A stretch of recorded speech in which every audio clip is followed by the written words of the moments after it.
Ladies love the skin. Ow. Bring it a little bit closer. The good skin, that is.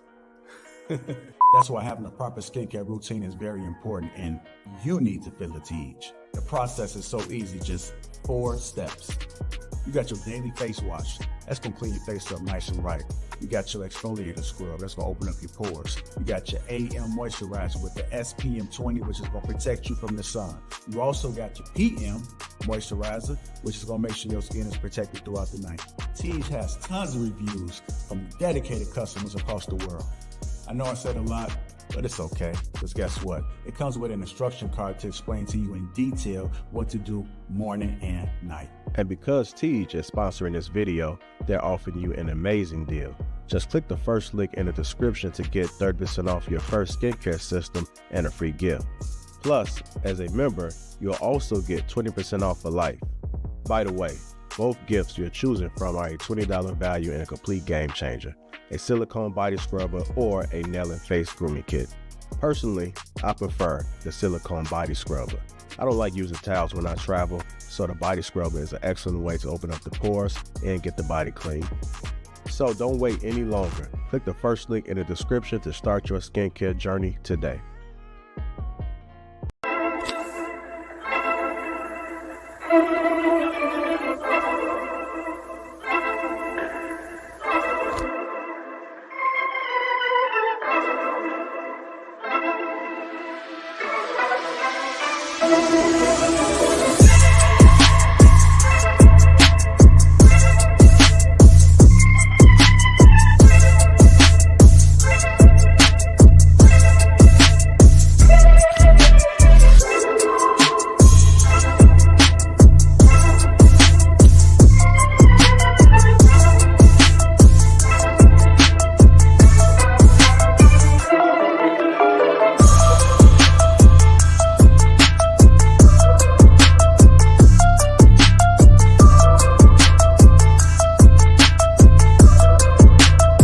We're going to get to this clip, man. Hit the like button. Thank you, guys.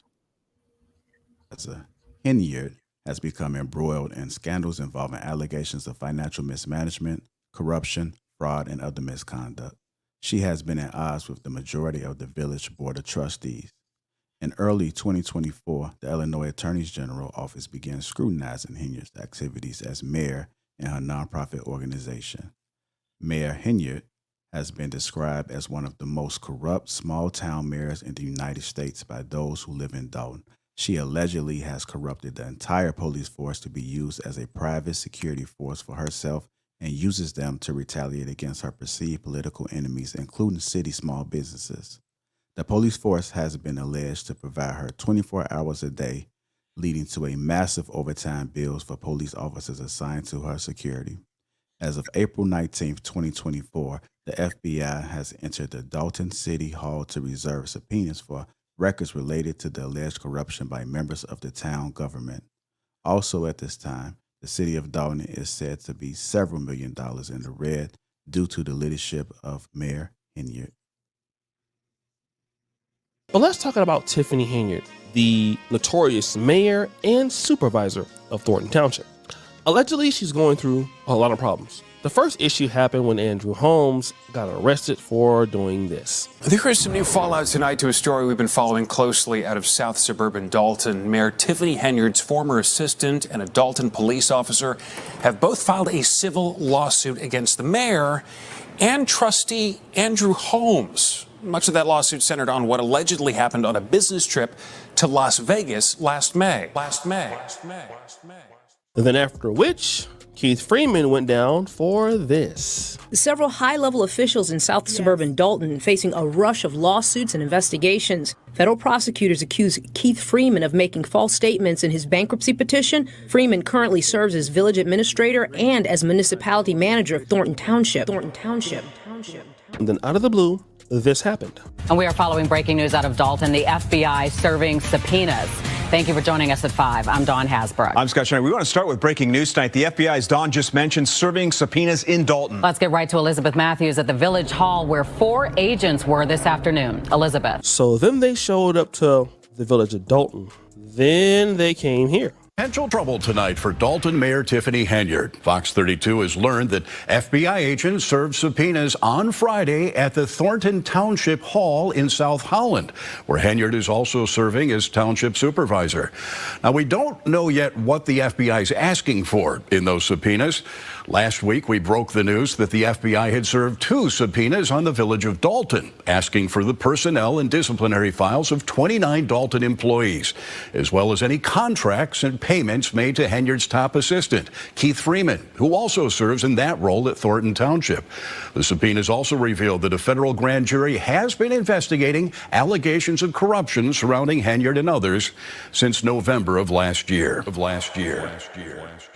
So I'm just putting all of those things into perspective because it shows a pattern of what's going on. Seems like they're doing a pretty decent job of trying to build a case. But hold on, wait, there is more.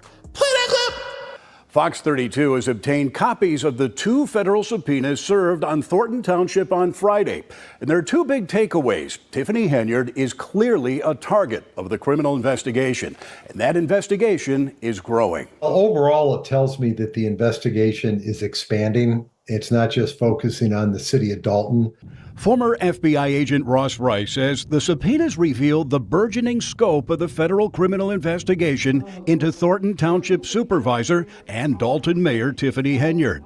One subpoena focuses entirely on Henyard, including a restaurant and a property management company, as well as Henyard's political fund and the charity bearing her name. It asks for all records, including personnel files, wage and tax statements, time and attendance, records of work performed, contracts, and checks written to cash. The mayor and the township supervisor, who are one and the same, appear to be the primary focus of the investigation. The second subpoena requests a kitchen sink of township records, including financial reports, budgets, payroll records, and ordinances covering credit card purchases, expense reimbursements, security details, and the use of vehicles. Mayor Officer Young put in for 303 hours in a 2-week period. 303 hours. Fox 32 has reported extensively about Henyard's use of a police security detail, which police say has hampered their ability to fight crime. You need security to protect you from questions from reporters? The subpoena also asks for payments and credit card expenditures for a number of township employees, including Henyard's top lieutenant, Keith Freeman, some township trustees, and Henyard's boyfriend, who runs the township's youth violence prevention program.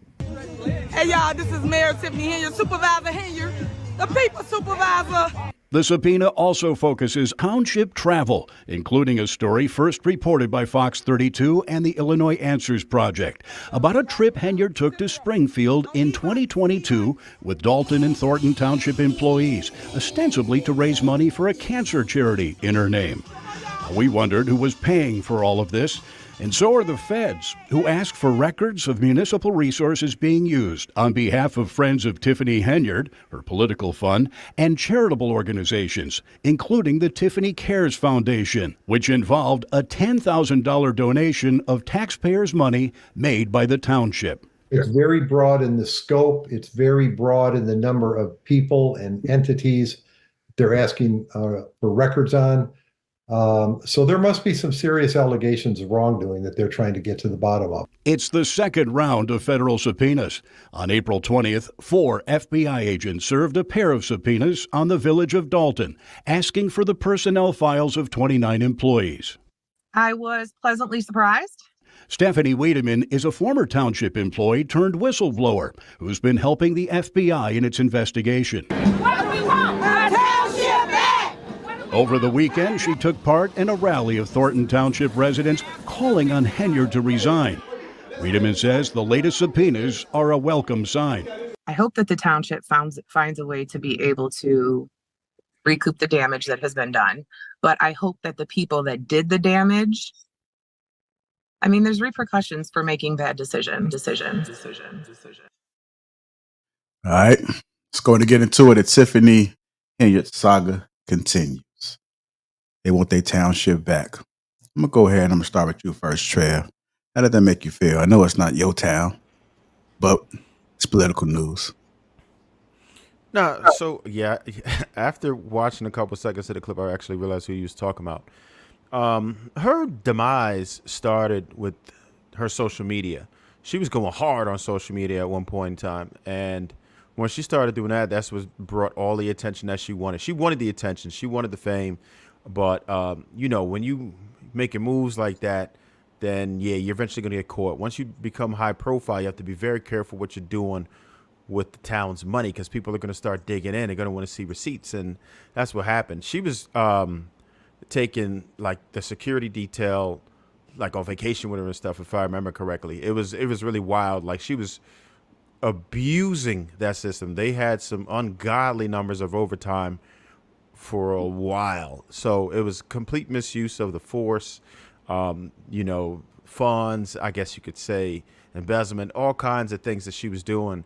And she got away with it for quite a while. She had a nice run. But once she started getting popping on social media, then people start paying attention like, whoa, how is she doing this? How is she making all this bread? Like, how has she got security all the time? Like, because mayor's salary isn't usually that much, but it never really needs to be. This is actually common practice for most people who know about, like, if they've ever been behind the scenes and know how mayors really get down. Unfortunately, in major cities, of course, this is just what they do. Those contracts and everything, like, it's a money making business. That's politics for you, though. Like, we can't behave as if this doesn't go all the way up to the top, right? Even including presidents. Everyone does this. But the problem is people have to understand how to move. When you making moves, it's almost like the dude who's a D-boy, but then he just buying all the biggest cars, and the best type of money to make is quiet money. That's the problem. People don't know how to shut up. When you're doing dirt, you got to be quiet about it. If that's what you're going to do, just take it easy. Like, be behind the scenes, be in the shadows. Seriously, if that's how you move, I'm not encouraging anyone to move like this. But if that's what you're going to do, regardless, be quiet. Shut up. Go on vacation without the cameras. Stop throwing parties. Stop showing off. That's the problem. That's what makes me angry about it, is because you could have got away with it. But no, you want everybody to know you out here balling. You want to flex. When we start flexing, that's when we get in trouble. Shut up sometimes. She really could have just kept it going. But all in all, it's a horrible thing, but that's politics. I'm kind of numb to it right now because I've seen it. I know a couple politicians. I certainly won't name any names, but I can tell you right now, in most cases, politicians are dirty. That's how you make your money. If you're looking at this, ain't nothing. This is like on a smaller scale. You just follow the money. Nancy Pelosi's gotten away with way worse. Way worse. She's taken millions and they never lose her position, never had no problems, none of that. There's a bunch of people who do this, right? Like, they trade according to bills that are about to pass that they know. These people are all corrupt, man. Well, I don't want to say all, but most of them are corrupt. And that's just the culture. Politics is just corrupt. When you infuse politics in anything, like we were talking about before, you put it in the church, now your church is bad. And no matter what you infuse politics into, it's going to be nasty. That's just the nature of the business. And we could sit here and act like, oh, damn, look, this is crazy. This is commonplace. This is just what goes down. The only thing that she did differently was be loud about it. I'll leave it there for now. Hey, Trey, don't you think you're being a little bit too hard on her? No, absolutely not. And like I said, if that's how you're going to move, just shut up. That's what you get. You wanted the attention, and now you got it. You wanted them to pull a curtain back, and now they did. And this is what you're going to get. And whatever consequences come behind it, it is what it is, because you shouldn't be doing that. People are paying their hard-earned money, right? We are overtaxed. I live in New Jersey. We get taxed into oblivion. Bad, real bad, like the worst. I'm sick of paying taxes. And then when you see your tax dollars that should be giving out resources, it should be helping children, should be helping people who are less fortunate. It should be helping take these potholes out of the street. It's not doing that. Paying details so you can walk around with 5 security guards for nothing, right? Because you don't want to pay for your own detail, even though you had the bread. Problem for me. You can't be too hard on somebody. When you're taking everybody's money and misusing it, yeah, she gonna get whatever she get, man. All right. I'm going to go to you, Ruth. What are your thoughts about it? The Tiffany Henyard saga continues. It's so sad. You know, pride comes before the fall. She was just prideful, boastful, and like Trev said, I agree with him. But I'm not surprised either. I'm surprised how much they can get away with, and nobody does anything about it. Sometimes we think we could do what other people do, and what O'Shea usually say, they get their black card or something, their Negro wake up call, right? You can't stop doing it. You see other people do it, they're gonna come for you. And they're not highlighting a wonderful black mayor. They're gonna highlight the nastiest and expose everything about you. So yeah, back to race again. Thank you for making us look bad and making us look like we're criminals. But they're not going to plaster. If it's somebody white, they're not plastering all of these details on the news. They're just not. They'll put a little article in the back. But now she's going to be on front page. It's going to look like we cannot be trusted to be mayor. So she'll get. Hopefully she gets everything she deserves, because you're stealing people money, not doing anything for the community. You know, you're doing all these things and want to be fly with somebody else's money. And one day people are going to realize that it is our money that we pay into. So. All right. I'm going to go ahead and I'm going to go to you, Nelson. What are your thoughts about it? The main thing that I always talk about in these spaces is dealing with people that have extreme narcissistic traits. This woman should have been screened from the beginning. She was a young single, I think she was a young single black woman, but she's extremely charismatic. She knew how to rile the people up, and she talked with she made a bunch of promises, but had little substance behind the things that she was running off of. And people gravitated to her because she's got that kind of charisma about her that makes you want to follow behind her. But she successfully made herself the hero, the victim, and the persecutor, which is the purest forms of narcissistic traits. And this Dalton County, they're getting exactly, I don't want to say they deserve it, but if you can't vet your rising political figures, if you don't know how to correctly gauge somebody's character and look for people of integrity, look for people that have sound knowledge and wisdom inside of the areas of politics, then you're going to run into a Tiffany Henyard who's a small town, and she's over there flaunting like she's a celebrity, going and taking trips and giving herself $200,000 salaries. But anybody else that comes and takes the position, their max salary was only like something like 20,000, something so crazy that discouraged anybody else from wanting to run against her. She's shaking people down, making businesses contribute to her causes, or she shuts them down. Like, she was acting like a real like mafia boss or something. Like this is something they could have avoided all of this by simply having a conversation with this woman and hearing the crazy come out of her mouth. All right. Go ahead and go to you, Shan Monet. Okay, I got it. I got a feeling no matter when I call you. I was trying to read the qualifications, what you have to, have to qualify to be mayor. It's from what I see, 18 years of age is on there. I don't think that they're asking for much to be able to run for mayor. So, at least in Georgia, I looked up Georgia.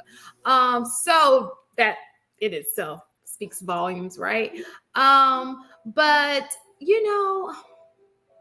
I would have to agree with, I think it was Trev who said, he said it all. He took every word and, everything that I could possibly say and just, said it. I think that a lot of people do this, and, not me, because I'm running for mayor soon.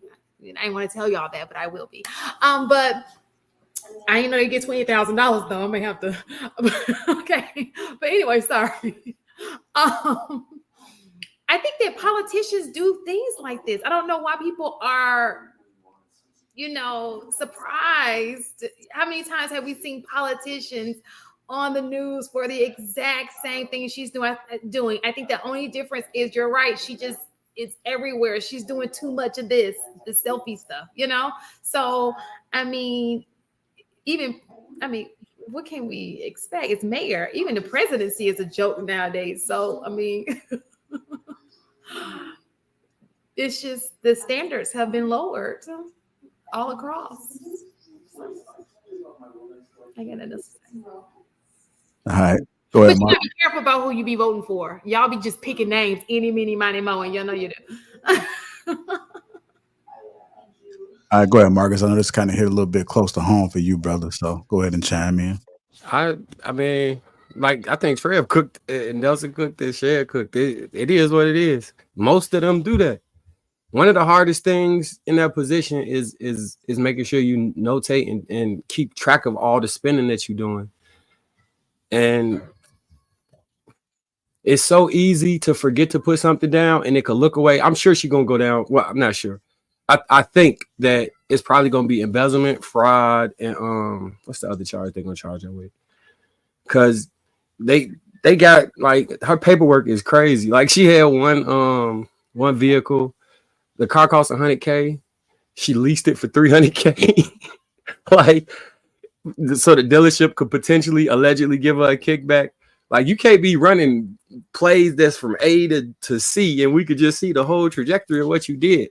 I don't think she did nothing that much different than any other politician, honestly. I think that social media and the way that because you don't expect a young Black woman to be balling like that. And a lot of times people gonna look into how you balling and people will be jealous.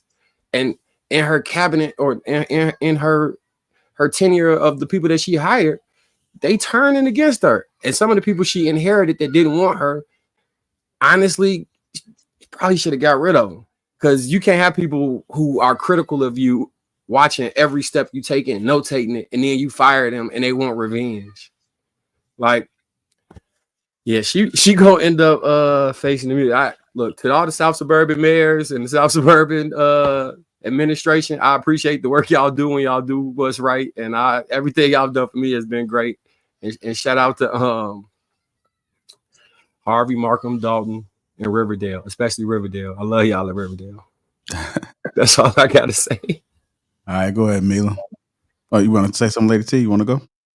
No, I clicked off by accident. Go ahead. I'm sorry. All right, go ahead, Mila. Anything to add?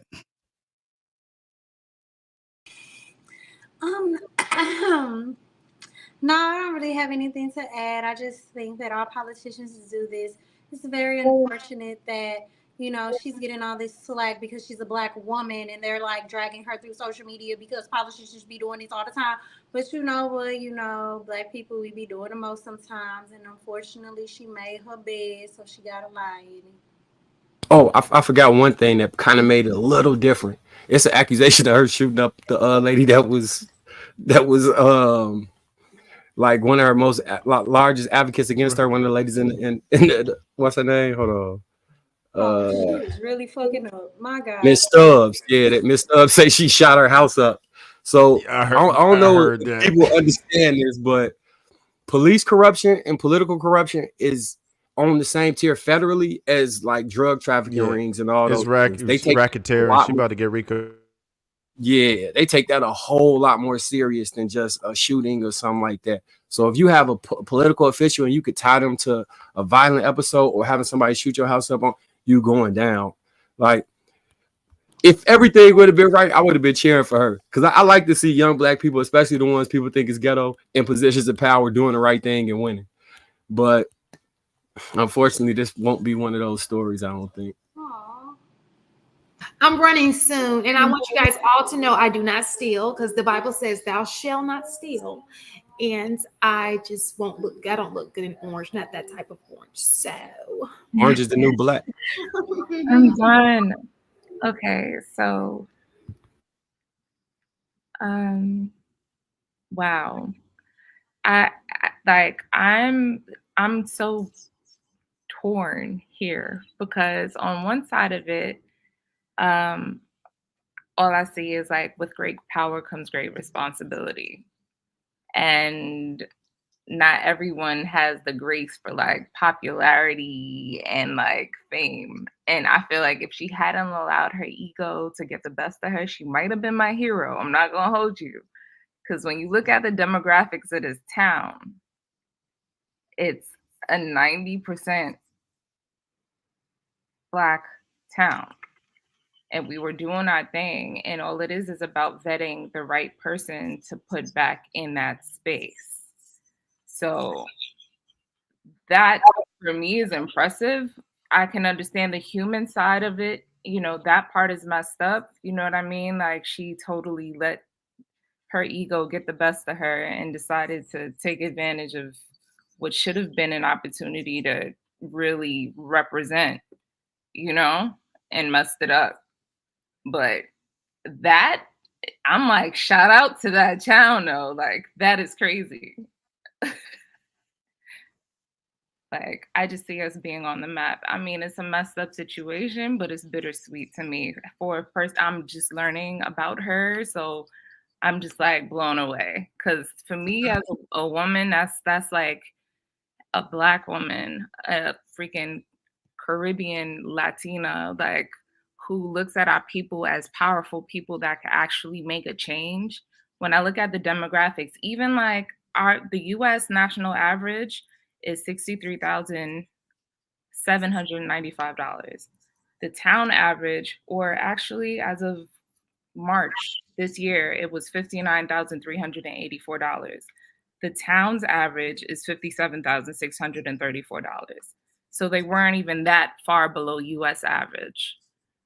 So I mean, I see the glass half full, even though it's a messed up situation. She mishandled that.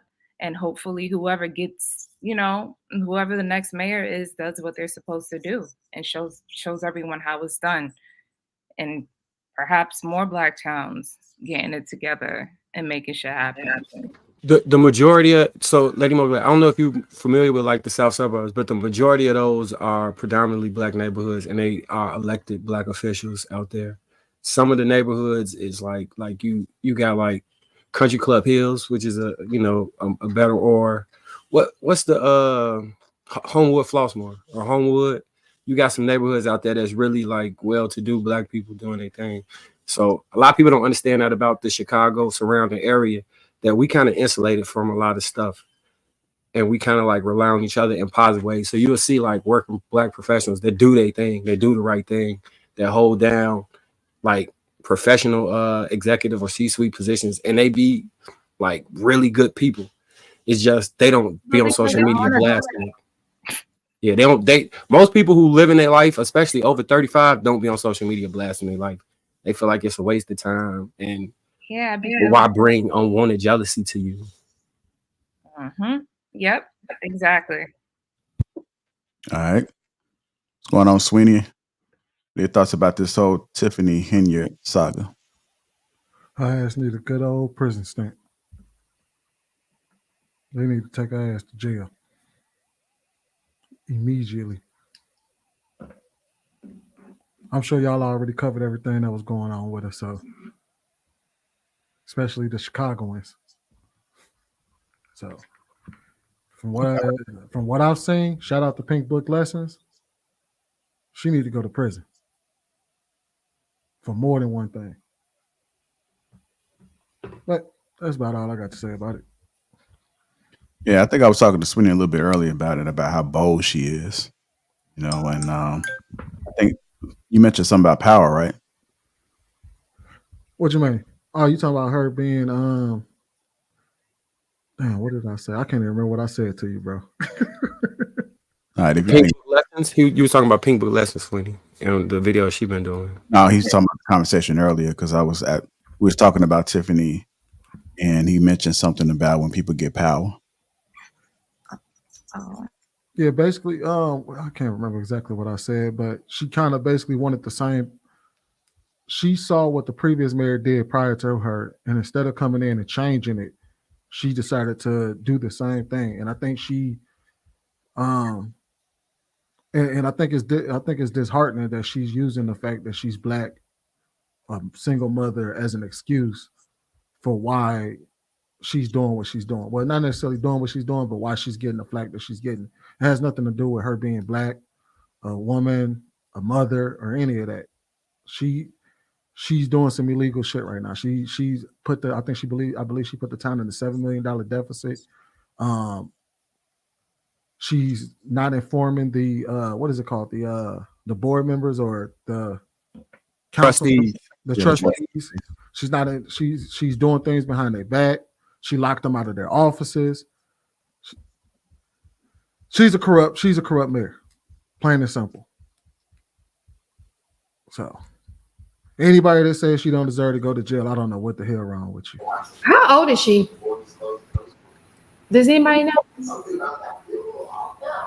She 40. She a Gemini. She 40. It's not surprising. Oh, that's old enough. Oh Lord. They came with the Gemini. What's going on, Darwin? What you got on this, brother? Anything with this whole Tiffany Henyard? Not sure if you've been keeping up with it. Haven't been keeping up with it, but I do have a couple questions for those who have. First of all, number one is she doing anything different than any other politician? Secondly, is it me or does it seem like a black woman that's in a political position is scrutinized more than any person in politics? Once they do something wrong, hell breaks loose. Is it me or is that what I see? Even if they don't even do nothing wrong. Like I think I was on a panel here a couple years ago, and I think Ketanji Brown, Supreme Court, right? Yeah. She got elected, and she was scrutinized as if she committed a crime because of her track record, maybe. So I'm not trying to cape or whatever. I'm just saying it just seemed like a black person in a political position. Once they mess up, it's hell breaks loose. But those are my questions about it. I don't really haven't been following that much. I just had Dar, let me ask you a question. To that. I just real quick. I just wanted to ask him this: do you think that the people who are adamantly against her would have been championing her if she would have been doing right and been a stellar mayor? I think if she had been doing right, the people that's making content about her right now would have never made any content at all. She would have never been in their titles, thumbnails, nothing. If she was doing everything right, she would have never got any flowers. I think it was until she starts screwing up, I think everybody who's making content is trying to get with the trend and get the views up. But nobody said anything about, oh, she's a good mayor. Have y'all heard about her, the things she done? None of that. When she start fucking up, oh, they come in and get her. You get what I'm saying? I think it's the irony of that. And somebody said that town is mostly retirees, right? Is that correct? Yeah, that's what Chicago Rilla said. He had a few things he said. Let me highlight it. Because you guys know how the elders feel about new school stuff. They don't understand that social media stuff. They're like, get this girl off of here, I can just Dalton is mostly retirees. He said that she was a trustee for 8 years and ran on being the exact opposite of the last mayor. He says the next mayor will inherit her BS. He also says Chicago politics has a history of doing what the last administration did to get money. Says she's 38. She's 40. Oh, she's 40? Okay. She took public funds and applied it to her nonprofit that she says isn't hers. And Chicago really agrees that she does deserve everything that she's getting. So JR, we had governors go to jail. We've had mayors go to it's a lot. So a lot of people don't know this, but the Windy City is not titled Chicago called the Windy City not because of the actual weather. It's because of the political system. Like this been going on forever. Yeah, Bruce, I would have to say that you need to look up the things that she's done before you say that she's being overly scrutinized. She hasn't been great since she's been in office. I didn't say she was overly scrutinized. I just said, I'm just asking, does it seem like black politicians are scrutinized more than the the other counterparts. Sweeney, do you know who the last mayor was? Of Dalton? No. Yeah. No. Did you hear that he did the similar stuff than her? Yeah, now that I did hear. That's the point Bruiser making. Like, Was it all over social media? No. What, the previous mayor? Yeah. No. But in their defense, a black it woman, sounds like a she black was- woman who's a single mom, so that's going to hit the algorithm harder.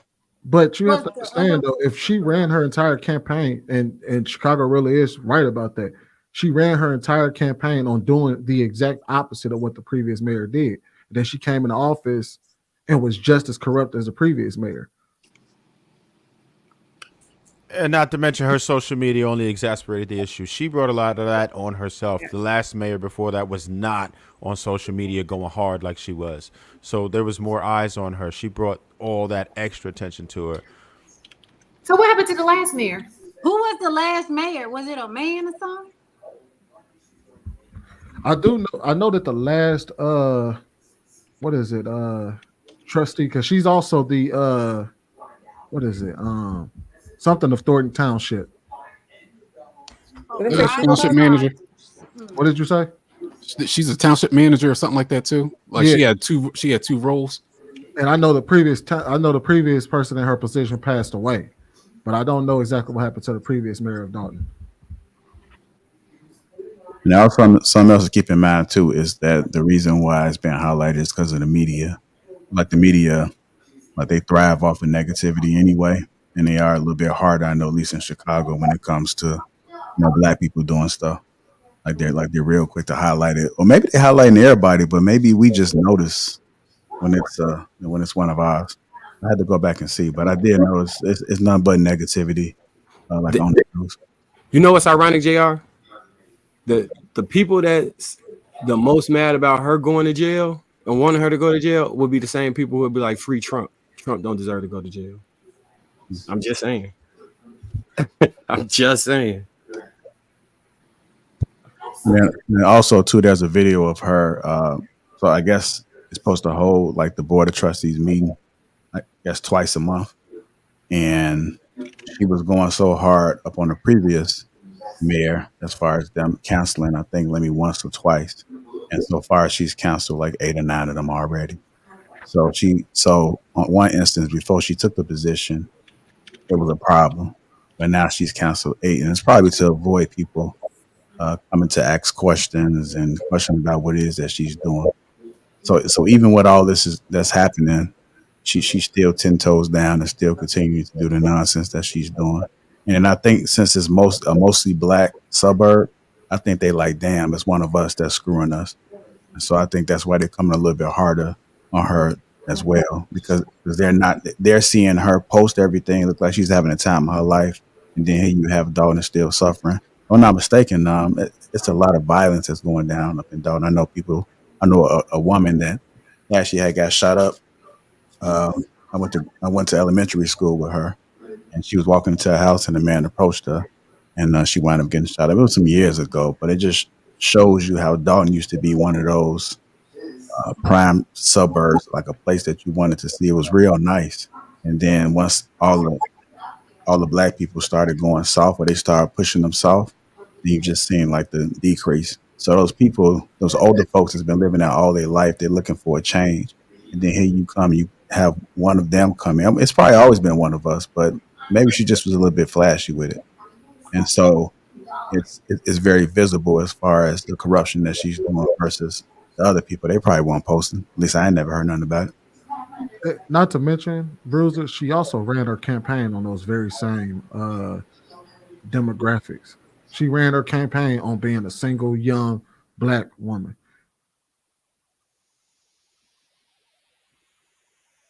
I'm gonna go ahead and retire this one, man, unless somebody else got something else to add. Guys, just tuning in. Welcome to Lapeef Let's Talk. Let's make sure we hit that like button. Also, make sure you subscribe to the channel. Feel free to go ahead and share the stream as well while you're at it. We did get a super chat that came through. This one is from King Music. He says, I never catch a live, y'all, but here's my support and keep up the great work. Thank you, sir, for that. Let's go ahead and keep it moving. Our next topic of this evening, we're going to talk about power, sex, and control, particularly cult leaders. Let's go ahead and play this clip, and then we'll hop right into it. Y'all ready? Everybody good? I won't have to play it over again, man. See some of y'all. What y'all eating over there, man? I got like, hold on, let me get the recipe. It's some type of pasta she made with these sun-kissed tomatoes and chicken sausage. It's fire though. Okay. And what is these pecans? Pretty fire. Okay. You don't know what I'm drinking? Yeah, what you drinking on, man? None of your goddamn business. Okay. Nah, message. It's some Crown and Coke. Oh, okay. Apple Crown. That's why you saying that nonsense. Your ass over there drinking. That Apple Crown got a lot of sugar in there, Bruiser. He'll be all right. It'll be all right. All right. Yeah, man, I'll be drinking a lot. Damn, it do got a lot of sugar on it. Should have got the Coke Zero, right?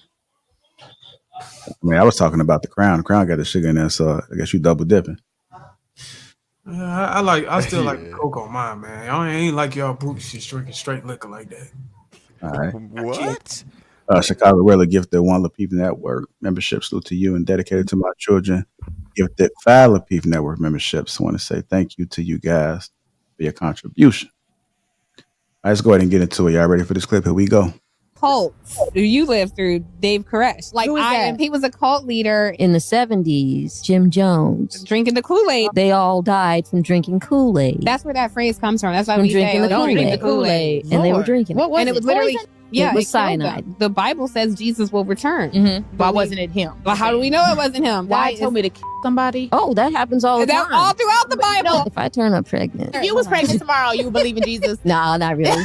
See? Everything you said about a cult, I find in the major religions as well. Power, sex, control. And I agree. Okay. She agrees because she's Okay. saying religion And I is one agree. thing, God is another. Okay. I believe man made it about man and not about God. That is a huge issue in religion and the church. If the guy down the street was to treat his son the way that Jesus ended up, we would have a problem with that guy. Well, But we no, would have we no, we wouldn't. That wouldn't. narcissistic control and abuse. We would not call that a benevolent person.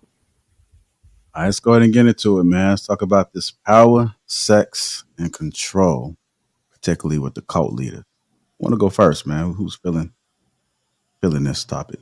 Can you play that video one more time? One more time? I knew it was going to be somebody, man. I just had that feel. That's why I was running. I'm going to follow my first man, man. We got to work on our listening skills. Not talking about you, Sweeney, but just in general, man. Got to work on our listening skills. We talking about Sweeney. I'm not talking about Sweeney. No, I just noticed. I'm just playing. A lot of cults you lived through, Dave Koresh. Like, he was a cult leader In the 70s, Jim Jones. drinking the Kool-Aid. They all died from drinking Kool-Aid. That's where that phrase comes from. That's why From we say, drinking the don't drink the Kool-Aid. Kool-Aid. And they were drinking it. What was And it was literally, Poison? yeah, It was killed cyanide. them. The Bible says Jesus will return. Why wasn't it him? Well, how do we know it wasn't him? God told me to kill somebody. Oh, that happens all the Is that time. all throughout the Bible? If I turn up pregnant. If you was pregnant tomorrow, you would believe in Jesus. No, not really. See? Everything you said about a cult, I find in the major religions as well. Power, sex, control. And I agree. Okay. She agrees because she's Okay. saying religion And I is one agree. thing, God is another. Okay. I believe man made it about man and not about God. That is a huge issue in religion and the church. If the guy down the street was to treat his son the way that Jesus ended up, we would have a problem with that guy. Well, But we no, would that- have no, we acknowledge wouldn't. that. That narcissistic control and abuse. We would not call that a benevolent person. I guess I'll start it off if you don't got nothing. I want to come back later in the conversation, but I'll just go with it. All right, go So ahead. I got a theory that positions of power, of high power, attract those personality types. I think that the reason we see so much corruption with politics, the reason we see so much corruption with church leaders, the reason we see so much corruption with CEOs, it takes a certain type of personality to want to dedicate your life to aspire to something just for power. Now, if you're doing it because you believe in a cause, that's your Nipsey used to say, I'll tell you if you'll be successful at something if you tell me what your motivation for it is. So if your motivation is to reach a level of power where you pretty much can't be touched, it's a good chance that you're going to do something like David Koresh or what's dude that had everybody in Africa drink? Who had everybody killing all those people? He went to Jonestown, Guyana.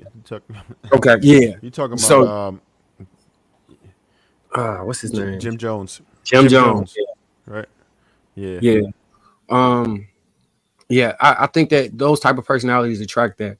I think religion in itself, or not even religion, but the books, the Bible, the Quran, the ideas behind Buddhism and those things, I think they all beneficial to humanity. I think anything that makes you a better person or gives you a framework to operate under can greatly improve your life and the way you interact and treat others.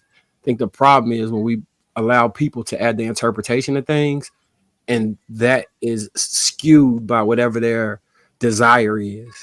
And with them doing that, they create a whole lot of issues that will end up with people drinking the Kool-Aid. People have a need to follow. Most people are not what they call them wolves. Most people are sheeps. That's why they say they have a flock, right? Most people would prefer to have somebody think for them. And we find ourselves in this situation over and over and over again. And I don't think it's a black, white. I think it's a part of the human condition. I really do. In seeking safety, you seek somebody that you feel is higher or above you to lead you in a way that you should go, because people don't trust themselves. Yeah, I completely agree. I will say the most narcissistic people end up in the highest positions of power. And it's because of what I said earlier. They tend to be incredibly charismatic. They seem to have the brightest and the smartest ideas. They're some of the most attractive people. They're very eloquent with their words. And in terms of the church stuff, her last statement was a little bit weird. I'm not sure what she was trying to say with that, but it has also infiltrated the church, because you look at, the level of power that some pastors have. You got some very, very narcissistic pastors, like Jamal Bryant, that preach, and when they preach, it doesn't have much to do with the Bible or much to do with God. It has more to do with yourself, and you're coming out. You're about to have your breakthrough. You're about to have your business idea. A lot of churches have shifted into a health and wealth prosperity type of gospel, which strays away from what it originally was. If you really want to, go into how the Bible tells us how we were supposed to act, is more in humility. It's more in serving others, completely opposite than what a lot of these, pastors that are seeking that power, because that power feels good to have power over your congregation, and you can get them to jump and dance when you want to. You can get them to fall out and cry. Some of them get drunk off of that power. And, unfortunately, the wrong people that have the wrong motives get into these positions, and they flaunt that control. And that's just kind of the way it is. It's because we've never learned how to not be attracted to those types of people. We're always looking for a savior. Nelson, is there a thing? So I got a theory about sexual urges driving some people, and so I base it off, and I've been working through this, so you can tell me, is this a real thing that you've ever heard of before? But like the guys who usually get the women they want and have sex in abundance tend to plateau at whatever level that is, because the drivers, the social drivers that will encourage you to excel to a level where you can receive the things you want and become complacent are given to you at this level, and the people who don't receive them continue to achieve until they reach that threshold. It's kind of supported by people being like, get your money up, then you can get the woman you want. But there are other people who have maybe perverse desires, so they need a level of power to be able to go to an Epstein Island or something like that. So I've been kind of working through that theory. But have you heard of anything like that? Is there a name for what I'm describing? I mean, it sounds like you're talking about people that are just like completely driven by lust, and like that's their like core motivation for everything that they do, for the positions that they hold, for how they interact with people. It's all kind of goes back to that one concept. If that's what you're talking about, then I would agree with you, because the thing about lust is not just let me sleep as with as many women as I can, it's different. It's more than just sexual urges, and there's nothing that satiates it. It just keeps growing, and you need more, and you need different, you need variety, and it always has to change. So you can understand how people that have reached a certain level in celebrity and fame, normal things that we take pleasure in don't really do anything for them anymore because they've reached a certain level. So they need different things. They need more and different and taboo and things like that. So lust is definitely a really powerful motivator. All right. Go ahead, Ruth. Yeah, I didn't understand the last statement she was saying too. I think I got it, Ruth. I think I got what she was saying. Basically, she was trying to say that if a man did to his son what God did to Jesus, they wouldn't look at him as a benevolent person. He'd be looked at as It's just like you're coming in at half the story. You're not. She sound confused. That's not what happened. So it's just like you're so confident in saying something, but you don't know what you're talking about. A lot of people do that. You're not an expert, but you want to tell people about what they believe or what they know. Learn a little bit more about it and speak from it from a more intelligent place, because Jesus volunteered to come and do that. So that is the most benevolent thing you can do, is to lose your life for somebody else. He was a good example because he decided that he was going to be without sin. So he's showing you. And I thought about you guys. It's so funny how men say like, oh yeah, men are different. Men are different. But when I thought about this today, I was like, well, Jesus always took the lead. He always did what he wanted everybody to do. Like, he did it first. He was an example. So when you guys say it's different between men, it's different between women, we can do that. We can be a double standard. It's okay. That's not how Jesus led. He was a servant leader, and he did it, and he never sinned, and then he died for everybody so that they can have can partake in eternal life. That's what Christianity is about. So he's not worried about what you're doing. He said, I'm gonna cover your sin. I'm gonna go ahead of you. I'm gonna show you how to do it. And then things happen. Scenarios took place. He knew what he came here for. And then that's what he if you read the stories in the New Testament, you'll know that he knew what was about to take place. He told him, hey, the man who dipped his whoever's dipping in this food with me, he's the one that's going to betray me. So Jesus knew full well what he was doing. So that is benevolent to me, because you literally came in, you completed the mission, you didn't quit, and he rose again in 3 days. That's what we believe. So if you don't believe that, don't be so sure to tell us how it goes, because we're going to see in the end. But anyway, you were talking about power, sex, and control.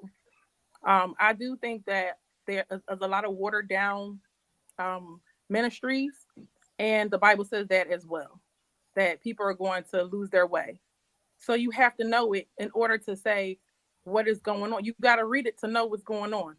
Even if you don't believe, you got to read it to speak on it. Please do, because it gets frustrating for people that know what it says, and I don't want to argue tit for tat about what's in there when you haven't read it.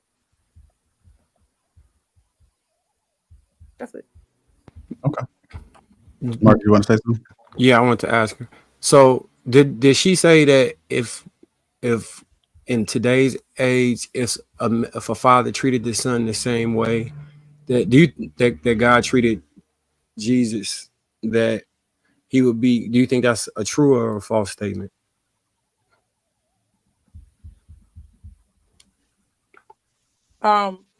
You're saying how God treated Jesus. Yeah, I'm not saying anything. I'm asking, is her question a valid statement?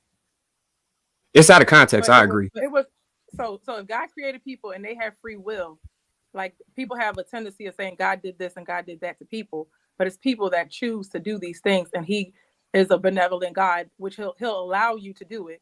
And then if you believe in him, he'll fix it to make it work out for your good. People have done me dirty, but then it flipped out and it turned out to be the best thing that happened. So that's how God worked it out. So he's saying, like, if you have a relationship with me, I'm going to cause everything that went wrong for you to come out for your good. That's not a bad message. You know, people Like want to Job. demonize it, but that's not bad. Like Job. Like Moses. Not say like Job. Exactly. Yeah. Exactly. Yeah. All right, let me go ahead and get Trev in there. Go ahead, Trev. Yeah, so I think with well, first I want to say I hate the fact that Jim Jones went down and did that in Guyana, because every time somebody asks me what's my heritage, and I say Guyana, they first thing they mention, and that's in South America, not Ghana. A lot of people get those two confused. They say, would you know about the whole Jim Jones? I'm like, man, shut up, dog. But either way, manipulation is one of those things that I believe some people are naturally gifted, right? And that, I know Nelson mentioned charisma, but if you were to ask me, manipulation and charisma go hand in hand, right? Because once you have that charisma, it's extremely easy to manipulate people. And I think some people are naturally gifted at it. And then there's also the talent where people work on it. And when you put a gift and talent together is when you achieve greatness. So some people just become great at it. And it's very easy to spot somebody out who could be one of the flock or the sheep. Very easy. It's very easy to attract those people. I know Marcus was talking about it earlier. They need that because people are lazy in general. A lot of people don't really, they want to seek something, right? That's why people do go to church, because they seek the answers, right? They don't know what they need to do with their lives all the time. They seek fellowship a lot of times, but a lot of people are seeking answers, right? They go to that sermon to set themselves up for the week, right? They need that inspiration. They're not just pulling that from anywhere. They need somebody to guide them into that. And I'm not going to say that most churches are corrupt, right? I've been through plenty of churches, right? Different ones, Baptist, AME, all that. So Catholic, all kinds of things that I've visited and experienced. And for the most part, the churches are doing what they're supposed to do. They're putting in work. They're giving out food, right? They have programs. They're helping people who are on drugs get off drugs. They're inspiring people, right? But there are some really disgusting organizations out there that are playing church, and they kind of ruin it for everyone because they get most of the attention, and they are responsible for most of the nonsense going on right now. So, and it's so easy to do that when you have vulnerable people, because a lot of times people don't even get religious until they have a problem. They'll be good and they be like, they're not worried about God. But now when they start to see this struggle that they're trying to get through, they are inspired to go to church. And now they're looking for these answers. They're vulnerable. They need help. They need answers. And they go there and they're looking, and they got this person who's telling them what to do. And sometimes those messages are weird. I've watched people go over the same exact sermon and come up with completely different interpretations. I'm like, whoa, did they read it? They read the passage off before they broke it down, but that breakdown just sounded kind of shady to me sometimes. And I'm not going to say that this is commonplace, but it's enough. But the problem that I have with it is that the many times the larger churches that carry so many people, the mega churches, they're the ones that are like ridiculous, right? I talked about these guys before, but they are a lot of times the main culprits.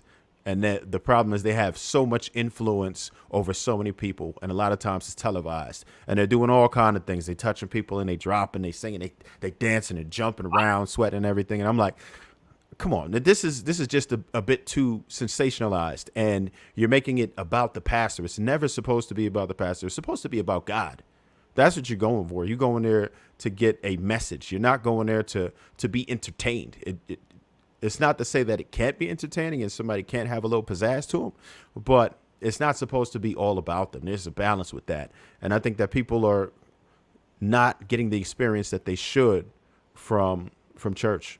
And people are taking advantage, not just in the church, but if you're watching, there's an influx of unfortunately, female teachers right now, it definitely has always been happening with the men, right? But now we're seeing an influx of women who are taking advantage of young boys right now, who are, you know, they're seeking mentorship and they think you're going to help them, or I'll tutor you. And, you know, now they're taking advantage of them. That's outrageous, but that's what people are doing. And they have that power. They understand. And sometimes it's more difficult to have that type of power over a grown person. So they would go to a child, and that's awful. But that's the type of things that we're experiencing. Some of these people are just ruthless. They don't care. And they would destroy the innocence of a child and not even think about what it is that they're doing and how they're going to ruin that person's life. Right. And that's the problem. We don't ever think about that person's perspective. When you are deliberately misleading people, you have this power and you want to abuse it. And people are coming to you for help and you are hindering them. You are ruining their life. And people are trusting in you. They have faith in you, and you are completely disrespecting that. So that, I mean, I hate it. I hate it. I really hate it. I try to, that's one of the reasons why I try to help people without anything. I don't, even if I do help somebody, I don't even charge. At this point, I'm not even charging them. Anybody who comes for me for anything, whether it might be financial advice or whatever, I don't even charge people, man, because I want to help the people who are trying to make it, and I don't want to take away from them while they're trying to get to that place. And that's what service is, in my opinion. And I understand that some people do it for a living, and I'm not going to hate on that. But fortunately, I'm in a position where I can help people, and, you know, I do my other things to go ahead and get to the money. And I think it's very important for us to start focusing more on service and stop being so self-serving all the time. I'll leave it there for now. All right, hold on, y'all. I found the clip, so let me give a little bit more context. They won't do anything outside of a certain structure. They're, you're going to go hot air ballooning? Oh, I can get up there. There is something about that, because it's like when I don't know nothing about that. I was just on a hot air balloon in Turkey. Thank you. But Beautiful. the hot air balloon may be a bad example, but I remember like when. Hold on 1 second.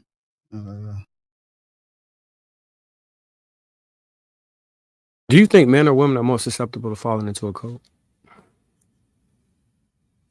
It's almost like you went so far in life and that you did things that are so awful. Mm-hmm.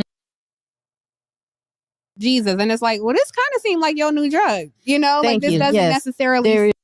And those two things. I'm like, why do I believe what I believe? And I truly had to open up my heart and have a pure conversation, you know, outside of, like we said, knock over this glass, be real. Right. You know. So it wasn't, because you were saying like it was your wit's end. I didn't get that it was just in not knowing. I thought there were circumstances in your life that you were like, I was just having a hard time. Okay. Just the confusion. Like I said, I got tired of wavering my faith. Yeah. Okay. Seeing everybody around me be anchored, and I envied the fact that I wasn't. Like, I'm like, I mean, how many of y'all out there are believers? Yeah. You know? And are you church believers? Are you like church and God believers? Do you believe and not go to church? I'm really curious because this is our little anecdotal poll. Yeah. I mean, the data shows that people are leaving the church, but I find it to be an interesting conversation. A lot of cults in recent history, I think about, you lived through Dave Koresh. Like, I remember, like, Dave Koresh thought, like, Who is that? So he was a cult leader in the early 90s, I think it was, in Texas. So that was then. Then I lived through the one in the 70s.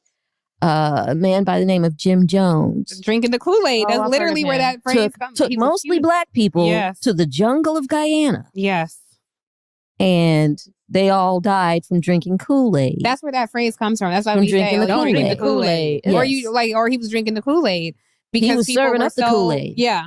And they were drinking it. What was it? And it would literally kill them. Yeah. It was cyanide. Yeah. So there we've seen evidence of these cults. And so, you know, David Koresh he was killed by law enforcement, but they had this whole compound. Lord. It was a big standoff. I mean, this was like major news. I just wonder, and then there's, I think it's Wild Indian Country, like it was a documentary on Netflix about another cult, if you will. But I hear you say these things, Yeah. right? And you believe Mhm. emphatically, Mhm. you know, that Jesus walked the earth. Like, how are we to know if somebody But you don't is believe saying- Jesus walked the earth? You don't believe he was real? I don't know that I believe that God impregnated a virgin. But you believe and Jesus birthed. was a human here? I believe there was a person named Jesus who Got walked it. the earth. Got it. Okay. Yes. That thought he was the son of God. Yes. Okay. We just don't. You So, don't know if that's true. Got that it. Got is it. my Got it. question now. Got it. If somebody comes along, Dave Koresh was telling people, "No, I am Jesus. Yeah. I am back. I have returned." Yeah. And he, like, who's to say? But he was killing people. No, he didn't kill. Dave Koresh didn't kill people. Oh, I thought he said he made that people was drink Jim something. Jones. He Jim had, Jones no, was Jim Jones was the person killing people. Oh. David Koresh did not kill people. I'm not saying he was, you know, a What was he perfectly good doing, though? man. Well, we don't know what Dave Koresh was doing, but he did declare himself as being Jesus. Okay. Like, I'm Okay. back. Okay. So how do we, like, somebody like you who's very convicted, how do you know? Like, yes, because the Bible says Jesus will return. Why is that not? Why wasn't it him? Yeah, how do we know it wasn't him? Or how will we know when it is him? I guess is the question. Like I said, if I turn up pregnant, That's So your- if you was pregnant tomorrow, you would believe in Jesus? no, not really. See? I mean, if you turned up pregnant tomorrow, you ought to believe in Jesus because you That's just what I'm told us. saying. Yeah, She's like like, that is "There's actually a something." miracle. Well, miracles but happen that every is like, day. but what cults people believe, and I Yeah. think, and sometimes in Christianity, people have killed in the name of Christianity. Jesus. People have died. People have harmed themselves, set themselves ablaze in the name of Christianity. And God didn't say do none of that. Well, they No. would say he did. Yeah, They would say God spoke to the same way that you Right. say you have this conversation. An with God. interpretation of But the why? Yes, God told me to. Abuse, even the people in it that are out of it now are like, it. Stick control and abuse. God had a son. Mm-hmm. If the guy down the street was to treat his son the way that Jesus ended up, Mm-hmm. we would have a problem with that guy. Well, But we no, would that have a no, we problem with wouldn't. that guy. Right, We because wouldn't. God didn't harm Narcissistic control and abuse. A person, let's say it's the guy down the street. I want all my neighbors to love me. I want everybody to, I need my clout. Puts his son out there for everybody to punch. Mm-hmm. We would not call that a benevolent person. Yeah. But that's, I don't know where I was going with that. But I think that, and I'm not. I hopefully gave y'all enough context. That kind of helped put it together. All right. Yeah, it gave us some more context for sure. Yeah, that's what I was asking. Was like, because I understood her question when she was saying it, and I think Ruth right taken out of context, because the moral or the overarching thing you should get is the servant leadership, and that God would sacrifice everything for the people to wash them away. But I've heard people make the argument of, why didn't he just clean it because he can, because he's omnipotent? Like, I've heard that argument before. And So my like, answer is the same. After you weren't done, I'm sorry. Go ahead. No. Go ahead. My answer is the same. Jesus volunteered to die for our sins. So when God says something, it cannot be a lie. So therefore, if he says, hey, it's going to take a sacrifice in order for your sins to be forgiven, the whole story played out in order so that what God said would not be a lie. That's why Jesus had to do it. And he volunteered. He looked for somebody to do it, and nobody could do it in heaven. And that's when Jesus volunteered. But it's about faith. If you don't believe these things happen, then you really can't understand the concept of it. And also, God has to open up your eyes to be able to understand some of these concepts. So you could read the whole Bible and still not know what it's saying if God doesn't help you.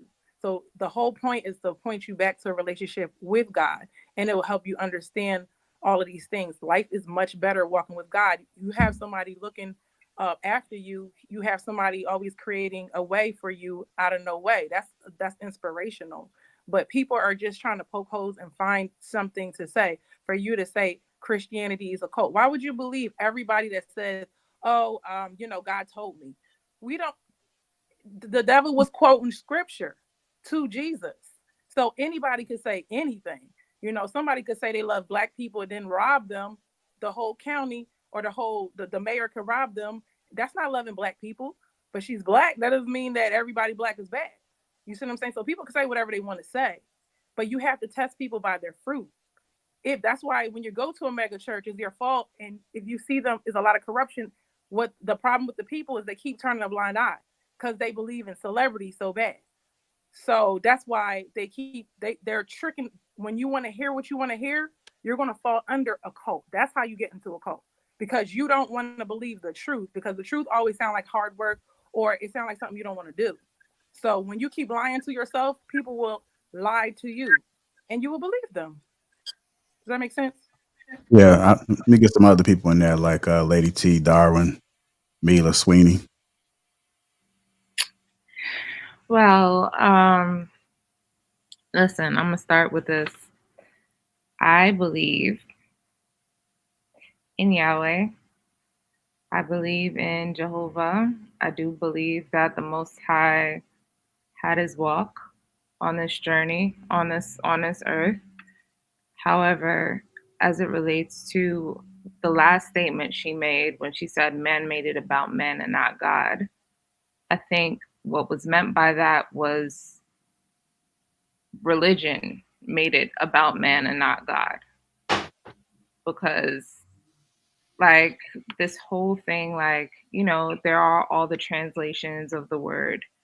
And when you see all like the worldly adjustments that the institution of religion is making, like to kind of like, I don't know, all the scandals surrounding like church, and of course there are the positive sides of it, but I could see why someone would say that religion is more manly than godly, you know, because the story in the Bible is basic instructions before leaving earth. But obviously the translations make it more manly a translation, because if we think about it, even the language that we've learned it in now, in our translation, it's probably the most low frequency language. It would be different if we were, say, learning the Bible in, say, you know, Hebrew or Aramaic, you know what I mean? One of the tribal tongue, you know, languages where it you know, resonates where it's supposed to, would be different. But the story exists. All of it is allegorical as well. And it's our people's story. But, you know, all the translations does make it a bit manly, and there's how people interpret it, and even our leaders in the spirit, how they kind of taint the message and how they put it out into the world. You know, it's heavy, but you know, I get it. It's one of them things where like I get what she's saying actually with that statement. I'm done, guys. All right. Strong Mark. Yeah, no, I was gonna ask, do y'all think if they remove the ability to profit from religion, that people would be as adamant about forming mega churches and being pastors? I don't think they pay Mormons, right? Mormon pastors aren't paid. I think they're one of the only ones that I don't think they get they're paid for their services. I don't think that's a good question, because then you would have pastors and churches admitting that they're actually making a profit. I think they wouldn't look at it as making a profit. They would look at it as growing a community, and whatever resources they get or donations they get or offering they get pours back into the community. So to say that it's making a profit is sort of like what Trev said to me on King Talk about the word endearment. Sounds a little harsh, but we can play word games. But just me personally, I think if I'm a pastor and I'm a church and I'm saying I'm making a profit, I don't even know if church is supposed to be making profits. You know, not the profit like the prophesier, but the profits, like you said, money. Go ahead, Shane. So why wouldn't we want to pay our pastors though?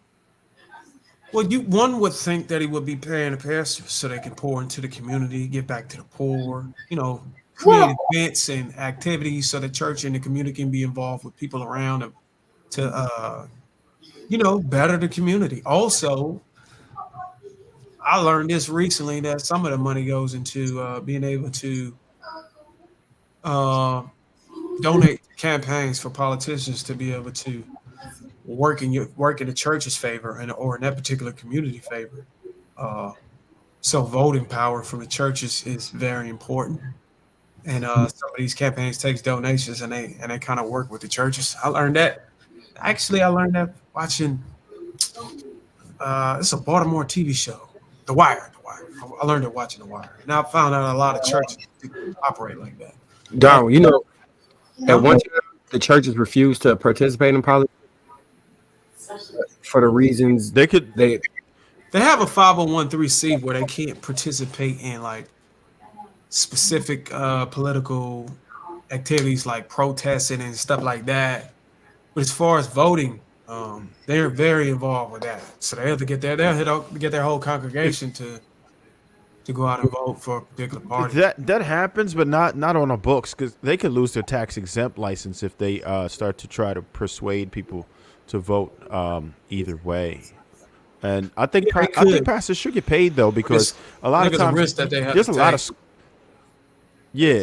of it's a lot of schooling involved in that, right? Like you have to go to theology school, and a lot of times these people get their doctorate. So when you work that hard for something, and it's a tough job to actually put together a sermon and mean it. If you're doing things the right way, it's a lot of work behind it, and if they are actually servicing the community, then they should get paid. If you actually out here saving souls. Yeah, that's true. Yeah, let me get some other people in there. Go ahead, I Bila. was going to answer the question, but I mean, if you want to go to somebody else. No, you go ahead. Go ahead. But you know, I do believe there is some problems in the church. I get it. You know what I'm saying? The church used to have barriers and no wickedness, you know, could get in. No deviating behaviors or lifestyles will be accepted. But those days are gone now, obviously. So now that the doors of the church are open, everything and anything is entering the church. And when they sit in the pews, they listen to the doctrine. They listen to the word and the pastor. And the things that are said makes people who would not be accepted in the olden days convicted. It makes them feel convicted. So to me, looking at this video and looking at the people who are speaking in this video, it seems that those people are fed up and they don't want their deviation and their cursed lifestyles to be accepted. And the word, they know that, you know, it won't be accepted. They want it to be accepted in the word. They want it to be accepted in the religion. And, you know, they can't see, you know, where it would be righteous for them to be accepted. Because the way to acceptance is repentance. And you can't repent for a way of life you intend to continue in. So what they do is they call it a cult. They go after man, and then they go after Christ. And now I'm if I'm not mistaken, sort of like what Ruth said, the scriptures warn people. They warn that people, you know, would do things like this. I think it's in the book of Revelation, if I'm not mistaken. But you know, I do understand that given the current era, you know, the current era in society, people are, you know, going to be spiritually challenged, and the things they were taught will be put to the test. And when you buy into the things that don't align with your beliefs, you have to make a decision. You got to make a decision. Either you're going to dismiss what was taught or embrace the temptation. And all I can do personally is continue reading, praying for understanding. And when I hit a wall, I have a bishop that I could call on to help me with discernment. And I advise anybody who have any spiritual warfare to do similar things. And I'll pass. All right. Mila, you there? Yeah. It's on you.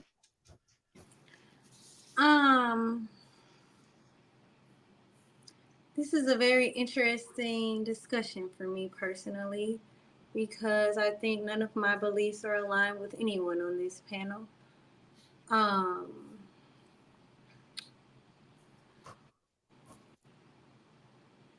I'll just say that I understand what the video was saying. I personally, I see all religions as cult-like, um, very cult-like behavior, very, in my personal opinion, narcissistic behavior in a lot of religions. Because if you take the time to delve deep into religions over time, space, continuums, they all essentially are saying the same all religions be saying the same thing, right? So I think when these religions are professing this benevolent and all-encompassing power, right, it seems very incongruent to me with the notion to suggest that this all-encompassing higher power would limit its access or its salvation or its truth to only a select group of people who have decided or not decided to believe in said higher power within this religion authority. So for me, I guess I would be the ones that were talking about that this seems more cult-like. I everything that video was saying was very on point for me and my own personal beliefs. I grew up in Christianity. I was the doting Christian girl, vacation Bible student, usher, choir. I did everything. I followed all the rules. I did everything that I was taught. I listened to my parents, my grandparents, and those grandparents, and what they said, and everybody said. But, I went on my own journey, and I've been on a journey of understanding life for who and what it is for me and my purpose. And I just allow people to do what they're going to do. I don't bother people. I let them believe what they want to believe. And, I go on my way. I've had a great and amazing life thus far. Honestly, for me, stepping outside of religion, I felt like it was damaging me, honestly. Like it didn't agree with my spirit, right? And if religion agrees with your spirit and your truest authentic being, hey, go for it. But I guess this message is for whoever is listening. If it doesn't go with your spirit, like if it doesn't resonate with who you authentically are, then go out there and find what resonates with you. Find your purpose. Find what really fulfills you, what really gives you motivation, what really inspires you. Because we're taught so many things, and so many people never, and I mean never, actually question anything. And I feel like if you're going to believe in something, you should be able to question it. You should be able to ask questions and not being told, you're not supposed to question that. Why would you ask that? And I've always questioned so many different things. I love knowledge. I love to have an understanding. And if something don't make sense to me, it just doesn't make sense. So, well, I got a question for you. I know that people used the word narcissist as a negative. I think it's a diagnosis, actually, but as a negative term. Out of all people in the world, or sources of life, or whatever you want to call it, or spirits, wouldn't it make sense that God would be narcissist? I think that it's narcissistic for a religion to say that they are the end all be all to salvation. That so who? For Hold example, on. When you say it's narcissistic for because religion, you're discrediting. Are you saying the people are narcissistics? Yes, I'm saying like the religion in itself. I feel like it's a narcissistic ideology because, like, So here's my question: how can a religion, an actual practice, have a diagnosis of a human being? The principles and the ideologies and the thought process behind these individual religions. So basically, you're saying hold on. Yeah, let her finish, bro. Let her finish.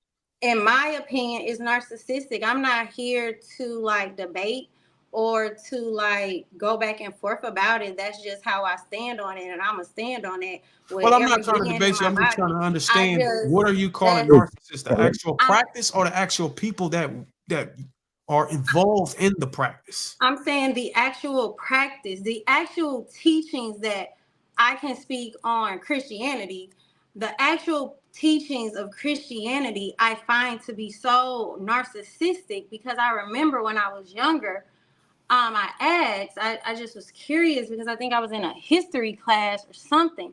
And because I went to Christian schools, I went to Catholic schools in elementary, I went to Lutheran schools when I was in high school. And so I will always question, like,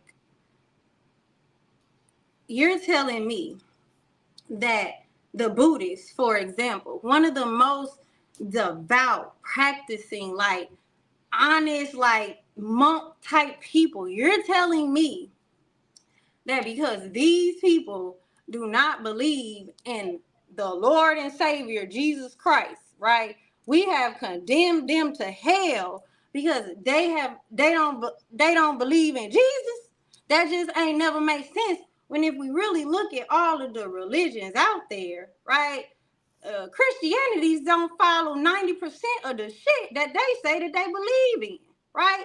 So if we're going to be condemning people, and that's what, you know, a lot of Christians do, they condemn these other religions or other ideologies or other beliefs because they don't believe in this practice. And it just has never made sense. So I think that it's narcissistic to condemn other people, which is then in conflict of what you say that you believe, because you're supposed to not be doing that, but you condemn these people because they, honestly, a lot of them ain't aware of it. And then if we look back and we look at history, we look at the foundation of where actual religion came from. It's like, if all of the religions are saying one thing, religion is made up. People made this shit up because people need leaders. People need somebody on earth to look up for. Religion is all these religions is made up. It's all a bunch of made up stuff that people have used based on geographic locations. So what do you call what you're doing now? I'm just saying these are my thoughts. I don't believe like so you're similar to what you are condemning. You're condemning. I'm not condemning. I'm just saying I'm not condemning it. I'm telling you, like, it doesn't make sense to me. So when something doesn't make sense and when it doesn't sit right with my spirit, I try to make it sit right with my spirit because I was told that this is what I'm supposed to do. And it never sat right with my spirit. So I've made the conscious decision to step outside of religion. I don't subscribe to religion. So those people who looked at other religions, it didn't sit right with their spirit, so they condemned them. Now you're condemning the people that condemn I'm not other condemning anyone. You asked me my ideologies and my thoughts. No, so I asked you what my thoughts. But I'm not condemning anyone. As I stated, I said I don't tell people what to do. I don't judge people. I let people do them because everybody has their own journey. Everybody journey in life is gonna be different. I'm not. You just judge somebody. I'm not judging nobody. I'm telling you my thoughts. I'm not judging. I'm not. You just called. Hold on, y'all. One at a time. I'm not judging. I don't know why you being so aggressive. These my thoughts. I'm I not judging was trying nobody. to get you to answer a specific question, but you would not answer it. I did answer your question. I told you why I thought narcissistic. We all can agree All that right. narcissist. What was your question, Bruce? Just so we make sure she answered. What was your question? Narcissist is a diagnosis given to an actual human being, a person. Mm-hmm. Religion is a practice. Religion is not an actual human being. You're saying religion is narcissistic. And I'm trying to get a clear understanding of, or are you talking about the people who practice religion as a narcissist, or the religion itself is narcissistic? Because if you're saying the religion itself is narcissistic, and that doesn't make any sense to me. I think she's saying the collective ideology that people so if you take everybody within the church and then correct me if I'm wrong, because I'm trying to understand what you're saying, Mila, that the way that they view other people is from a lens as a collective that's narcissistic. Is that what you're saying? Essentially. Because that's the reason why. I just want to say that I don't want to like this conversation for me is not going to sit well with y'all. I know. That's why I've been quiet on this whole conversation. I don't like to talk about religion and politics. That ain't my, I don't talk about religion and politics because everybody going to believe what they want to believe, right? We're not going to agree. Y'all 90%, y'all not going to understand where I'm coming from, and that's totally okay, and I'm totally fine with that. I understand where y'all are. I understand what y'all believe in. I have read the Bible front and back. I understand it. I know I'm with y'all. I agree with the video, what the video people were saying. From my personal experience, because I can only speak from my truth and my personal experience, religion is very cult-like. I understand why that was said. I understand why the lady said that if God did and Jesus thing, why people may not find that benevolent. I understood what the people were saying on that podcast. But this type of conversation, I don't like to have them because it just never gets anywhere. People gonna still believe what they believe. Mila, but why call it narcissistic? That's just how I feel. And this is my opinion, guys. Remember, this is opinions. Mila said that she feels that it can come off narcissistic, right? That's how I feel. I don't want to explain it anymore. I've said why I feel that way several times. Hold on, y'all. One at a time. Like, I think he was just trying to get clarification. I mean, there's no other clarification. I understand what he was just trying to get an understanding. He was trying to get understanding. You're not gonna understand because you do not want to understand. We actually do. That's the reason why we ask a question. That's why I said, doesn't it make sense that God, who is omnipotent, omnipresent, omniscient, would be a narcissist, given the terms? But the thing is that she's accusing religion or the group or the religious of the very thing that she's doing right now. You literally are judging that very group and calling it narcissistic just because you don't agree with it. That's judgment. And the elephant, I think, Sweeney, the elephant in this room is similar to what me and I think somebody said. I think the behaviors that women are starting to pick up, and they want it to be accepted as righteousness. So what can you do? You have to condemn the tradition. You have to condemn the Bible because if you're in deviation and you constantly busting that ass open, you want it to be accepted as righteousness. So if you can't, you have to figure out a way to condemn the norm. You know what's been taught. So it kind of makes the persons feel better to continue in their wickedness. Hold on. I want to get Nelson in there. We got a professional on the panel. I want to hear his thoughts and what he's been seeing and how he's viewing it. Go ahead, Nelson. No, I understand. She has an opinion, and she completely has a right to her opinion. I'm not going to challenge it. Of course, I don't agree, but it's not for me to agree or disagree. In terms of the title narcissist, that doesn't apply to God. That is not, calling someone a narcissist is not a clinical diagnosis. Saying somebody has narcissistic personality disorder is a clinical diagnosis. It's the same thing if I tell somebody, if I say Sweeney looks depressed, I'm not diagnosing Sweeney as having major depressive disorder. I'm just saying he looks depressed. So there is a difference. What if you say he is depressed? That's not saying that he has major depression. I'm not saying you're saying Sweeney has major depression. I'm saying he's depressed. Yeah, that's not making a diagnosis. That at that point it's an opinion. If I'm making a diagnosis, I'm saying Sweeney he's been fatigued for a certain amount of time. He's got a change in his eating. He's lost weight.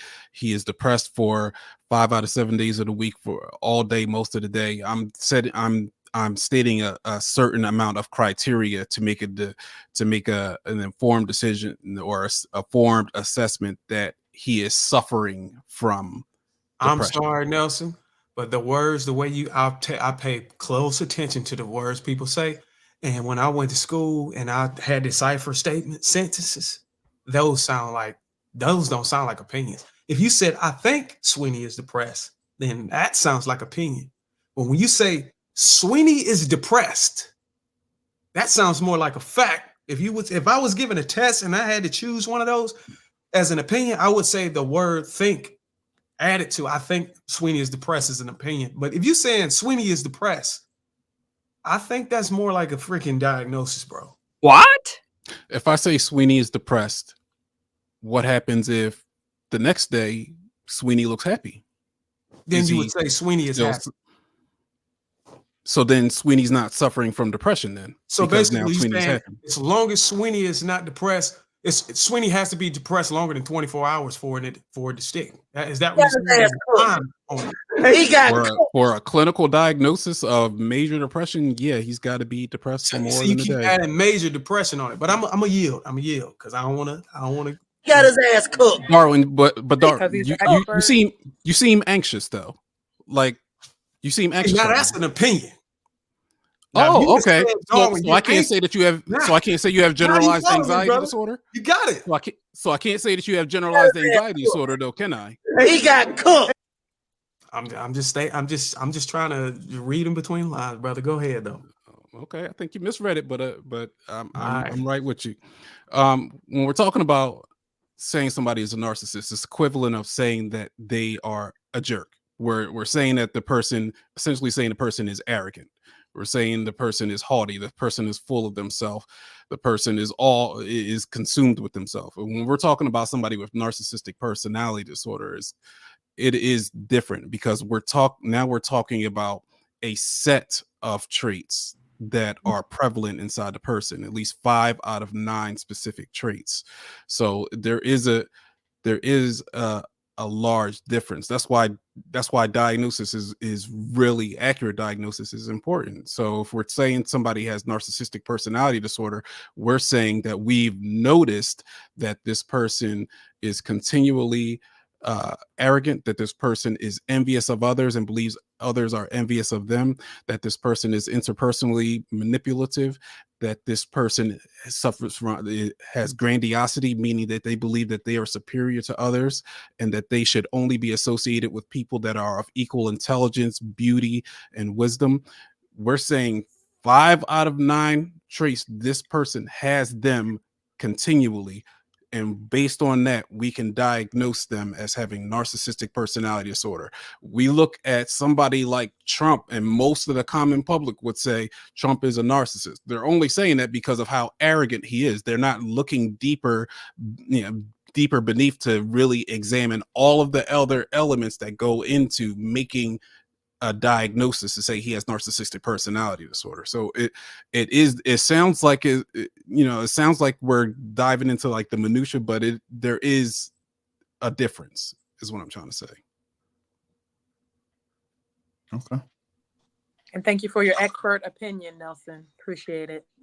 All right. Is anybody that's triggered on the panel? Everybody okay? I want to play devil's advocate so Mila could not feel like she was just attacked. So God. I don't feel attacked at all. I don't feel attacked at all. Honestly, I'm used to like this type of. I'm used to this, so it doesn't really bother me anymore. I don't feel attacked. So all right. So Marcus just like caping anyway. Don't feel away. I actually like making counter arguments because I can see both sides of any situation, and when I feel like it's unbalanced, I don't like people not being able to express their full point. So if I was to ask you this question for clarity, right? Do you think that the traits that he was describing as narcissistic fall in line with the general consensus of the way people within the faith have treated you?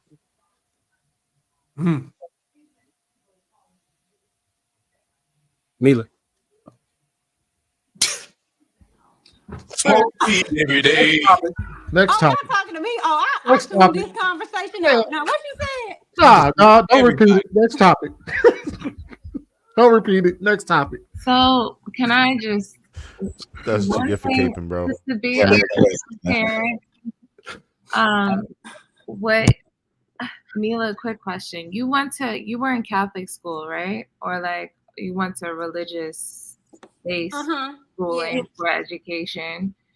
So you experience the religious aspect of spirituality, right? So that's probably what ended up turning you off from it, right? Because I grew up in the church too. So that's what kind of made me turn away from like the religious aspect of it as well. Because I do believe that there are different, there are different religions for each region of the world, but I think it's a breakdown of the full story, essentially.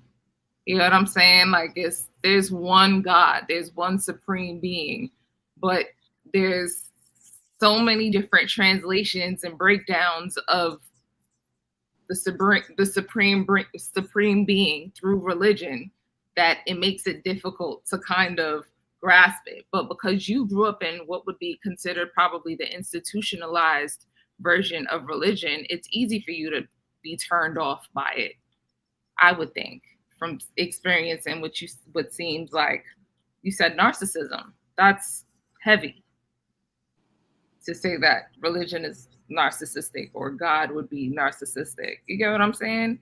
So I understand why you would expect to be attacked here, but I understand, you know what I mean, where you coming from. My last question before we move on. I noticed people in the video said if Jesus, I think they said raise the kid, if somebody raised their son, but whatever. If Jesus walked the earth today, do y'all think people would label Jesus as a narcissist?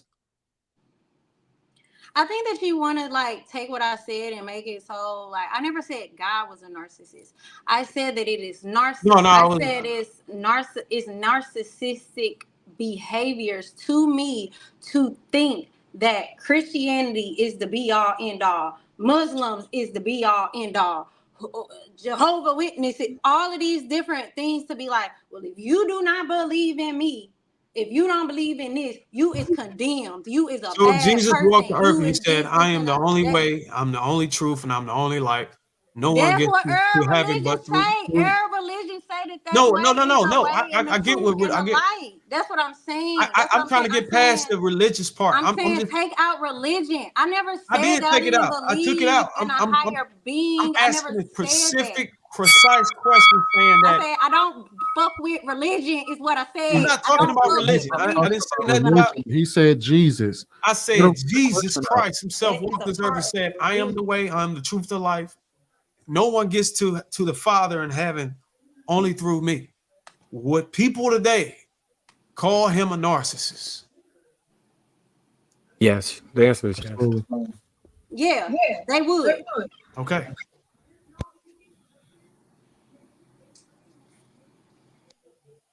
All right. Church say amen. Amen. Do you remember that story I was telling about when I went to that church with my friend and dude was trying to bully me into accepting it in front of this congregation? Yeah, I remember that. And you went to the pastor's house and had a threesome and then you accepted it. No, that was at a different church when I was young. God. that was when I was young. The thing that happened with that pastor, I was probably like 27, 28. But I 100% believe. What we missed, bro? This man joined the cult. Nah. So Bruiser talking about when I was 13, I had a menage at the pastor. You were 13? Was the pastor a guy? Hey, JR. The pastor was a woman. Okay. No, not with the pastor. Wait. Why volunteer that information? I probably would. So, anyway, like I was saying, to be clear, it was a young woman and her friend at that house that Bruiser just kind of. No diddy. Yeah, a young woman at her house with her friend as 13, 14. Yeah, anyway, you got to clarify that kind of stuff, man. Yeah, that's what I'm trying to make sure. Thinking the wrong thing. Yeah. Bruiser presented it in a way because he knew what I was talking about. They were 13? Yeah. Don't you feel bad that you could say that you smashed a 13-year-old? I was 13. What? Come on, y'all. Come on, man. Yeah. Come on. What are you talking about? Two, That is so 13, bad, 13, and If 14. you guys are just tuning in, welcome to Let's Talk. Did you finish? That was a weird question. Okay. I want to make sure you finish your thought, Marcus. You good? No, I wasn't finished the thought. The thought I was getting to, because I wasn't even talking about that. Oh, no, we don't want to hear no more about your No, sex. we don't want to hear it. This ain't got nothing to do with sex. Bruiser the one brought that up. No, Like, you I ain't brought say it nothing up. about that. We I don't was wanna talking hear about the time when I went to the church and I stood up and the pastor was trying to convert Oh. me in the church. That was just on Bruiser mind. So in that moment, based off the traits that he was describing, that Nelson was describing, that would be narcissistic, wouldn't it? No. Bruh. Do you remember that story? No, I don't, honestly. I ain't gonna lie to Yeah, you. I remember when you was talking about it. Yeah. Yeah, I remember it. You cry. You said you Now you about to lie. I heard the word cry come out. I ain't never said nothing about no crying. No, I was the one who was crying when the pastor tried to Oh my God. put the See? oil on my forehead and push me out, and I just kept bouncing back, and I would never fall. And I thought it was the spirit just didn't want to touch me, but I've come to find out all the people that was on the floor in front of me were faking. Oh, y'all some bunch of just some tortured souls, man. I tell you. This dude. So you telling me? So you telling me they ain't never put that? But that wait, oil, wait. that Yeah, they put that oil on me before. that they I didn't put know on the that. clipper to clean the clippers off. They ain't put that on your forehead. First of all, Wait. I thought they used olive oil. Who said oil? Okay. Maybe Bruiser. maybe it was olive oil. That's the reason why it ain't. I think they had goddamn Crisco, some cooking grease or something. That's the reason why this shit ain't work. Boy, y'all. Go ahead, Ruth. Remember earlier when I said people want to hear what they want to hear? So there's a lot of people that want to be prophets, right? They're false prophets. And the Bible talks about this, and they will say what you want to hear, right? So if God is saying, they'll say peace when God is saying there's going to be war, right? They'll say whatever the people want to hear, right? And then something bad happens and they're not prepared. So a lot of people compete, like they don't have the real power, they don't have real anointing, but they want the power so bad. We're talking about power, control, manipulation, right? And so they'll fake it. That's why they're over there faking, so they can the people can fall out. They don't really have any power, so they need those people to fall out, and so they can climb that ladder. So they're trying to be a big deal, like my church, you come here, we this and that and the third, and they're lying the whole time. That's what the false prophets and false teacher is about. So people are really, they'll Google you. There's some prophets I heard, but they'll Google you, your information, they'll follow you, and then, or they'll prophesy after the fact. You know, they don't have no real power, but if you had a real encounter with somebody that told you something, you never met them before, right? And it actually happened. This is the part, the quiet side nobody hears about. People are not just convicted because we have nothing to believe in. Real stuff really happening at the same time, and only God could do it. But you don't have those experiences if you don't get close to God. So nobody's forcing you to do it. If you don't want to believe it, that's fine. But at the same time, it's so funny how people don't want to believe in something, but they want to take everybody in the audience with them. Let them choose. Let them decide on their own. Let them have both of those experiences. The reason why I think the people at the school was not answering your question, because a lot of people sit up in the church and they don't read the Bible. They don't know how to answer your question. They don't have no anointing. They don't have no power. They might sing and nobody cry. Another person, they got a worse voice, but they have a lot of power, anointing. They have a lot of testimony. They have a lot of life experiences with God. They can't sing too good. Everybody crying. Everybody got touched. So the closer you walk with God, that's how you get the power. But man does not want to walk with God. They want to have their own power, so they have their own rules and do their own thing. And that's that rebellion. So if you want to do that, that's fine. But it's a reason why a lot of people walk with God, because they do see real results. And I can say this, and I'm not a religious person. She's going to be somebody first lady. But every single person that, I ain't going to say every single, but 90% of the people that have ever approached me to join a church or what have you, it has always been in love. Like, it's always been in love. I haven't, you know what I mean? The only place, do you see people try to scare you into it or something like that? Yes. But most of the people that I encounter personally who've tried to steered me towards their church has always been in love. It's always been a testimony to it. It's always been like they try to reach me through light, not through death. Or so I understand what Mila is saying, but I can't relate. And I'm not a religious person, but you know what I mean? That's just my choice that I don't steer in that direction. But the people I've encountered, and my grandfather was also a pastor, and even when he preached out of love. Now, I agree with you that a lot of people move in that aura, right? What would you say if Mila was to make the argument that prior to the acceptance, come as you are, preaching of today, it used to be fire and brimstone, and a lot of people believe that removal of the fire and brimstone is what allowed like for the LGBT community to come in and all these other communities come in that would previously be labeled as sin. Well, from what I gathered, and again, I probably defer to Ruth on this or anybody else that's more knowledgeable on this. Come as you are doesn't mean stay that way. So when they say come as you are, they're saying, yes, we will welcome you, come to the church, but that don't mean stay that way. That don't mean come every single day the same way that you were last week. So, I mean, that's just my own observation from the people who spoke to me about it. Ruth can either confirm or deny or object to that. I don't know anybody else that could, but that's just been my observation. That means they're gonna purge you. No. This is the thing. When you have faith and you believe, the Holy Spirit will do the work. So the reason why Jesus died is that the Holy Spirit can come be with everybody, right? If you choose to.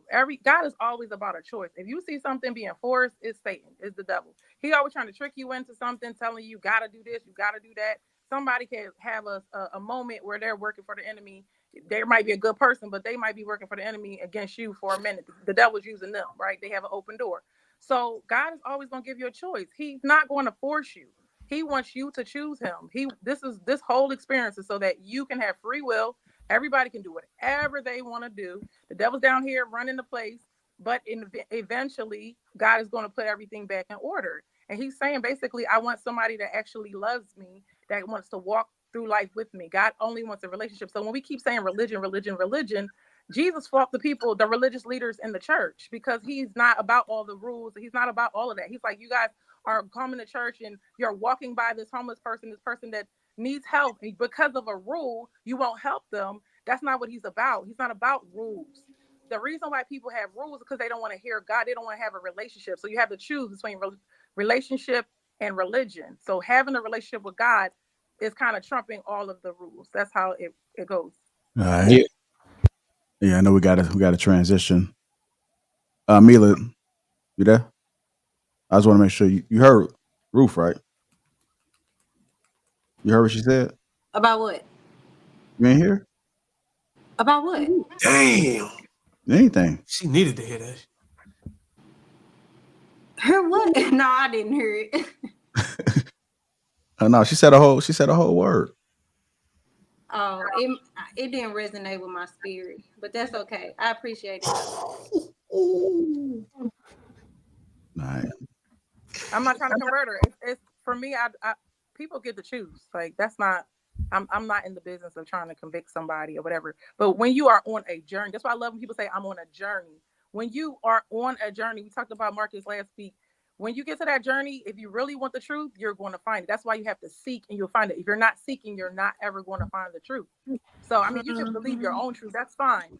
But God is saying, like, I will help you if you want my help, but he's not like going to beg you. You know what I mean? So yeah, like I said last week, I do believe in God and I am on a journey or whatever. One of the main things that stopped me from moving forward, like, you know, you was talking about, you have a choice, right? Like, when I look at it, I know some people may not understand this, but I have a strong tie to like my heritage, and I look at it and I look at my ancestors and I think like the way we were converted, we didn't really have a choice, and that always bothered me, like in my core, like because the choice was removed through slavery, right, or through forced indoctrination, or through a crusade or a holy war. And that's not to say that God isn't real, but those things did bother me. And I can see how somebody else could have things that would bother them about, you know what I'm saying? So Marcus, Christianity was in Africa way before the slave trade. So you're talking about like Ethiopia and the Coptic, yeah. I mean, But Jesus was black. I mean, everybody right, don't believe that Jesus is black. right. And I'm not trying to challenge that is real at this point. That's not what I'm saying. I'm speaking to my experience as one of the things that was because somebody else might have the same experience. One of the things that was an inhibitor from me attaching to religion was that always seemed to really bother me, and it doesn't seem like for the majority of now back to religion moved in that way at the exception of when we took it on. You understand what I'm saying? Yeah, but we're talking about cults, right? So let's say white supremacists that was a cult. Mm-hmm. Okay, so if they're gonna take and whitewash the Bible and make us believe certain things, then they used it in a negative way. If the devil could sit there and tempt Jesus, say the scripture. This is why you need to know the scripture, because he kept missing words. He kept twisting it. So basically, what these fake pastors are doing is what the devil does. So yeah, you have a church, you have a congregation. It looked like a church, but it's not really a church. So if you don't have a relationship with God, you're not going to know that you're being tricked and bamboozled. So you have to walk closely with God. So you just talk to God and you open up that Bible, you pray, and you ask God to reveal everything to you. He will do it. He will send. If you're a Christian and you ever heard 3 people confirm and say something to you when you really, really needed something said, like this is some stuff we're used to. We're used to God giving us answers because we ask him. But if you just saying, God, I only want you when it's convenient. I only want to follow some of the rules. That's the issue. That's like being married and you're like, you know what, that part about being faithful, nah, that's not for me. But I do want all the stuff you bring. But God is like, you got to take the whole thing. And it's a process. God, a lot of stuff these people be tripping on. Oh, you can't wear red lipstick. You can't do this. You can't do that. They're trying to make you legalistic. They're trying to bring their religion into it. They throwing all these rules that don't need to be there. God is not saying all of that stuff, but you're not going to know because you don't seek him for you. If you don't seek him for yourself, you're not going to know. But if you ask him, he will reveal himself to you, and you just be patient and go through your journey. I agree with you on that. Gotta go ahead and transition, y'all. We'll get to these couple super chats. Chicago Gorilla says, $5, hold that like button accountable like y'all do these women. Get them likes up. Let's just have the conversation. Fans Perception, $5 says, there's too much BS in the church nowadays. A lot of these pastors ain't living right. True religion is in the heart and in what you know is right. Congo English says, Nelson, I can trust him in my inner circle. Thank everybody that's contributed to the platform thus far. Let's go ahead and keep it moving. We're going to talk about nowadays women are doing the choosing when it comes to dating, but do you think this throws off the dynamic in relationships? Many of us was taught to grow up dreaming of my wedding, not of my life, waiting to be chosen. I'm the chooser. I am choicefully single. Have you ever thought about having children? My child gave my life meaning. Are you saying my life is not meaningful? Who did the choosing with you and your husband? My husband. Your relationship. This boy paid me no mind. I saw him as a friend. He was like, I wanted to show you the way you were thinking was really twisted. I wanted to be with you. You've been sending your boyfriend like pictures, like this the ring I want. Yeah. Maybe y'all are both doing some choosing, but you're saying, no, it's time. It's that time. Some women are even proposing to men. Oh, no. When I'm doing the choosing, the dynamic is off. If I feel like the man in this position, you might feel a little emasculated. What advice would you have for me as I'm navigating these issues being middle-aged? Don't define yourself as being middle-aged. It's just about being a woman and understanding where you're going and what you want out of life. All right, let's go ahead and get into it. I'm going to go and start with you first, Ms. Chamonix. I know you've been patiently waiting. You always, it's like Sonic or something like that, man. You just... Because I don't be knowing you're gonna come to me first. Oh, you've been sitting there quiet. I was listening to the cult discussion. It was just going from one place to the other. I was like, oh, let me grab it, the information. So when you're asking, what I feel about the video? Yeah. Nowadays, women are doing the choosing when it comes to dating, but do you think this throws off the dynamic in relationships? Yeah, it throws it off. How so? Because you kind of want a guy to chase you. And so now guys are just chilling back and they're like waiting for it to happen, a little lazy, you know. And it's just, I don't know, because I look at it, it's a catch, right? Like, yes, I do think it throws it off, but I get it from the guy's standpoint, right? Because you kind of want the woman to be into you. You really do. So it gives you, you know, it gives you a little insight on whether she's into you. But so yeah, I do think it throws it off. And I do think that women are starting to be the choosers, right? Like they're starting to step into that and be a more taking the initiative the initiative to doing that. I don't know if I answer. It's late. So, do you think there's a lot of good men out there? Ooh. I think that I have been blessed to have some great men in my life, but in totality, like in the grand scheme, I think that there are great men just for different things, right? If you're talking about because everybody, what women are looking for is not a one size fits all. Now, if you're saying what universally women look for, then probably not. But I think that there are great people out there. The answer is no. There's not a lot of good men out there. Are we talking race based, or we're just talking in general? I'm just talking about in general. You know, if you're looking for that husband or somebody that may has husband qualities, would you say that it's easily for most women that you've talked to, or either some of your personal experience, have you been able to find that man easily? Those men are there. They're just, the commitment is not on their minds. Let me put it that way. The ones who are, let me just say this, the good men who are marriage material usually are married, or they're in a relationship at a certain age, right? Mm-hmm.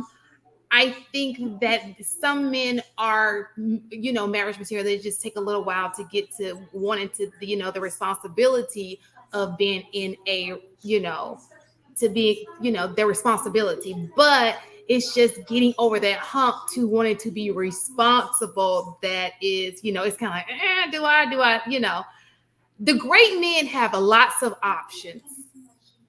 And sometimes it's hard for them to choose. So now why not choose them then? Because they have lots of options. So at the end of the day, I do believe that men control the commitment part, right? So if you have all of these options available to you nowadays, because you know there's an infinite amount of people, because you have internet and all of that kind of stuff, I do believe that good men, you will always know a good man because everybody wants them. So they don't want to get rejected. You say what now? Just say it's because they don't want to get rejected. Who doesn't want to get rejected?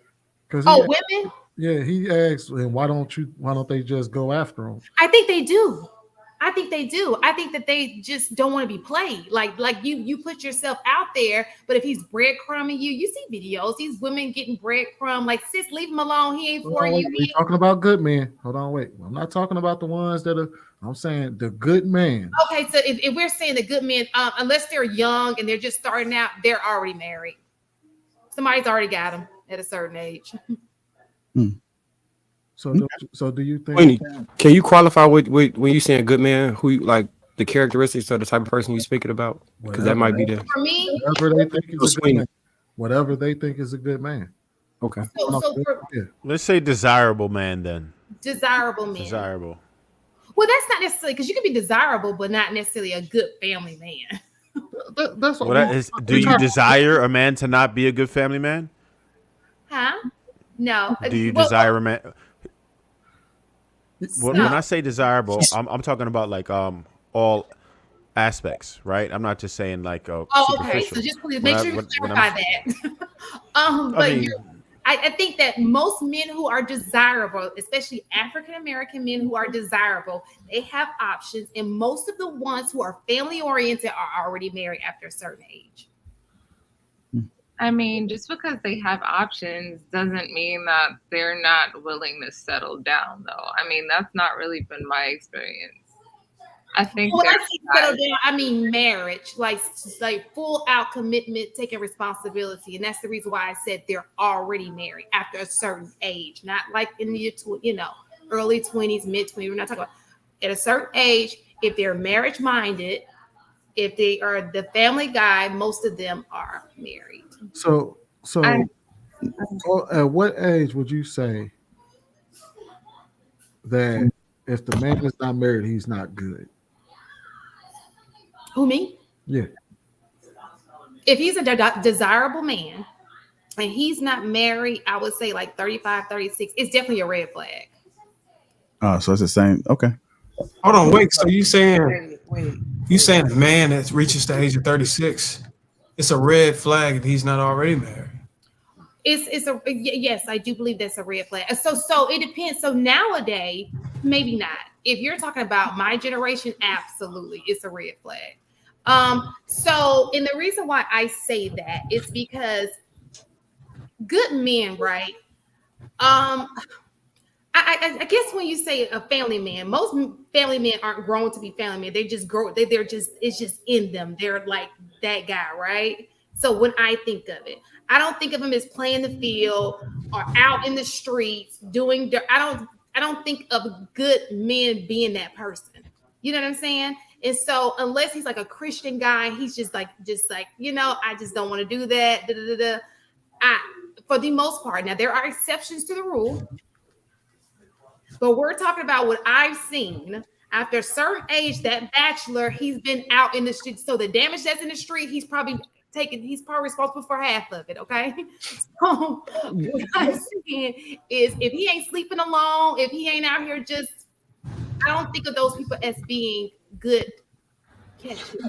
So let me clear this up, Sweeney, because it's being conflated. She's saying desirable and good. What she's talking about is a man that has a whole lot of options that could have got the women he wanted if he didn't get her by 35 is because he didn't choose her, is what she's talking about. Right. Y'all are talking about general good men who may not have options. And I don't think she disqualifying those men as good men because they didn't have the options. She's speaking to a specific demographic. I talk to her about this all the time, so I'm pretty sure. Yeah, I wasn't confused about that. That's correct. Okay. Yeah, I wasn't confused about that. I will say this, though. What if he says that of all the options, there weren't any good women to choose from? They were all just cool to kick it with, but not marriageable. Well, so even kicking. So what's your idea of kicking with it? So smashing. Right. So that to me. But he says that they're not marriageable. So this is my thing, right? Because we like to make this normal. It is not, okay. If you are a part of the streets, you are a part of the problem, okay. So my idea of a good man is, okay, I will chill out because I haven't met anybody, but I'm not going to damage anybody along the way in my journey. So I'm going to be honest. I may have cool people I hang out with, but I'm not going to string a person along. I'm not going to, if he's been in a relationship for 3 years, like why I take 3 years? You just wasted that girl's time. Or if you out here and you like, I got a date tonight, another one tomorrow, and you just out here smashing, that to me is not good character. What if he falls somewhere in the middle? You said what now? What if he falls somewhere in the middle? He's not. No. What Sweeney really means is, what if there are a group of women that's categorized for recreational use only? Okay. Meaning, No. That is. Hey, y'all, we got to get some of the other people involved too. So let's make sure we ask. If y'all gonna ask some questions, let's get Lady Mogulette. Let's get some of the men in there. Ruth. I'm enjoying this exchange. Actually, I just want to make sure we share them. I can kind of clear this up because there seems to be some type of an issue here with people understanding what's really happening. What the problem is this, right? You're not getting the results you want. You have to improve. People who have the nerve to say that they can't find someone to marry, right? There weren't any options. No, you can't attract the men who you actually desire, right? And until you come to that realization, you won't find the man that you desire because you refuse to improve. The problem is a lot of people, particularly women, expect a man to accept certain things that are unacceptable. right? And if you look at it, women who have a certain demeanor about them usually find themselves being married. And then there's another type of demeanor who you never really see married. They say there's not a lot of eligible men out here. All the eligible men are taken. But the women who fall in line and understand what this really is usually find a man and get married. There's not many good women that I see out here who understand what a man actually wants and is willing to fulfill it that aren't able to get married. You had something? Go ahead. Yeah. So okay. So the question was, are there in general a lot of desire for these men, right? So if you got to take in consideration, one, there are more women than there are men in this country. Where? How many more? But let me finish. Then you have to take Go into ahead. consideration, you know, those who are in jail. Yeah, those who are gay. There's so many. Y'all like to ignore that, but it is what it is. There are so many other things, and then you have to think of too. Now, I'm not saying there are great black men. I know a lot of them. Okay, we're not taking it away. We're talking about in general, though, right? And then when you're talking about mating with someone, you want someone who you're attracted to, not somebody who's so handsome, but somebody at least you want to kiss. You feel me? Or you find attractive. You want your woman to be attracted to you in some way, form, fashion. I would hope. And so there are so many. When it comes to women, women's minds are just so much more complicated than guys, I think. When it comes to mating. So when you put so many other things into, but I agree with some of the things. I'm sorry, I just finished that sentence. When you put all of those things in consideration, it is hard for some women to find a really decent catch that's not already taken. Because think about it right now, even dating, more than likely, you find a good catch, he's already talking to somebody. There's somebody in the background, situationship, friends with benefits. There's something going on in the background. Yeah, no, I understand all of that, but most women feel like they can get the top 10 to 20% of men, but you're not falling under the top to 10% of the women. That's the problem. So you really punching outside your weight class. That's the problem. So you're never going to find a dude that's suitable in your opinion, but you don't understand that there's certain improvements that you have to make. Comment in between y'all. A black woman, particularly a black woman, could put herself in the top 30, 40 percentile of women in competition if she was just getting her healthy weight. So in reality, she's already beaten out 70% of the competition if she can just get in her goal weight. Why do we have to fall into this shit every time? Listen, real fast. Most people. Hold on, Sweeney. Hold on. Sweeney said we got to always fall into what, Sweeney? Like, God damn, can we just be candid for like 30 minutes? Just for once. Why do we have to keep falling into this shit every time? Because y'all won't let me go. You think someone's being disingenuous and not candid? Before we go to the extreme, it's like Sweeney, because I'm the girl version of you right now. Please. I was doing this and everything. You should have caught it. So, Shan, you see that this is the problem with us women and then black women. We see the glass half empty when it comes to men. Correct. Everything you said was a limited way of thinking about it. There are not enough good men around. They're already married. It's like men can do the same thing to us and say, but black women this and black women that, but black women this. But there's a lot of good men that are out there, right? If you took the pool of men that are around right now and took them in the 50s, they would be very popular.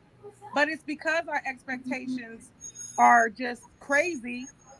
That's why it's so difficult. So wait, you said a lot of things that was like, oh, they're in jail, they're gay, this is sounding like all of the younger women, and this is why they can't find. Why is it only black women can't find a good man? I think that the only thing that you're missing is I also put in consideration being in the streets, which takes out a lot. Okay. So a man without self-control when it comes to his penis, that to me is not a good man. So that more than jail, more than anything of the other things that you just mentioned, which I would agree with, that is the biggest concern. I got you. So but what that I'm saying is eliminates a lot of people. So that's right. But women are still going to accept them. So we talked about this before. The body count of the men don't matter because women are not making that. But I'm telling you, me for me, yeah, me so too. when you ask me a question about good men, just know I say that there are not a lot because I take that in consideration. Okay. So the things that you take in consideration can actually put a limit on your options. I think Ruth's mic is a little low. Are you? Is it just me or is it a little? Can y'all hear me? Okay. Let me see if I turn it up a little bit. You go ahead, keep talking, Ruth. Okay. Can you hear me better now? Yeah, you go ahead, keep talking. Okay. So Shan, if we can just have the opposite way of thinking, let's find out what are the good qualities of men. We're looking at it all wrong. Like if they did the same thing for us, they would think we were awesome, right? But we don't see them as great. We don't understand the presence of a man, or he's gonna be a father to your children. Like we just looking at money, okay? Or we're looking at he gotta look good. I'm talking about the women in general. Women in general. But the thing is that you say you have the same talking points as these women. So but I'm talking for myself. I understand what you're saying, but I'm not, because I don't care about a guy having a six-pack. I don't care about having 6 figures. And those are the things I care about. But what I do care about is taking accountability. How many times we argue about, okay, if you get a girl pregnant, it's not your fault. It is. How many times do we talk about just being in the streets? I think that I think that a person who is of great care, a good man, it will show in his trail, being that the women that he's able to get to submit to him, to be in a relationship with him, that makes him who he is, right? Not just out here tricking or not tricking, I don't mean to say that, but just out here spreading penis love to everybody. You have to have standards for your body. Sure. If you have standards for your body, there are some guys, but you addressed a lot of points. Shan, how many partners do you think a person would have over a lifetime to be considered in the streets?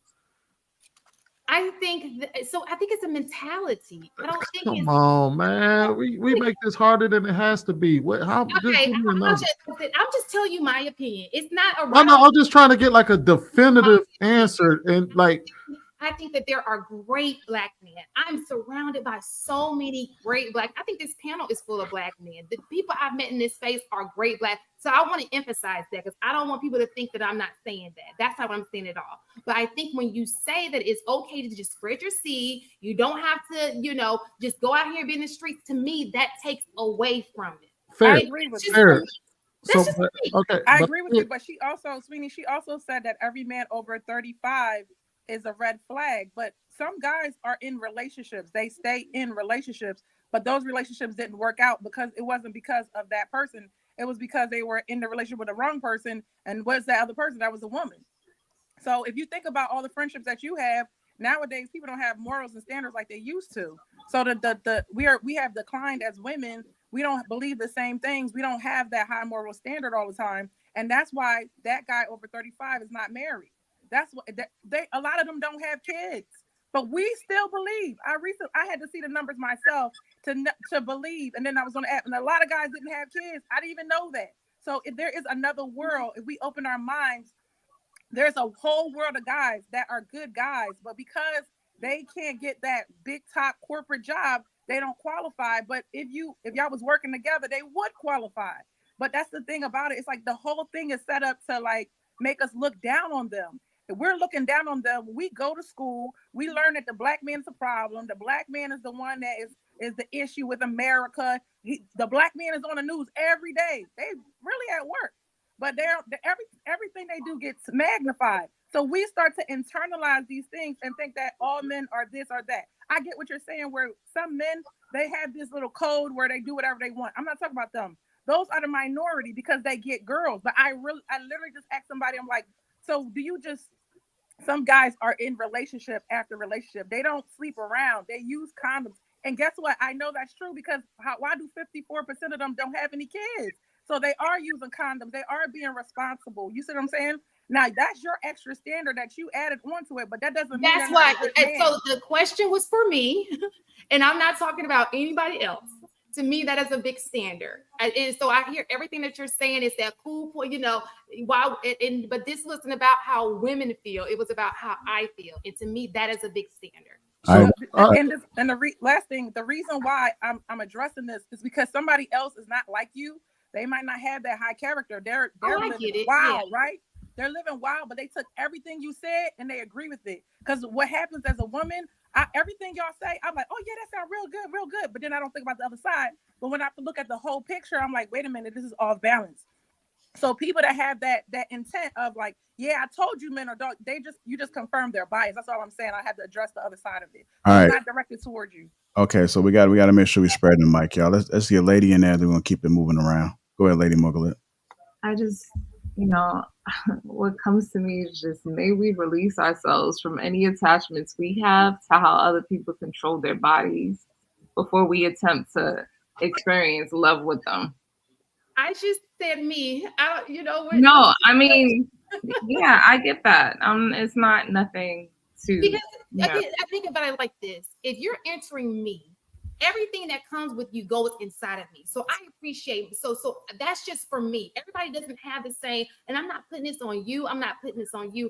I'm just talking about for me. And in return, I promise not to go out and sleep with a whole bunch of men. So I can do that for you. I was talking about for me. Okay, I just wanted to just. I know that's not. Yeah, let's go ahead and let her finish so we can go moving. Wrong with it. Okay, I just want to make sure you do what's best for you. Ooh. Go ahead. So that's what I thought about. That's what came up for me with the whole exchange, because I understand both sides. We experience things that creates our perspectives. That just is what it is. Life is gonna life. That's my take on that. Okay. All right, let's get Nelson. Let's go ahead and get Nelson in there real quick. Go ahead, Nelson. I think our choosing is, I think on both sides is way off. I think what's happening now, there's plenty of good men and women out there. I think a huge problem is the ones that are good, you typically find them at earlier ages. They end up getting with somebody that is completely wrong. So the good girls fall for the bad guy that cheats on them, that uses them up, and they get out of that toxic relationship, and now they're in the dating world, and now they are doing things. They come up with these defense mechanisms to make sure they don't pick a person like that anymore. So they develop these different tools that they use to screen men, but they don't realize that they have faulty screening tools. So they start evaluating men based off of things that don't show their character. Same thing with men. You mess around, you find that toxic girl that sets you up, that that makes you feel like crap, that lies on you and everything. Now when you go back into the dating pool, you don't want to commit, because you've seen what life was like when you tried to do everything that you could do to make this person happy, and they still use you up. So I think there are both good men and women out there. It's really more of a matter of reevaluating our screening tools of how we decide who is good, what that looks like, and not so much base it off of she looks good, does she hold me down? And I mean, that's a big trap in itself, because a lot of guys end up picking women that mirror their mother, single mother, like having a single mom who worked all the time and took the initiative and kept the household in check. Men end up getting with women that look like that. The problem is those types of women are highly independent, and you want to come in and be the man. If that's not the way her personality is wired, you're gonna run into problems. So I think so much of this is really just based off of how we screen the people that are in our lives. You can easily tell women that you should stay away from. As much as people say that it's a bad thing, stereotyping is a good thing. If somebody coming out the house and they in the grocery store and and they wearing a bonnet and walking around like that's a good indicator that there's going to be some problems. Same thing with guys. They come in, they got their pants hanging all the way down off their butt, wearing a beater in the store, and not like, what I mean, like, just what I'm saying is stereotype people based off of what we already know are red flags, and the type you can identify the type of men and women that will act and behave a certain way. Like we do that. We can do that. All right. Let's go ahead and get Trav in there.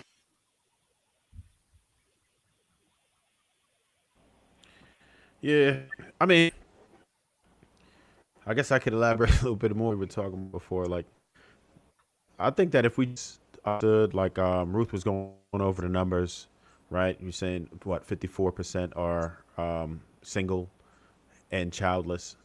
So there's enough, right? And no matter how you spend it, and even if you incorporate the amount of people who are in prison, we understand that U.S. prison is a business, but even if you take that out, there's no type of grave disparity as to where you can't find one, because there are people who find them. What I would encourage, like, the younger women is to, forget the hot girl summers and all that. If that's what you want to do for life, right, and you just want to be a tool for life, that's fine. Go ahead and do you. But if you are trying to position yourself to get married, then you need to start early, right? If you look, I know everybody's going nuts over this NFL draft situation and what we saw, right? But there's a reason why that happens. Why they had, I don't know if y'all familiar with it, but they were like mad because a lot of them ended up with when they were getting picked or whatever, they had them with they were with women of other races, right? All the athletes and everything. And the reason why that happens is not because these women are better. They just got game. That's all it is. They know how to stroke a man's ego. They know when not to be crass, when to just quiet down, right? They know how to play the game. These are not better women. They just play the game. The black women who do that, they end up with men too. But these women knew what to do to obtain these men early, and they didn't wait. They wasn't trying to have the hot girl summers. They grabbed these men while they were still in the potential phase. That's what they did. They didn't wait until they were at the finish line to go ahead and get these cats. So there's a lot of things that we can do to secure a good partner, but are you actually practicing that? Are you preparing yourself for that? Now, you going out and you just want to do the dating forever, or you want to go vacation here, do your Miami girls trip and all that, that's cool, but it's not preparing you for marriage. It's almost like you have to make a choice, right? And I understand people are into their careers and everything, and there's nothing wrong with that, but there's a balance, right? It's anything that you want anything that you want to happen in life, you have to work for it, right? Just like how you went to school, you put that work in. You made sure you studied. You made sure you showed up. You made sure you was ready for them tests, right? You conducted yourself in a manner that would get you there. You did all your prerequisites to get that job. You got to put that same effort into obtaining a man if it's important to you. It's one of the most major decisions you're going to make in your life is what man you end up with. It's going to affect you forever. Your children, your legacy, everything. So if it's that important, you can't just sit around and then hope that a man is going to come in your direction. Most women don't even know about strategic placement. Most women don't even know where the man that they are looking for is. You don't even know how to find him. You can't source a man. You're not even putting yourself in position to get one. You think it's just going to happen. Sierra's prayer is not going to work for everybody. You're going to have to put the work in. Look, you wanted to say something, Shane. No. Well, so this is my concern, right? And this is what the problem that I have with these panels, right? I often find that as long as we're criticizing women, it's open arms. All I did was state some of the difficulties there are with finding mates. And it's like, how dare you say that? And these are the difficulties that people, and then you don't want to outline, I don't want to put them on a pedestal or put it on a marquee, because we know that doesn't define, Black men. Like I said, we have a panel full of great Black men right here. We see them every single day, but we're not going to sit here and act like there's also a big group that's not so great. You know what I'm saying? Like, just ignore them. But we don't ignore OnlyFans girls. We talk about them all the time. We talk about the girl who opens her legs everywhere. We talk about we highlight those people, and they too are just a minority.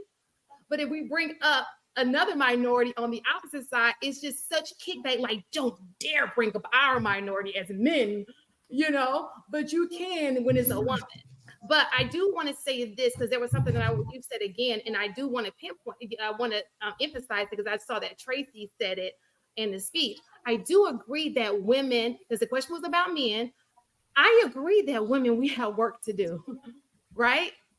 There's some household things that we're lacking. A lot of Black women are lacking in, that we need to, step ourselves up with the cooking, the cleaning, putting family first. Those are things that we need to do to be better wives to our men.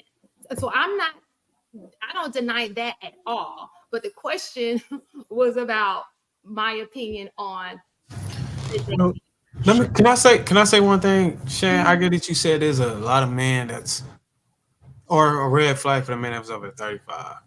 That's for me. Yeah, I got it. Is it safe to say that the men who are 35 and older that are not yet married, sure, is it safe to say that are actually making improvements? They're actually stepping into their peak, as far as being on their purpose and present themselves as a husband and a provider. And the women that are at that age of 35 aren't necessarily improving. And we can't really say the same for the women that are reaching 35 that aren't married. Because I see it. I see what you're saying. But when we look at the women that are 35 and 40, I don't see that those women are actually, childless. So maybe 35 was too young. Maybe a 40, 42, 44, maybe the 40. So 35 may have been.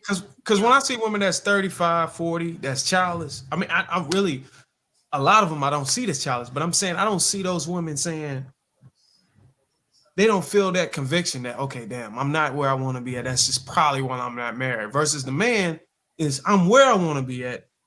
The reason I'm not married is not because of where I'm at. It's because of the women that's in my age range. It's not where it would make sense for me to marry them. You get what I'm saying? Bruiser. Most people are regular ass folks, man. Hold on, what does that mean, regular ass folks? These motherfuckers just like, most of these people, like the bell curve, most of them motherfuckers just get up, go to work, and take care of their kids if they got some, or they just trying to get on down the road. We talking about stepping into their purpose, and I get who you talking about. But when we're talking about people at large, and most guys are just regular dudes. They get their ass up, they go to work. If they got some kids, they take care of their kids, or they women. Like, that's most men. And then most women are just regular ass chicks. Like, they do the same shit. They get up, go to work, and come home. Like, why are we making this shit way more complicated than it has to be? What's the disconnect between those group of people? Okay, so here's the disconnect. Why are those regular ass 35-year-old men not married? And is it the same excuse for the regular ass 35-year-old women that are not married? I would argue yes. That's the disconnect. I would argue yes. I will say this, you have two groups of people, and they have their expectations and they're not willing to yield on them. They're not willing to come in good faith. They're not willing to. I would be lying if I said that this is more men than it is women. But I think what has happened is that we're dealing with a group of women that aren't willing to settle, even if the man is exactly who they're supposed to be with. All right, go ahead, Lady Mowgli. You were trying to say something, or did Sweeney say? They literally just said what I was gonna say. Okay. So, Hold on. I'm gonna check with Roof. Roof, you good?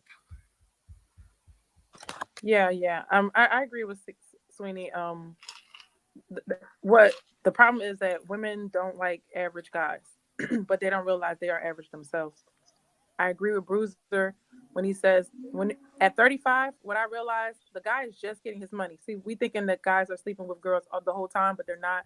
They're just getting what they can get. By the time they hit 35 and they start making money, they don't want to be married because now they got money. Now they got to really play the field. Now they really showing off. They get a little cocky and then after that, 45 something, they want to settle down, get married and things like that. So I do agree with a lot of things that Shan, when you're not here, I'm the one saying all of those things. You don't know that, but I'm the one like the guys are doing this and the guys are doing that. So I'm just saying like sometimes when you hear the opposite of your argument, you're like, but wait. But that's why I say if women have a positive opinion of men, then you have more options. But we always have that negative opinion. And then on the men on the internet have this really negative opinion about women and they don't want to budge. And they think that all of us are this way and it's not true. So if you guys just flip flop, look to the other side and say, what about the good people, men or women? Then we can really start getting somewhere. Like y'all don't want to be married. Y'all don't want to have legacy. You don't want to build wealth together. Like y'all either got to do it or not. But we got to get about Mark, the negative side of the other is real quick, and then let's go ahead, Mark.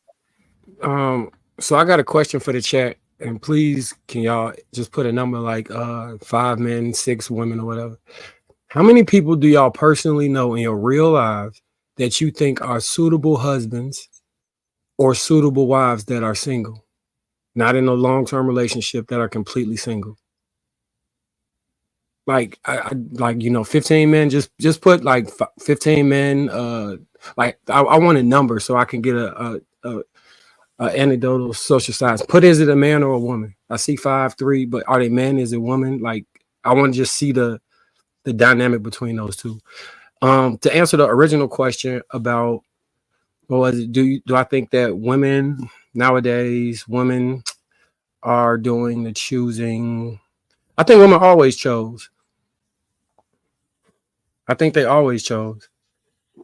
Back in the day, they did it with like choosing signals, handkerchiefs, eye contact, all those things to let a man know you're interested. Courting. Yeah, you let a man know you're interested, and then we'll go forward.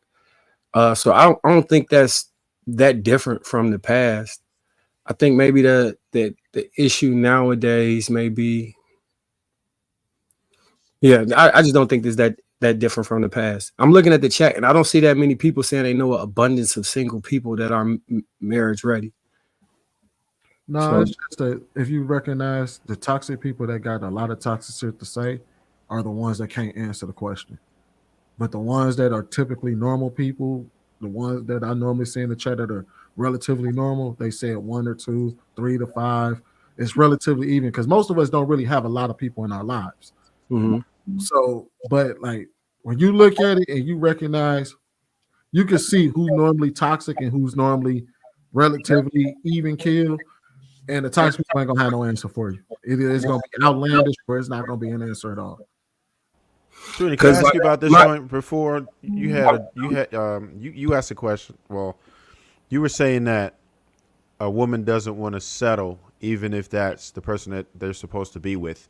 Is that settling if you are average and you are getting with an average person? Absolutely. Is that settling? Absolutely not settling. But that's not settling. That's getting what you. If you look at your counterpart and they're equal to you in every which way, and you say I'm settling for that person, then what does that make you? That makes a woman hypergamous. That's what it does. If a woman is going after a man that has a higher income, a higher social status than herself, then that makes her hypergamous. If she's going after the guy that has the same income level as her and the same social status as her, then she's not hypergamous. She's just dating the person that's a man that's parallel to her. So if she is hypergamous, in which we could all agree, I think some people made arguments and cases for women to be hypergamous. If an average woman dates or marries an average man, then she would be settling. Is that practical in today's society where women are pretty much beginning to out earn men? Is that now outdated for women to be hypergamous according to at least to income? Is that no longer because it's not going to match up? You're going to run out of men really fast, and that's what I'll be talking about when I say you price yourself out the market. That's just like, no, you can't do that anymore. The problem it's outdated.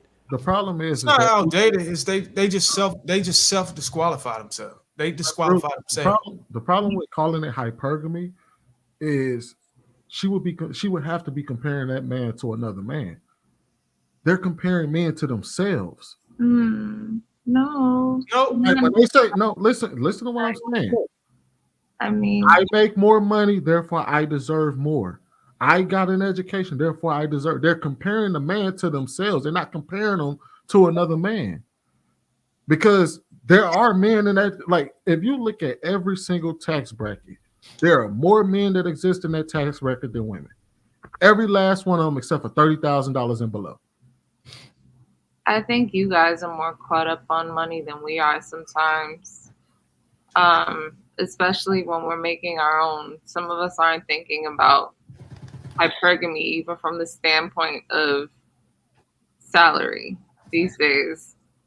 Because, like, if you guys are the stronger vessel anyway, primally, we need a man that's going to protect us and provide for us. No, I think y'all setting up for the next conversation. No, but you know what though? So the funny thing is, if you ask a woman what they feel, if you take money off the table, right, for the most part, and we've been having conversations with women on these panels for at least the better part of the last 3 years. All of them describe a person that's not hard to find.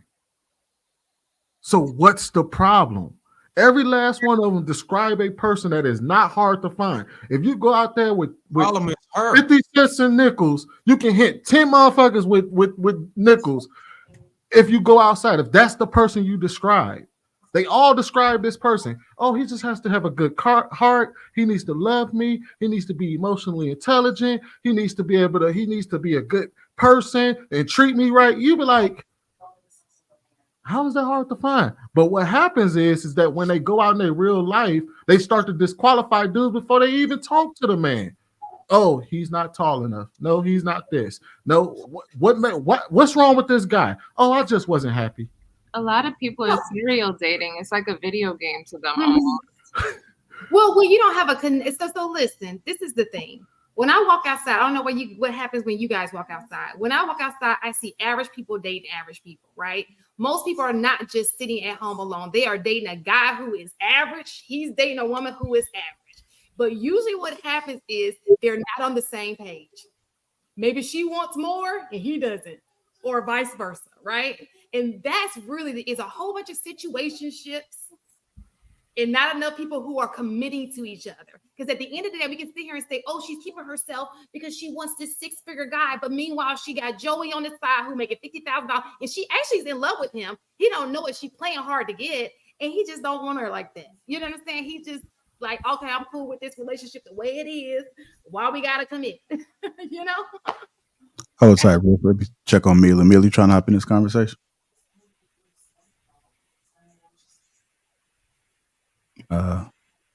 Ask her a direct question. He's reading the Bible and repent, probably. You're muted. Yeah, you muted. What y'all said? Oh, the question was about damn. Let me ask. I got one for you. Mila, I don't know if you heard me ask the initial question. How many single women do you know that you would think would be great wives personally in your life, and how many men do you know personally in your life that you think would be great husbands that are single? I know about 10 women in my life that I think would be great wives. Maybe like 3 men that would be great husbands. How you quantifying that they would be great wives, and how you quantifying they would be great husbands? Personal development, working on themselves, working to be better, understanding who they are, being able to take accountability, worked on their past traumas, have actually taken time to be alone, to work through the childhood trauma, the relationship traumas, the relationship that they've had with money, just a lot of different things. So 10 women like that and only 3 men?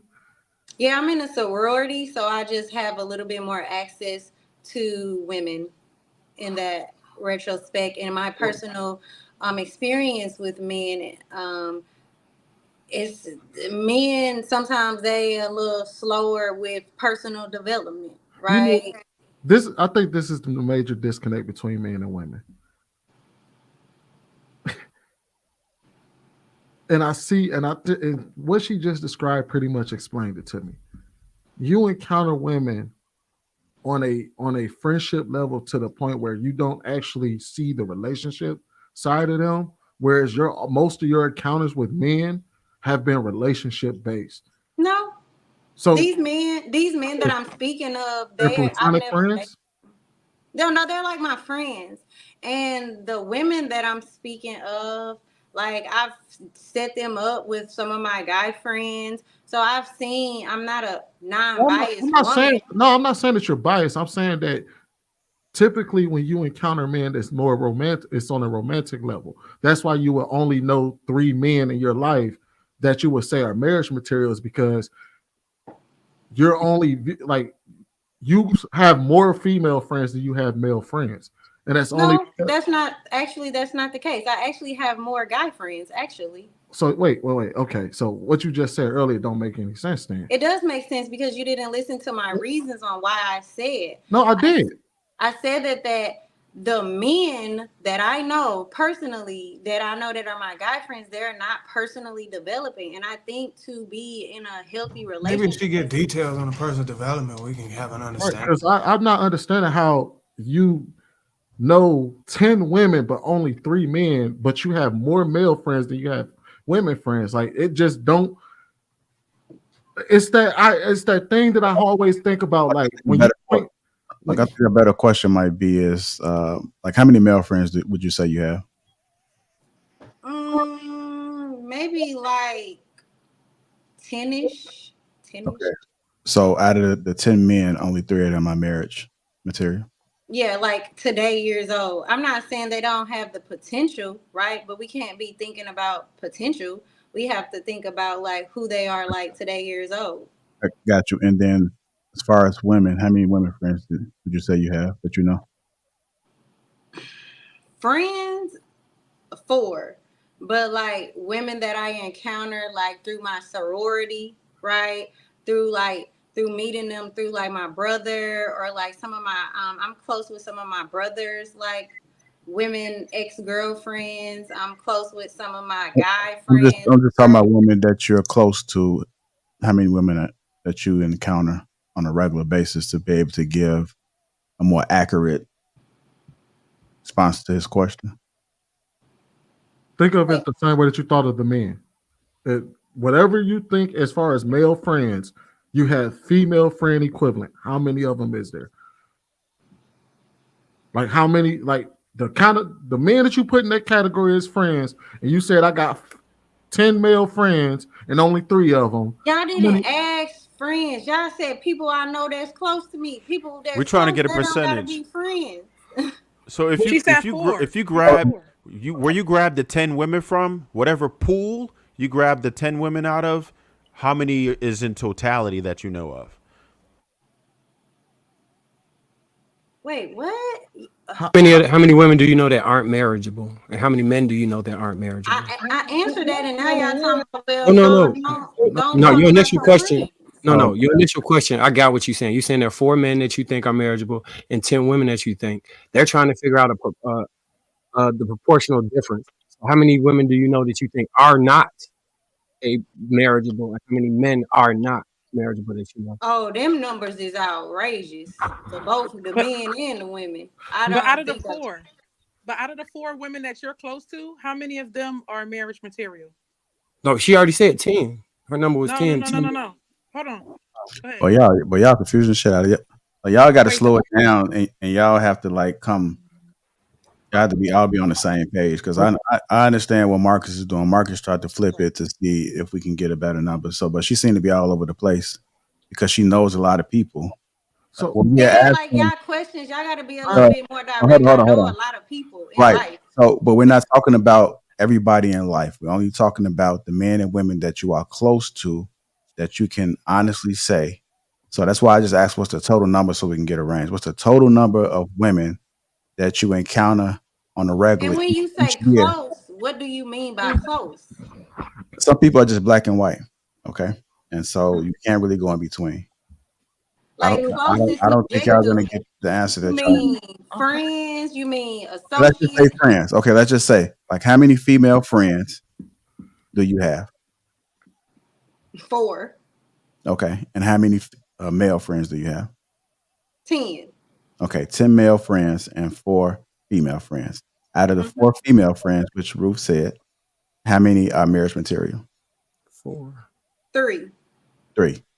And out of the That sounds like bias. Right, but that's what I. That's hold on, what I said. no. I was laughing at something else. Out of the 10 men, how many are marriage material? 3. 3. Okay. So 70% of the women that you know are marriage material, but 75. 75, but only 30. 30% of the men that she know. Come on, man. So, but sweetie, Wait, you got to take into consideration she might only surround herself with those 4 types. You know what I'm saying? Those 4 people that she surrounds herself with are a certain caliber of woman.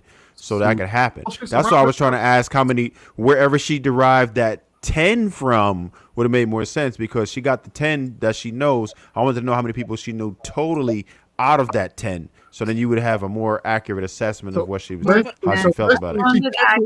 She kicks it with good women and knucklehead niggas. I got the answer. Women, I got the answer if y'all just listen. Listen, Linda. Women have a higher opinion of women, and we have a lower opinion of men. That's why I don't agree with that at all. I don't agree. That's not my reasoning for why I said we what can easily see the men's flaws, but it's hard to see the flaws of the women that's close to us. That's all I'm saying. We'll say, No, girl, I you see look good they in that. And they flaws. don't look.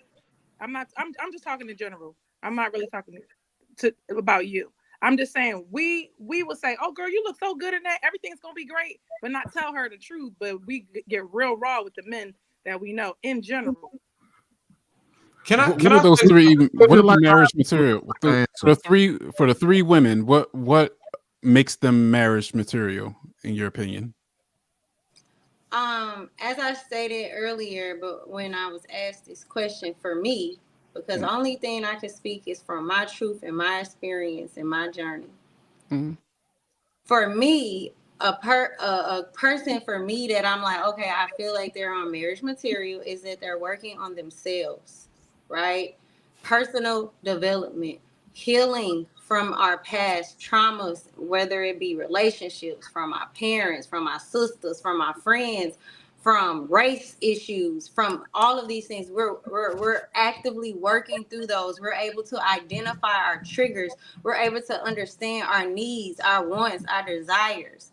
We're stable in our mind, in our spirit, in everything that we're bettering ourselves on an everyday basis. We understand who we are, we understand where we want to go, and we understand how to get there. We also are able to take accountability. We're able to apologize. We're able to work, like we're just all encompassing beings that are like and also ready to be committed. Like a lot of my guy friends, they're not ready to be in a relationship. They're not ready to be married. So if you're not even ready to be in a relationship, like they be like, hey, I'm out here in the streets. Like I'm figuring shit out. Like, you know what I'm saying? Like they not even in a mindset to be married. So you have to want to be married. You have to be like, you know what? I've been out here. Shit ain't been working. Clearly there's a disconnect. Clearly there's some things that I need to work on for myself to figure out why I'm not attracting the person that I want. Why am I continuously running into these certain type of men, these certain type of women, and I'm taking a step back from dating. I'm taking a step back from having sex. I'm taking a step back from being outside in the streets and really figuring out what it is I want and how I can get there. And in my Can I say experience, something? the women Hold that on. I have dealt Let's with, let the other ladies answer the question too. they have been working on that, because as a collective, right, we all Okay. collectively have been working on that, because we've listened to the negative feedback that's been talked about the Black woman. Y'all don't do this, y'all don't do that, y'all this, y'all that. So we've taken that and we tried to better ourselves. So that's why I said what I said. Okay, gotcha. So, in other words, Hold on, y'all. Let's just let the ladies go real quickly, y'all. Like just 1 minute. Go ahead, lady. Thank you. So as far as the question goes, I guess appearance that it seems like women are doing the choosing when it comes to dating, and whether or not I think it throws off the dynamic. I think it just depends on where people are when they're approaching dating. I mean, personally, for me as a woman, I don't pursue men. It's not really my thing, but I do understand women being more assertive. I guess as it relates to going after what they say they want. It seems like it's almost a freaking Hunger Games for a man out here with some of these chicks. So, you know, I get it being like a thing where they might feel like they need to assert themselves if they want to get what they want, which is a man. Whether or not they're ready for the man that they say they're looking for is something else entirely. Because like you approaching dating from a place of either desperation or need or imbalanced desire, like whatever that is, could just have you just messing everybody else up because you still ain't working on yourself. Just a whole bunch of collateral damage along the way, you know? So this depends on how you approach it with that. But yeah, some women are doing the choosing. Not my cup of tea, because I do think I prefer my men to be the leader and the guide in that, because, you know, men loving you, y'all just, you know, it's the whole thing with cheating in the flesh and y'all being a bit more carnal than we are and whatever have you. There's that whole rabbit hole that I could go down, but I'm sure y'all catch my drift. I don't think you answered Nelson's question real quick. Nelson, what was the question that you had for the ladies? That's what I was just saying for 1 minute. Now, I was just curious as to what was the criteria that was being used to say that a woman or a friend was marriage material. And so she answered the question with saying that, you know, they're working on themselves and they are taking accountability and things like that. And then when she kind of described the men, she said it more so like she's just they already kind of come from a place of where I'm not ready, I don't want to be in a relationship. So I can understand that. I just think that a big part of the problem is, how do you measure when somebody has successfully healed enough to be inside of a relationship? Because if they're working on them, a lot of the problems in relationships come from people that are working on themselves. So a big issue that comes from that is, well, you know that I'm working on myself, don't judge me. But then you see all the negative aspects of them working on themselves, like, are very visible inside of these relationships. So you get a lot of the arguing, you get a lot of the talking, you know, talking back, and this is one to another. I'm not putting this on you know, just men or just women, but our issues are very visible inside of all of our lives. So what is the determining factor to say that I've made it to a certain point in my healing or my counseling that I am now marriage material? I think that's for each individual person to decide. I honestly don't think it's for us to decide who is and who isn't marriage material. That's a personal decision. And if they find somebody that is willing to go on that journey or be with them while they're in their figuring out phase or whatever, that's for them to do. It's not for me to do. This is all like based on my personal opinion. I don't like to I don't speak on think that was his other question, people's though. opinions. Yeah, I don't think that was his question. His question is for people that are healing, right? Let's say I'm in my healing journey and all that, and you did the work. Like, how do you measure if somebody did the work? If you're still repeating some of those same things within these relationships, like if you meet somebody and they say they healed, how do you know they healed? And then the same stuff that they supposedly have worked on is still showing up in relationships, right? Elsa, is that what you're saying? Yeah, I mean, so just to use a woman for example, woman has had a traumatic past, whether it was a relationship or something inside her childhood. She goes to counseling for it, but inside relationships, there's a continuing problem that whenever she gets into a relationship, she starts doing small little things to test his loyalty, to test how far she can go before he snaps. And she doesn't realize she's doing it because these are unconscious behaviors that have formed, since she encountered the trauma. But she's been going to therapy, but these things are still present, and these little small things are what add up and destroy relationships.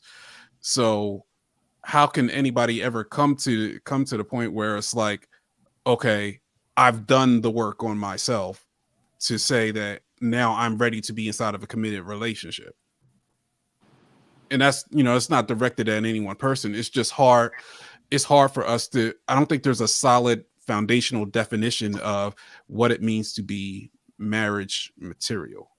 And I'm glad you said that, because first of all, marriage material should be a question asked. It shouldn't be a question asked to a woman who is to be chosen.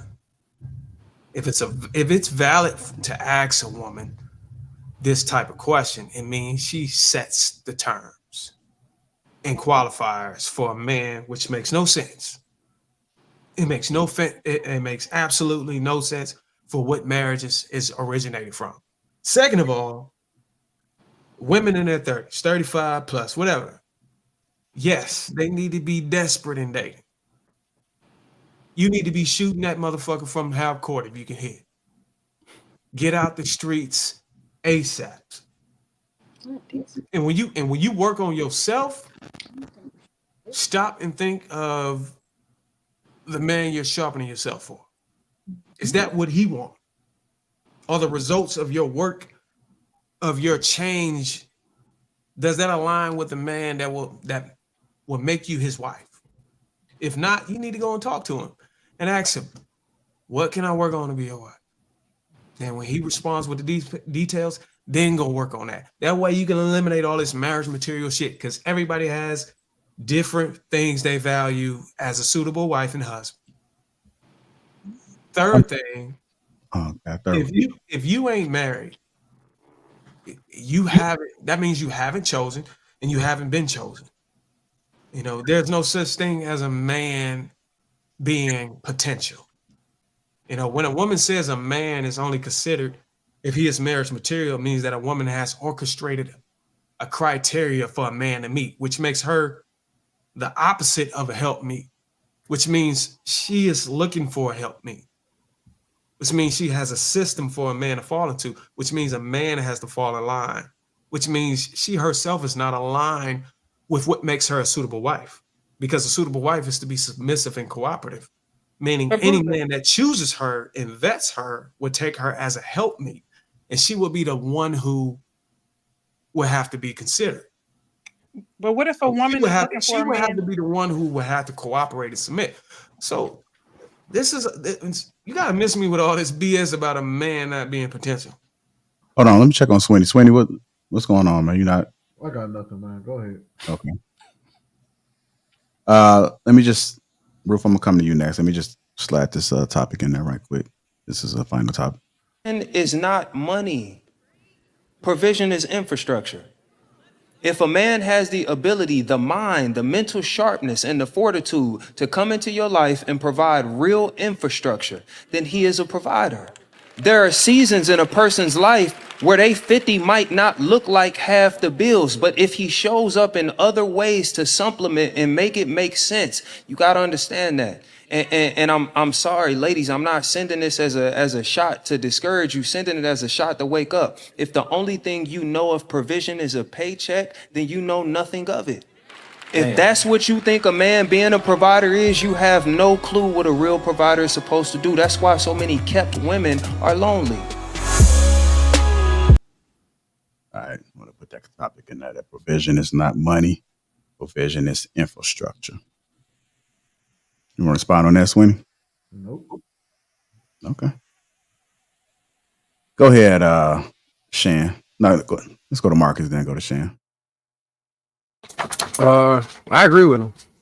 I usually agree with a lot of this stuff Trip be saying. Especially so, and I think it's beneficial for men too with that statement, with the change in the way economic status is set up with the advanced degrees that women are achieving. The ability for them to earn more creates a dynamic where if you just were to try and vet men strictly through a financial means, you wind up with people that can only date the top 10%, which leave the other 90% single.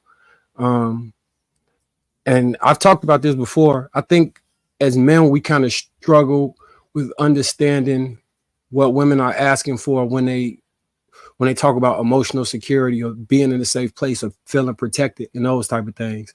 And because we do that, we might believe, all right, I made enough. I just go work, pay the bills, come home, and that's really all that I'm required to do. And with the way the world is changing and the way the dynamics in which relationships are changing, a lot of the men that are married currently, that are successfully, happily married, they do more within the house than just pay the bills and sit down on the couch and chill. A lot of men come home and then they'll assist with raising the kids, in the day-to-day stuff. Like the men that are like married for the most part, there's a small percentage that may not do anything, but a lot of the men that are in that situation do a lot of assistance and don't look at it as just, I make all the money, so don't talk to me and do X, Y, Z. And when you label it as just provision being money, I think it escapes the nuances and the other things that we bring to the table, like being a stable place for her to mentally attach to and feel grounded, where she don't feel like she being judged or attacked. Because women view security very different than how we view security. Like if I was just to think about security from my mind, it's shit. As long as I got my gun and I take care of all the exits and make sure I got all that, then I'm securing the premises. In a woman's mind, they have so much going back and forth emotionally. They be in turmoil. They be needing to attach to things, and it's a lot more that goes into it. And when you can provide, like when women say a safe space, or like I usually use Judge Lynn Tola as an example, as she talked about her husband was her 260-pound value, because he mentally made her feel safe and protected. And having that skill set makes you an ultimate provider, especially in the way women interpret it. Thank you. Marcus, how do you quantify that? What does that mean? Okay. So like you want like an example? Please. All right. So when I was talking about my wife learning how to cook, right? I was a safe space in that process, because instead of me being frustrated and saying you can't cook, you need to learn how to cook, and just giving her a demand and backing off like, hey, you're responsible for it. I told you to learn how to cook. You need to learn how to cook. When she bring me the meal, being this ain't right, you can't cook. Instead of doing that, providing encouragement, positive reinforcement, letting her know that it's okay to explain the issue that she's having with whatever problem it is within that, and maybe we could work through it and get to a solution together. So her being able to rely on me in a way where she don't feel like, because women, as much as we say women don't apologize and take accountability, they blame themselves a whole lot for a lot of stuff internally. They just don't voice it. So because they always doing that, they're constantly looking for affirmation or to feel good enough. They struggle with that a whole lot. So part of making them feel secure is making them feel good enough. What percentage of men do you think fits that category? Which one? The ability to like the type of thing, like just based off your example, woman can't cook. You can't cook. This shit is disgusting. You need to go back to the drawing board. Stop that. What percentage of men would you say are that? Single or married? Single. Because we obviously know majority of men are single right now. Only 36% of men are married. So let's just go with single. Or you could do total. Okay, so I think that the men, because the men with the who operate in the way I'm speaking, I don't think they stay single very long. To Shan point, I kind of agree with her on that. So I'm gonna say the percentage would be shit. You saying that you don't think that men who have that mindset don't stay single very long? I don't. I really don't. What are you basing it on? The men that I know when they became like, so one of my family members recently got divorced, right? I knew he would be married as soon as he decided to, because he had been in a relationship and he had gained skills within that relationship that made him highly attractive to the female population. And he just had to whittle down which woman he wanted to marry. He was married maybe 4 or 5 years after the divorce. Like somebody like Humble did, who does those things. He was after his wife, I believe she passed, right, JR? He was married like very soon, short after. Most of the men that you hear us in the space talk about, if something was to happen, they lost their wife or whatever, and they wanted to be remarried.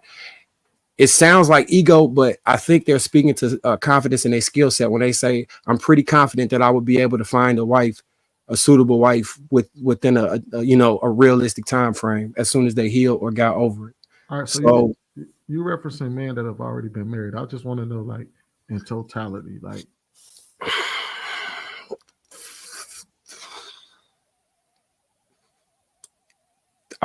Less than 50%. 49, less than 40. Let's go with 40. I don't know. 4 and 10. All right.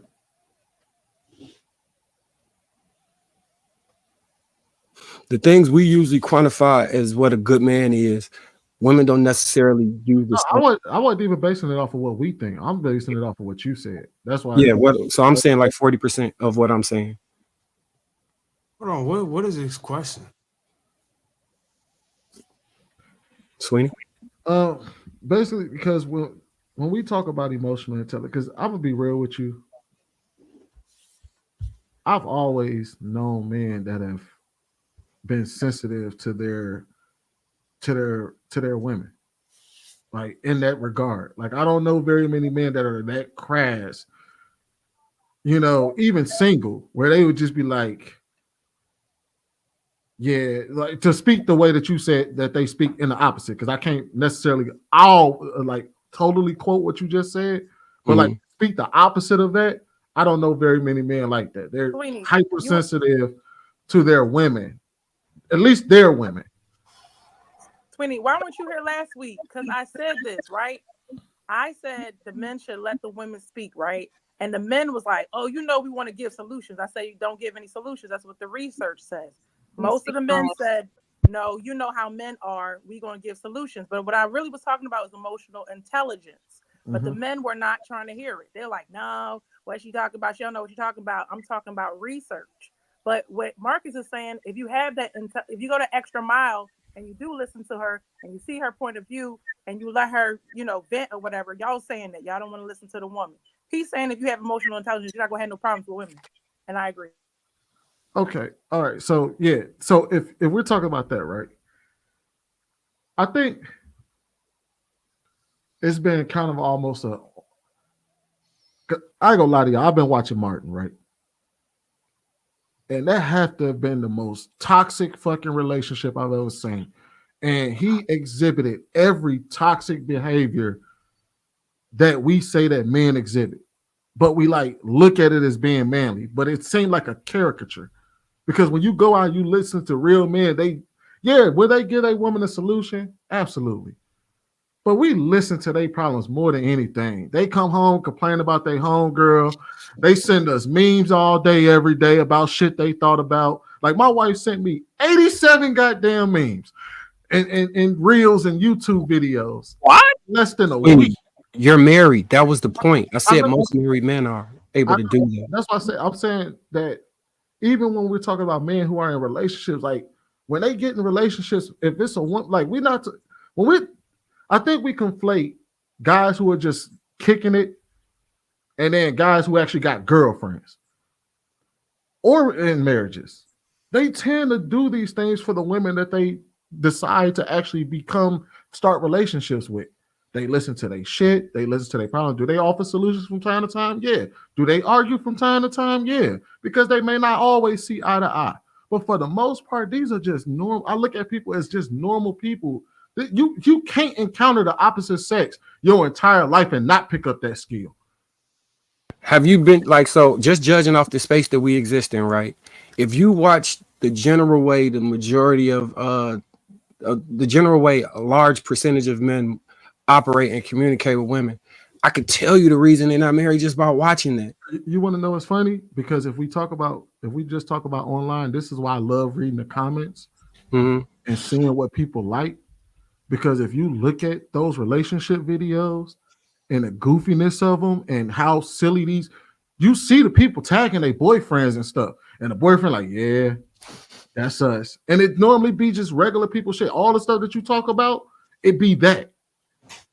And my girl sent me 87 memes. Yeah, this is the woman that come home and tell me all her shit, and I listen to her. The guy that rubs her feet, like I look at how many people like it and how many people reference it and how they tag all their boyfriends or they tag their women in it, and that's what I see.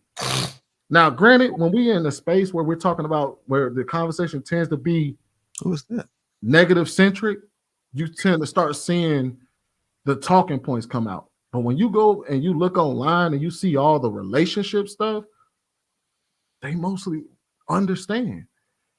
You can't deal with the opposite sex for a long period of time and not pick up this, because it's nearly impossible. Otherwise, you're going to find yourself 3, 4, 5 times divorced, if not ever encounter women or encounter men. It's nearly impossible. Well, what I'm saying is post 35, 40, the age range they were saying, women are praying almost every day to try and find a man. They going on trips to conferences to learn how to be better for a man. Some of them enrolling in therapy. They trying to find all of these solutions to be better. And as soon as they find a man they feel is meeting part of that, they ready to throw their whole all into it. Wait, what? I mean, what? Who are you guys speaking about? Where's this happening? Where's this happening? I mean, I get that it's happening, but you guys make it seem like it's so like. Bro, we're gonna pretend you ain't saying What's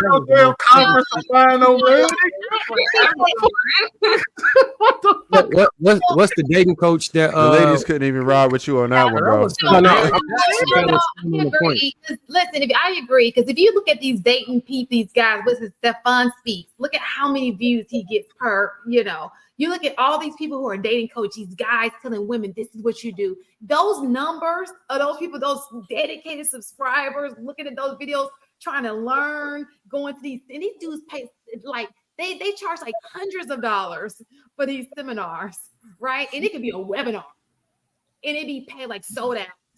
My man, Marcus. It's a lot of women that come into this space specifically to find out more about how they could be better for men and end up disliking men based off of interactions with them that be hella angry. Listen, I mean, provision is essentially just providing emotional support that makes a woman feel safe enough to commit and devote her time and herself to a man. Like, so that she could do whatever he needs her to do. Hell no. And then she gonna say, okay, can you pay some of these bills? I mean, that's what a husband is supposed to do. Oh.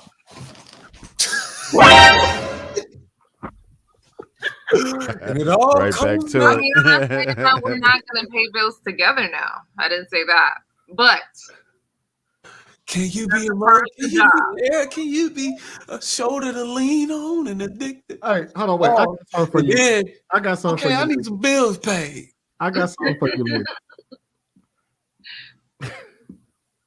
Never mind. listen, that's not the primary job, but you know, So- we have to provide that too. Go ahead, Trev. And we go to Nelson. Yeah, so I could agree with Marcus on some of what he said as far as what, like, all right, so for instance, my wife didn't cook when she first met me or whatever, but you know, it wasn't no judgment. I was like, all right, bet. Well, we start from scratch and we gonna get you right. And eventually she did. I'll put her up against anybody at this point though. She'll listen, she can chef it up now like a like I'll put up against anybody. So there's a lot of with security, I think that we can't really just put everybody in the same box, right? Every woman is gonna have a different need, right? There are some things that are universal, but you have to understand what type of woman you're getting with. There are some women who are going to need more emotional support, some people who need more financial support, right? Different things that you need to provide. So you have to understand who you are as a man, what it is that you're capable of, and what it is you're willing to do with that one particular woman, right? And you're like, okay, this is definitely worth it. I want to pour into this woman, right? As she's going to pour into me. So women do want to feel safe, but there's a lot of insecurity. You know, we have financial, we know we have emotional security, but it's different levels to it, right? A woman who's been through more trauma is going to need much more emotional support or security than a woman who has not faced that type of trauma, right?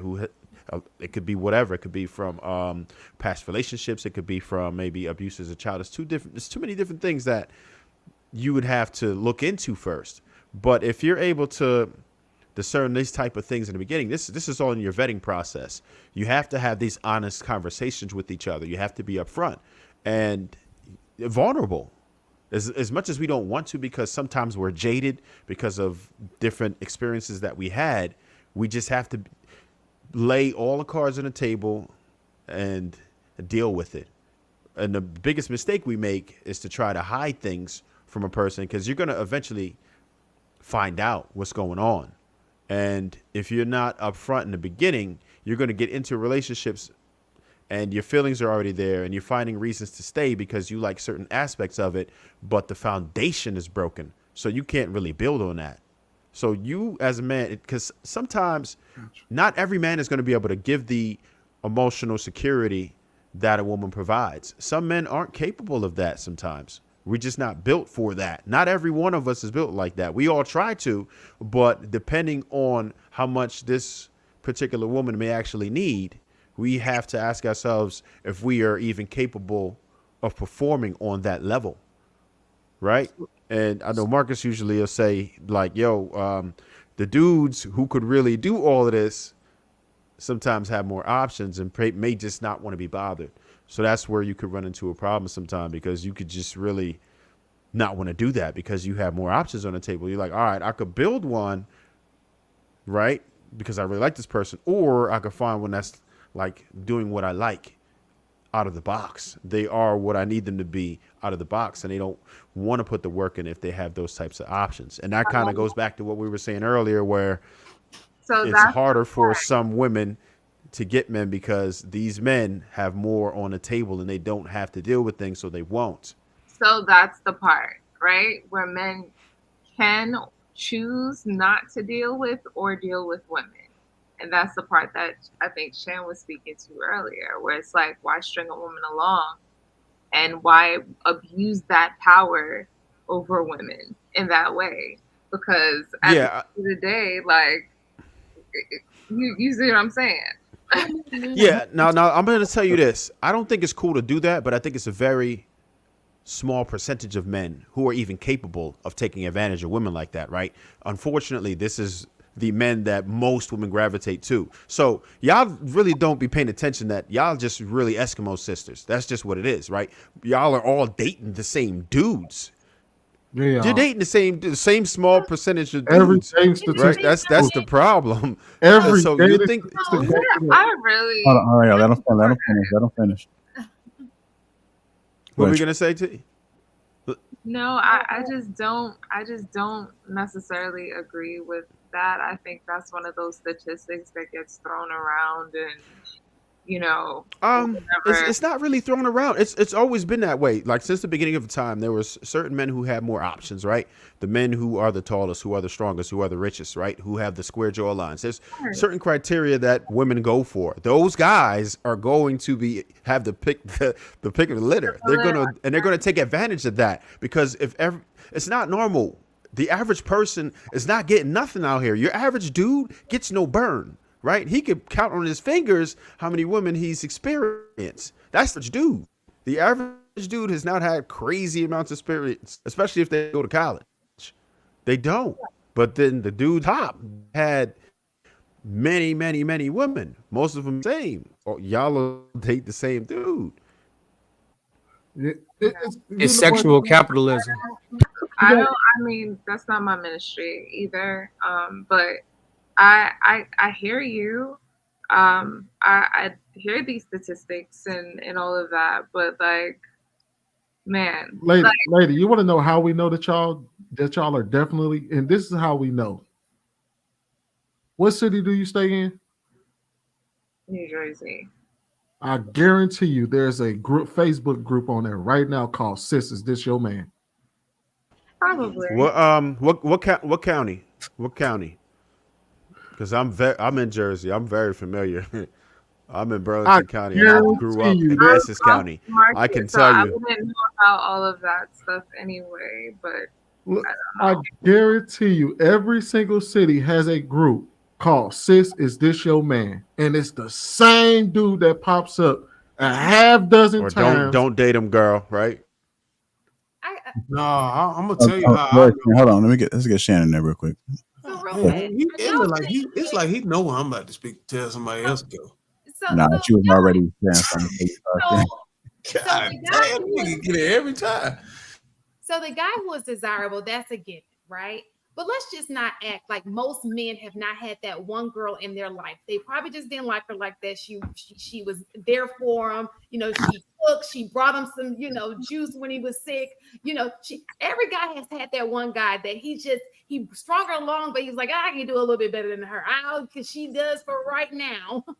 Because she's taking care of me in some type of way. For the most part, we're not talking about just the up guy. And we know that there are some guys who just can't get anybody. Those are the small percent.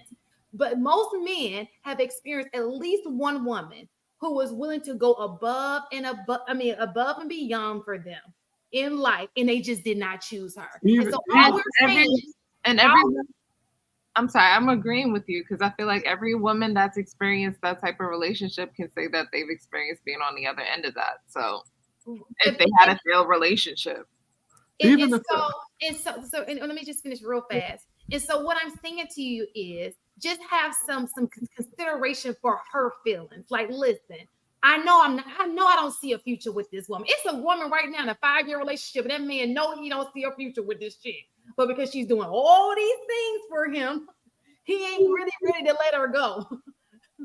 It's called a placeholder for a reason. And that's the only woman he's dealing with. No, I don't know. No, I'm asking for just for the sake of your scenario. The point is he knows that she wants something that he doesn't want, but he's just gonna keep on going because it may be just one of those things like, you know what, just in case I don't get what I want, I gotta just deal with her. She's like the what's left. That's not how men operate. Okay. So you're saying most of the people in your life haven't had one good woman that they slept on and they just took it for granted and they were with her and they did. No, what I'm saying is that even if that was the case, men don't get that many times at bat to even be making that type of crash decision. Right, but all it takes is one time. What we're saying is on that one time, that woman was there for you and you wasted her Well, time. all of us have squandered one person, but we're talking about it with, like, but to sit there and I get that. What I'm saying. No, wait, but to say, like, all of us have squandered one person in our life. Who we're talking about as far, that doesn't make him like, and most people don't do that. Most people don't squander that person. Most men, because we don't get that many chances at bat. So you're saying at this very moment, and then we can talk about the people in the chat, unless you are a virgin, you just send it out. It's not, they got a situation going on right now. It assumes that is, but no, you're saying a person who is taking advantage of another person. You don't. What I'm saying is a person who knows that the other person wants something else, and they're just like they probably just won't say anything. It's because you know how women they'll give you hints. They'll drop a ring in your inbox like, "Oh, this ring looks so nice," and you know you're not trying to marry her, but and she's showing you the ring. You like, okay, that's why this women getting on their knees to propose to their man because he ain't doing it. So, but again, that's what I'm saying though. It's like if you're looking at the average guy, no, they're not doing that. You don't get that many chances at bat to pull that shit. And the guy, I guarantee you, those women that are proposing to that man, it was probably two chicks in the room right along with her that was probably sleeping with the dude at the same time anyway. Like these type, like the type of like the regular guy, even if we did say he squandered an opportunity. Regular guys, but you're talking about below, like guys. No, I'm saying just regular. Sometimes those guys are regular.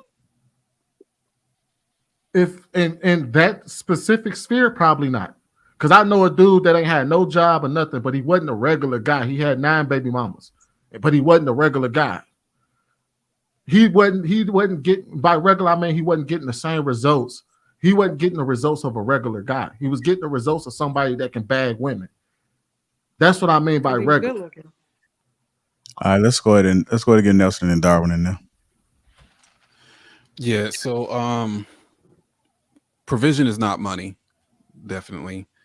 I think for most of us, provision is whoever can provide whatever is the answer to whatever is my greatest vulnerability or my greatest insecurity. That's how we determine who is truly a provider. So you got a guy who has low self-esteem, doesn't know what it means to be a man. He dates a woman that builds him up, or the exact opposite. He dates a woman that will break him down, because in breaking him down, it's confirming to him what he believes, that he's nothing, that he's worthless. And both are problematic. So even with the woman that builds him up, it's a problem if she's building him up into the image of what she believes is a man. And so now he's working to please her. He's basing his whole sense of manhood or self-worth based on how well his woman is saying that he is doing. So if he's doing great, he's on top of the world. If he messes up in some area, it's just proven that he was already nothing. He was already worthless. So we tend to get with people that either take care of our vulnerabilities or our insecurities, or show us that we aren't what we really believe that we were. And a lot of the relationships, I've seen a lot of relationships fall apart for these types of things, even with the woman that builds the man up and she's working on him and helping him get a better job and feel better about himself. She does all this work on him, but something happens along the way where he actually develops self-esteem and he decides what manhood looks like for him.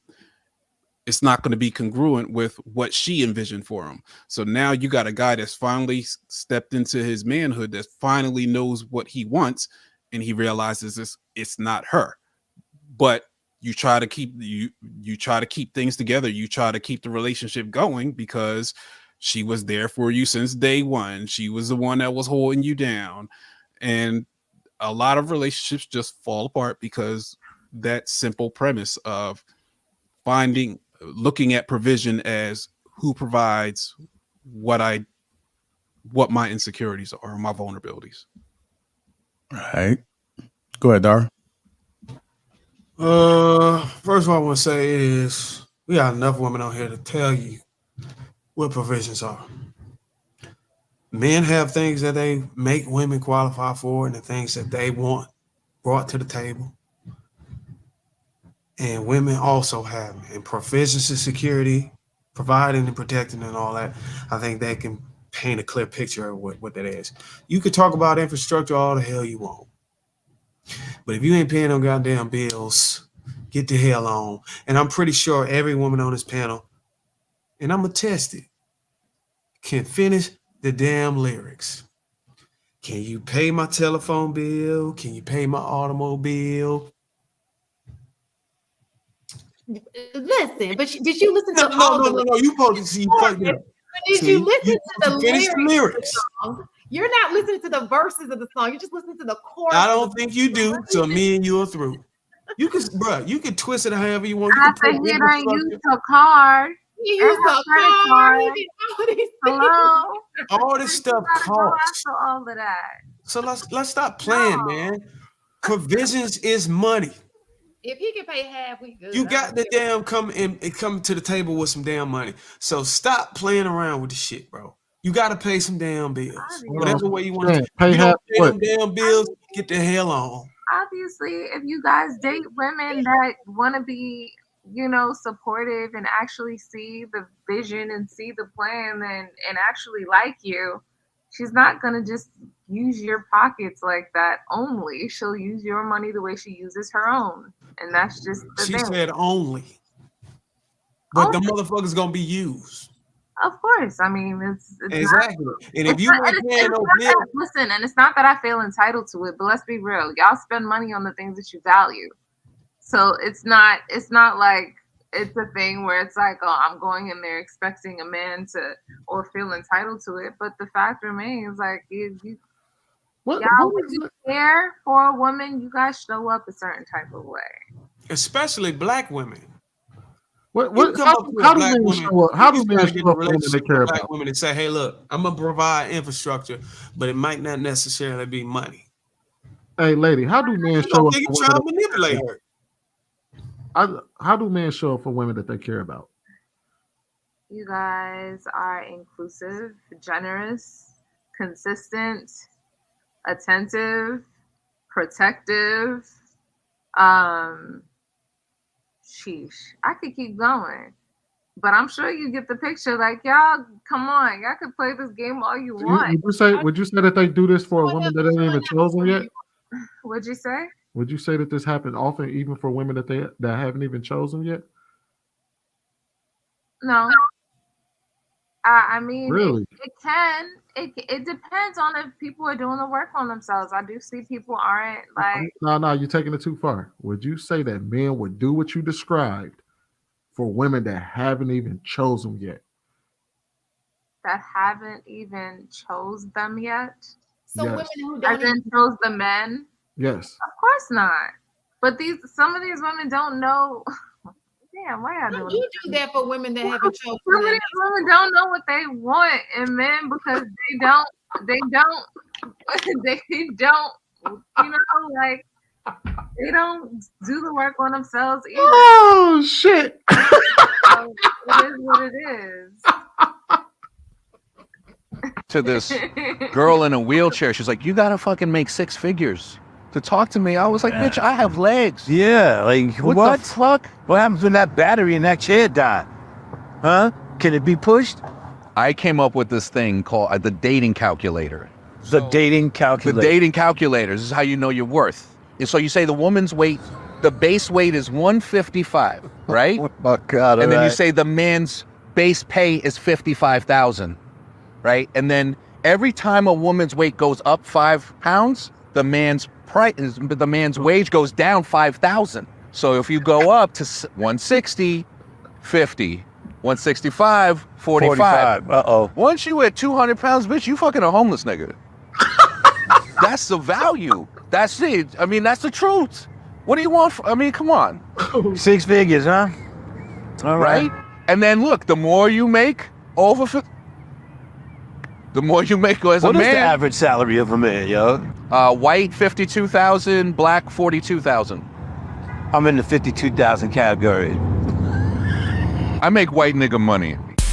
So No, man, you can't say that. So basically, you make about $42,000 a year. You should be sliding down on a woman that's about 165. No, but what happens is actually the opposite. The more her weight go up, the more your salary got to go up to compensate for all them damn groceries. Hey, no. Hey, Bruiser, if you think about it in real life, normally it's the big girls that are complaining about a bunch of like bullshit. The one, wait, all right. So, for instance, the Bills song, when you listen to the lyrics, that type of shit happens to big girls the most. I guarantee you. Is 165 considered big? It can be, depending. It depends on the height. That's interesting. Man, she big, bro. A single woman that's that big got $300-$400 No, I'm not even talking about 165 big. I'm talking about like noticeably big.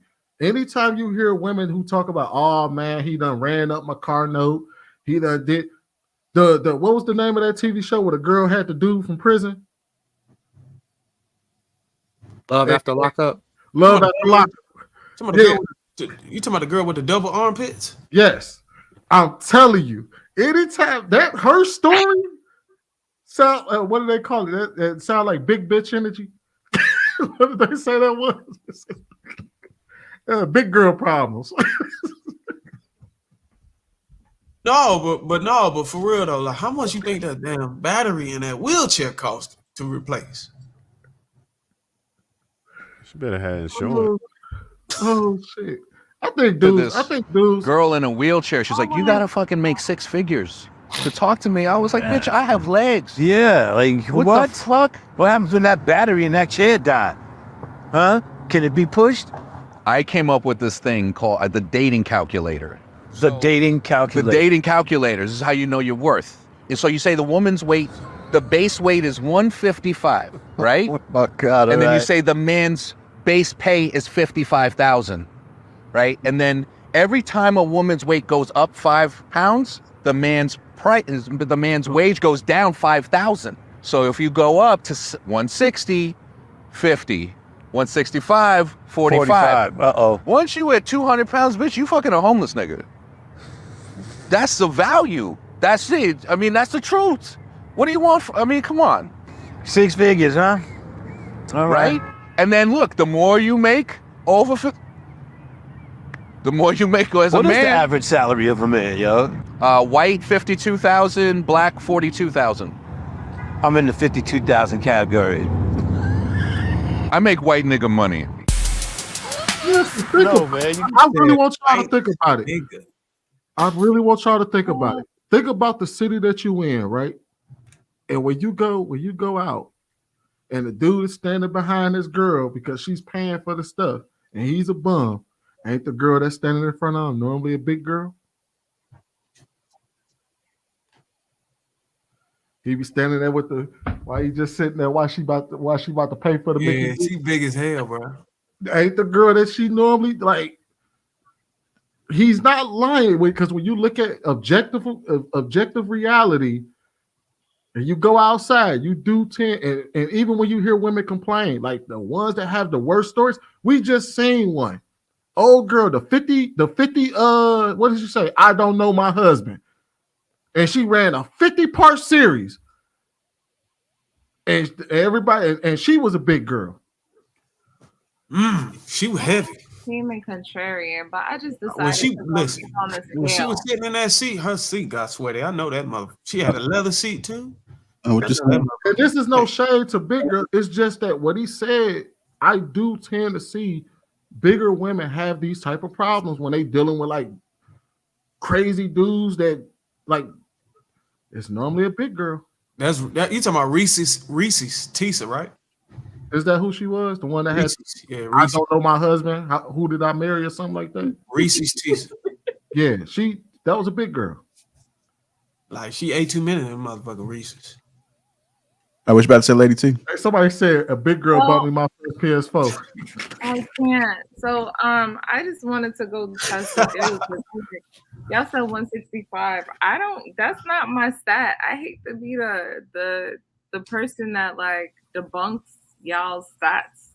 But yeah, that 165 looks nice on me in my opinion and the opinion of those around me. So it's interesting that's most men go by BMI. That's what you really should be going for. Your body mass index. Your and proportion. Because you might be like, so you know what I mean? You might be like 5'10". So 165 ain't really about nothing. You know what I mean? So I'm not saying you in person, but I'm just saying like, okay. So, we go by, and then there's BMI, there's dress sizes, like the proportions for sure. Because look, a lot of dudes will date. A lot of these models that you see on IG and all that, they be overweight for sure, right? But because they got a slim waist, a lot of that is just like people would just say, "Oh, it's okay." She got a fatty, she got giant tatas or something. So, you just got to go. I go by BMI because it's going to determine whether you're going to be healthy or not. But weight per se is too many variables that go along with that. Recreational use is not heavily scrutinized. Absolutely not. Look, I'm sure most of us have bodied some heavyweights at some point as a flyby, probably. Yeah, but no, I'm definitely down a couple of heavyweights. Lady, I know you got caught up on the 165 thing.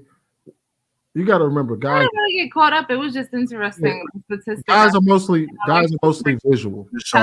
You're showing out, man. Guys are mostly visual. We judge off of what we see.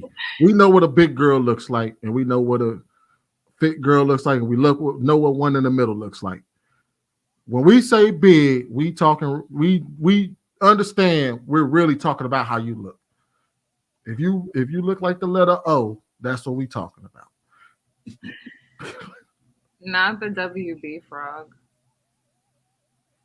Like that's like I know he mentioned 165, but what he's saying, the scale, if you really think about it and just think about your friends, I bet you your big homegirls got the most complaints about men. Think about it. Hey, Nelson, how you doing on time? Is everybody good on time? I'm good. Okay. I was looking at people's face expression. I don't want nobody just to hit the keyboard. I don't really care about the number. It's where it's proportionate.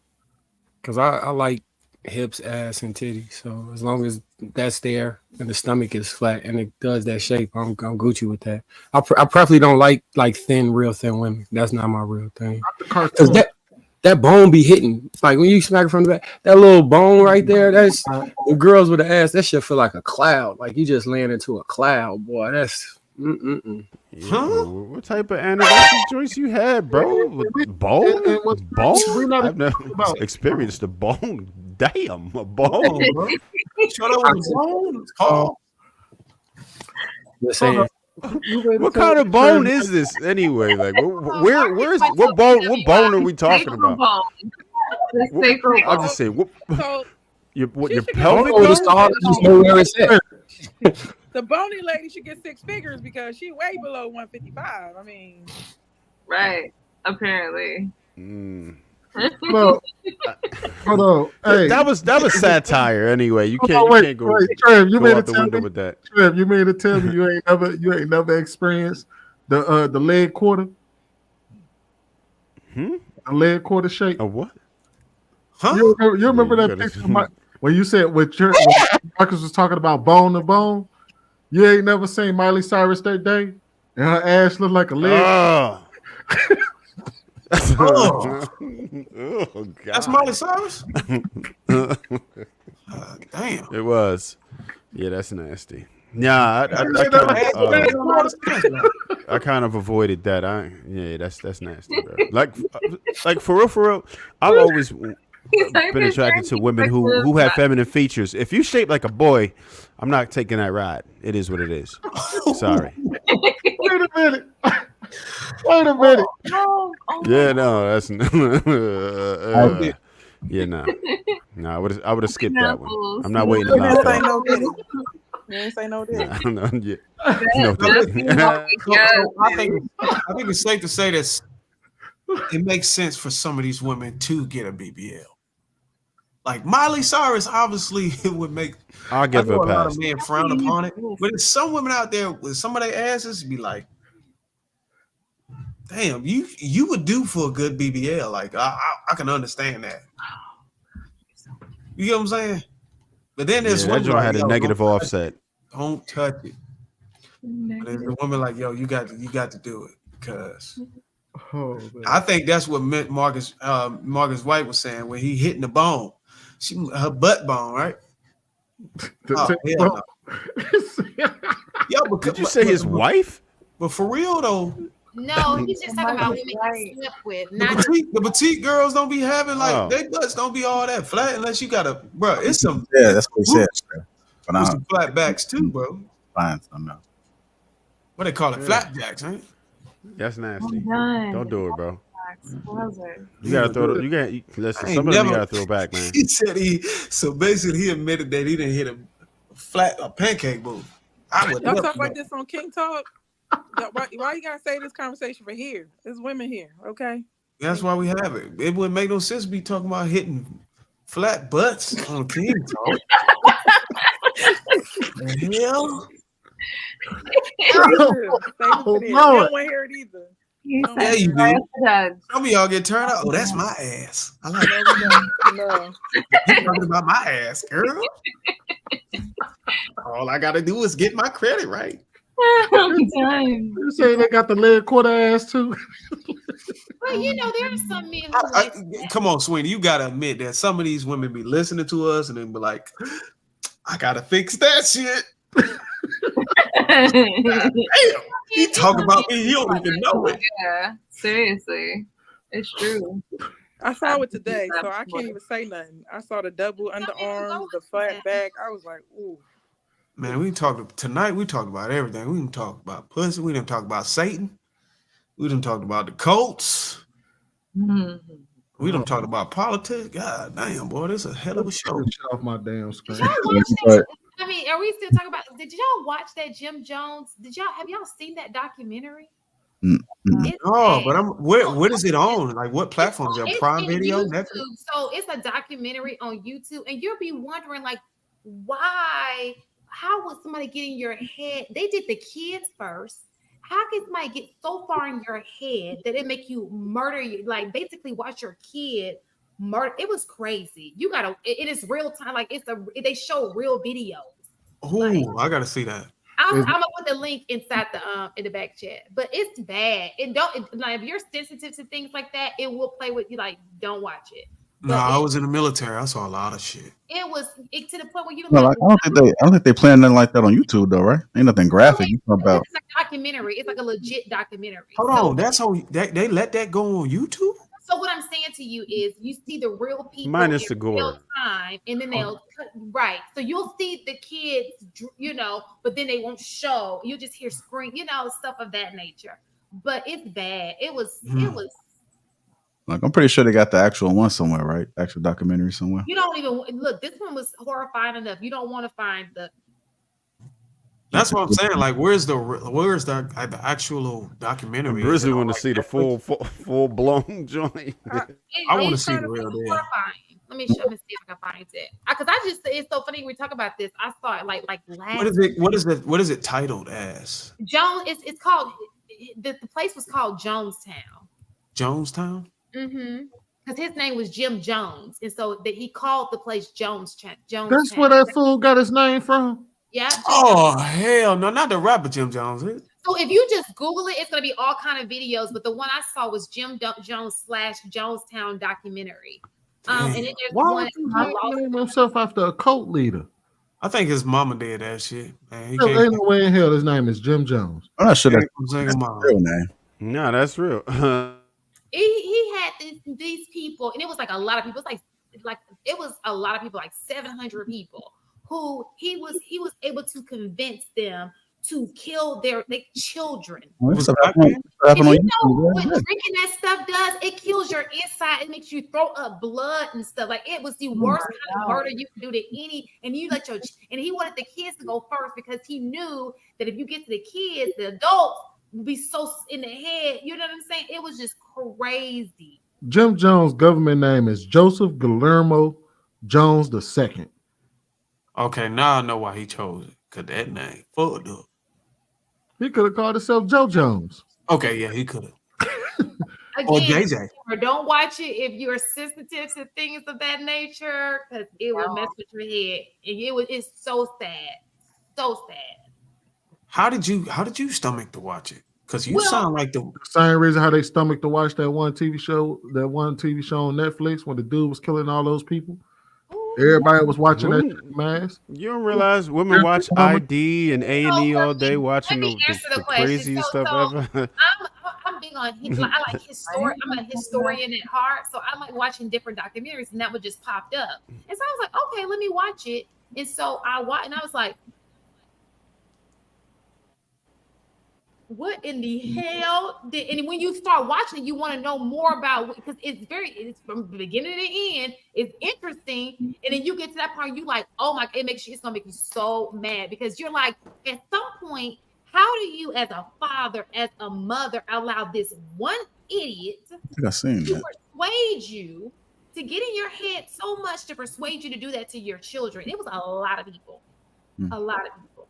Was it like a lot of? Did he target a specific demographic of people, like people in poverty? It was mixed. It was mostly Black people because of where it was located. But, and you gotta remember, it was during a time where, you know, people were some racist. He promoted this thing of living a lifestyle of vegan. Like they grew their own, like their own little world with nothing, you know, it's just a perfect world. And so, but it turned into something else once those people got there, because they were secluded in the, you know, in this spot. They were like, I almost feel like they made a movie off of that, because I saw a trailer. I think they did make a movie off of it, but just watch the documentary. They got a Tyler Perry show that's crazy. I think it's called Ruthless. I don't know if y'all ever seen it before. Yeah, Ruthless is crazy, but that's a different type. He's weird too. That dude. Yeah. So what ended Your up happening? highest, right? Who went to visit him, and he killed the senator, and then he was like, "We have to kill ourselves because the senator died, and they're going to come after us." And he convinced everybody to kill themselves. Yeah, So in that show, played a Ruthless, video game like that called it's Far Cry. I forgot which one it was, but this dude was like a messiah to some people or something. in that show, Ruthless, they had protocols for them to delete themselves. They say ruthless based on carbon. That's crazy. If y'all never seen that show and you want to see some wild stuff, What is carbonation? It's a TV show. That's a Nature Boy cult. You know Nature Boy? No. So that's a real story. Nature Boy's a wild dude. Yeah, he's locked up right He's now. on YouTube Anyway, too? he ain't getting out. Oh, is that his cult? Oh, he's in jail. Carbonation. It makes he's sense in though. jail, yeah. Oh, He ain't coming out. They gave him all types of crazy charges. He's not going to see the Y'all, light of day. y'all gonna be busy this weekend, huh? Y'all been catching up on the documentaries. I'm gonna go watch that. The one she said. Yeah. Yeah, I'm gonna watch that because that's crazy, man. I did see a documentary with this black. I don't know if it's the same person, but he was having Black people take machetes and chop at people Achilles so they wouldn't move. Oh no, that was not that one. It was. I think it was like a drug lord. I don't know, or something like that. I don't know what it was. When you see this one, you're gonna see that was probably a little bit. This is more disturbing than what you just explained. It's bad. Yeah. When it's kids involved, I can see how that can be really sensitive. Uh-huh. Because I got 2 kids, man. And I'll be damned if I drink some Kool-Aid. Yeah. Until then, let me just real quick, y'all. Congo English $20 says, "Great show, JR. Appreciate you, sir." BZ $2 says, "Did it ever occur that vetting is choosing?"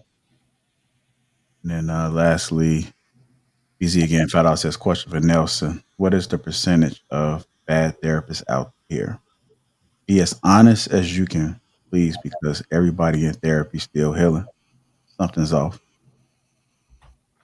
Say like 30 to 35% therapists are bad. But the the people not healing though, most of the time when people go to therapy, I won't say most of the time, a lot of times when people go to therapy is for them to get validation for the things that they struggle with. So they got to constantly keep coming back in for reaffirmation. And, a lot of people don't get to the point where they feel like they're ever truly done, because after you handled like the main traumas in your life or whatever it may be, you still go in for like maintenance. So it's like you just go in once a month and kind of talk about your life, what's been going on, any struggles that you had. It's really like, honestly, it's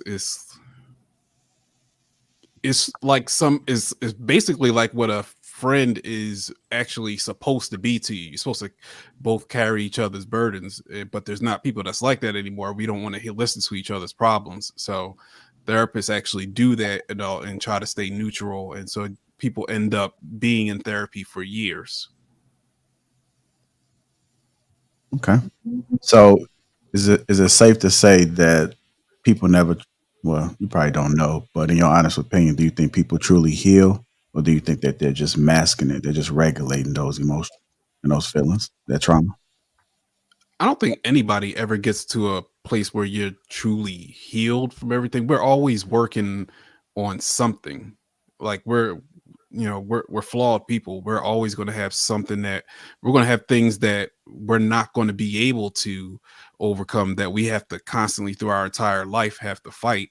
So, some things that are like the major things, like going through a major trauma and like the residual effects of that, like if you're having some very extreme kind of side effects or consequences of your trauma, those things are things you can definitely get healed from, because you can see the real life negative consequences and you can see the improvement from that. But in terms of the people that go to therapy, consistently just because they always feel like they gotta heal from something, they just end up being lifers. It's not necessarily anything wrong with it or anything right with it. It just kind of is what it is. I wish we were better people as a whole that could take the time and sit with people and listen to their problems. There will be no need for therapists.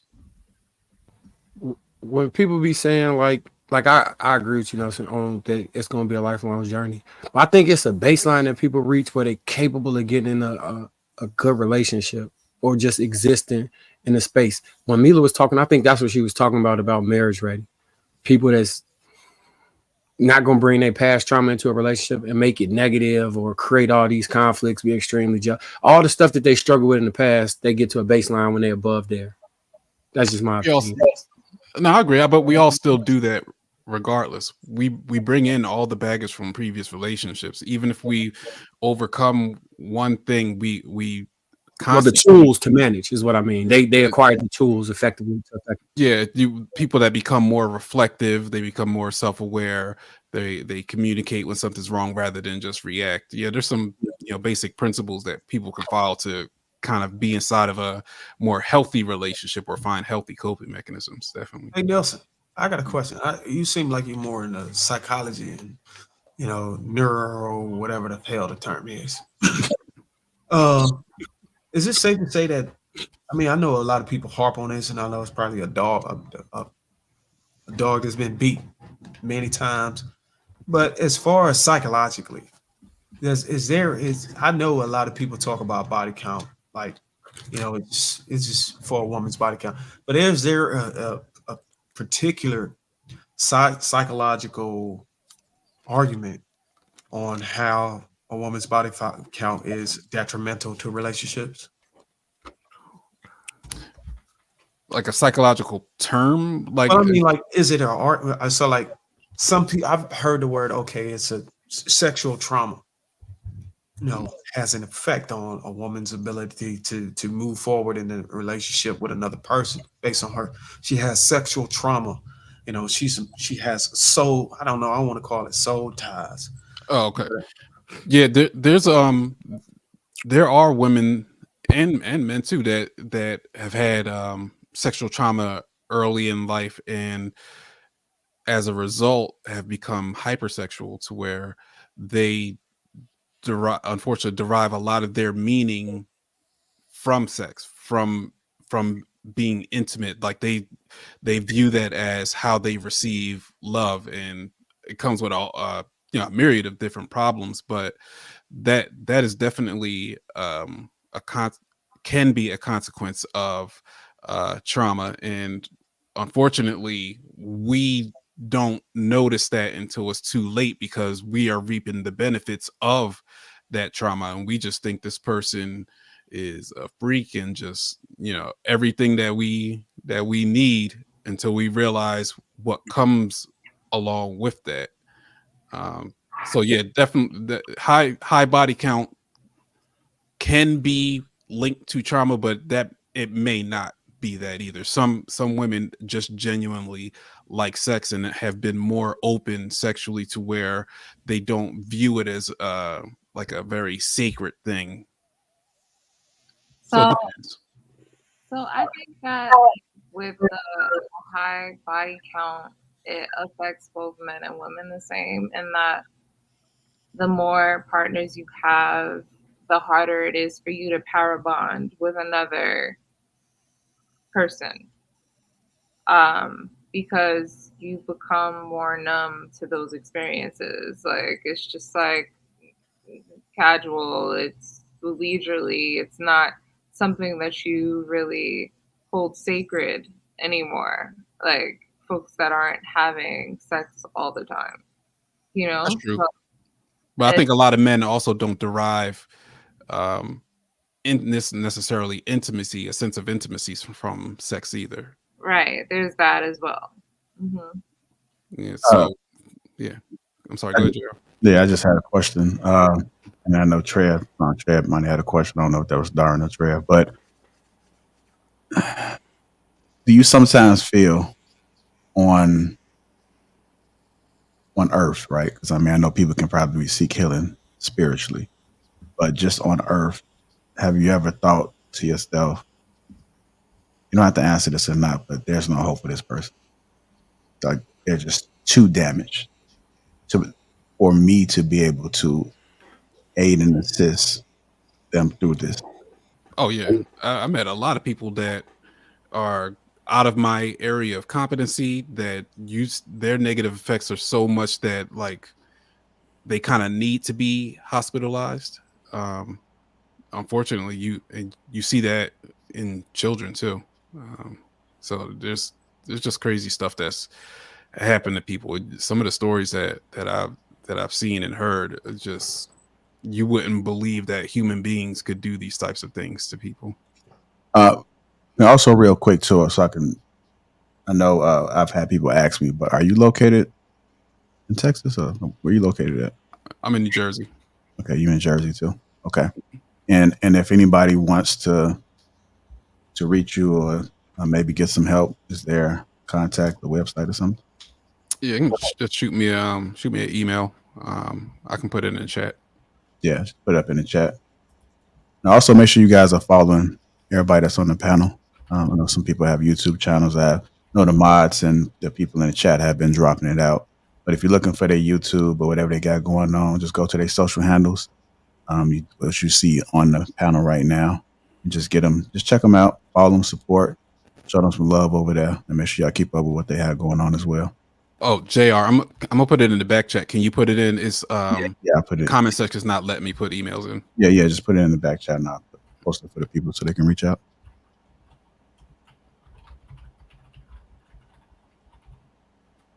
All right, I got it. All right, who had a question? Trev, you had a question? Yeah. It looks like Nelson was about to touch on it. I'm not sure if he was going in the direction that I'm going, but I completely disagree that casual sex affects men and women the same way. No way. I agree with you, Trev. Usually, when women have, if what men can simply detach emotion from sex in most cases and still function normally. Women who also have that ability are usually a woman that you don't want anything to do with. That's just the facts. Who are you disagreeing with? Who said that? No, lady, I can't see. Overlap.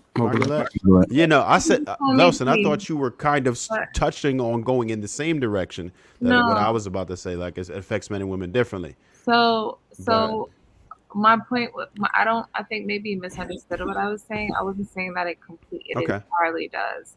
I was just saying that, like, in the aspect of para bonding, it does. Now, we don't both see sex the same way, and that sex is not as high up on the value chart as it relates to intimacy for men as it is for women. That's different. But as far as like the whole para bonding aspect of it, Are you saying you said power bonding? Para- POWER. Para. para bonding. So my Oh, thing pair bonding, is, okay.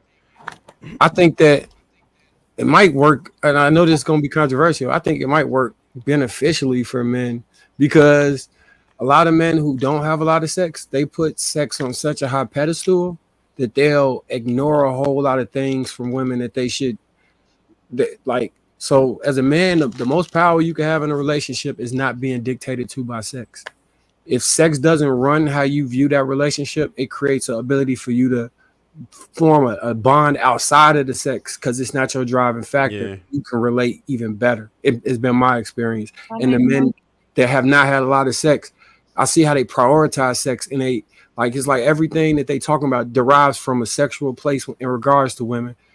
So much so, even some people say that there's no other value outside of that. Like, I don't know. That's been my experience, though. Yeah, I agree with that. I just think that there are people that use that as like a crutch. Nelson. Oh, sorry. Do you I think just that that's? Oh, go ahead. You go ahead. Oh, I'm sorry. I had a This is question the about same their topic. question. Okay, same. Nelson, what did you say about is it the same for men and women? Is no effect basically is no effect on men if they have casual sex, and is only women are affected. That's what you do you agree with that? No, I said that it can be different for men. So not all men. I find out a lot of men don't put the same level of intimacy on sex as women do. So there's a lot of men out there that can go out and have sex with a lot of different partners and not feel that intimate connection with them. I think men are able to kind of compartmentalize it a little bit more and just look at it as just sex. I mean, that trend is changing, So nowadays. I think you're trying to be safe. You say a little bit more. I think it's a lot. A lot more what? And if I hit it, I don't give a listen. I can't say that there's no effect because I've had guys that come into my office that I made that statement to, and they were like, no, that it really means a lot to me who I have sex with, and it's an intimate thing for them. So it's nothing is 100%, but I just feel like a lot more men compartmentalize it and don't put that intimate attachment onto it. Can you put a percentage? Well, I think those men who I think the men who are common, who are putting that emotional attachment and all that stuff on it, are those who don't regularly get to have sex. But I think any man on this panel who's had sex or who can have sex can literally turn off every other side of their body or emotion at their giving will. And I don't give a damn how good the gawk is. What do you call it? Gawk 3000 trend. And Gawk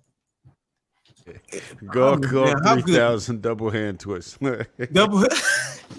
I don't give a damn how good it is. If I don't want you, I don't want you. It's it that I want.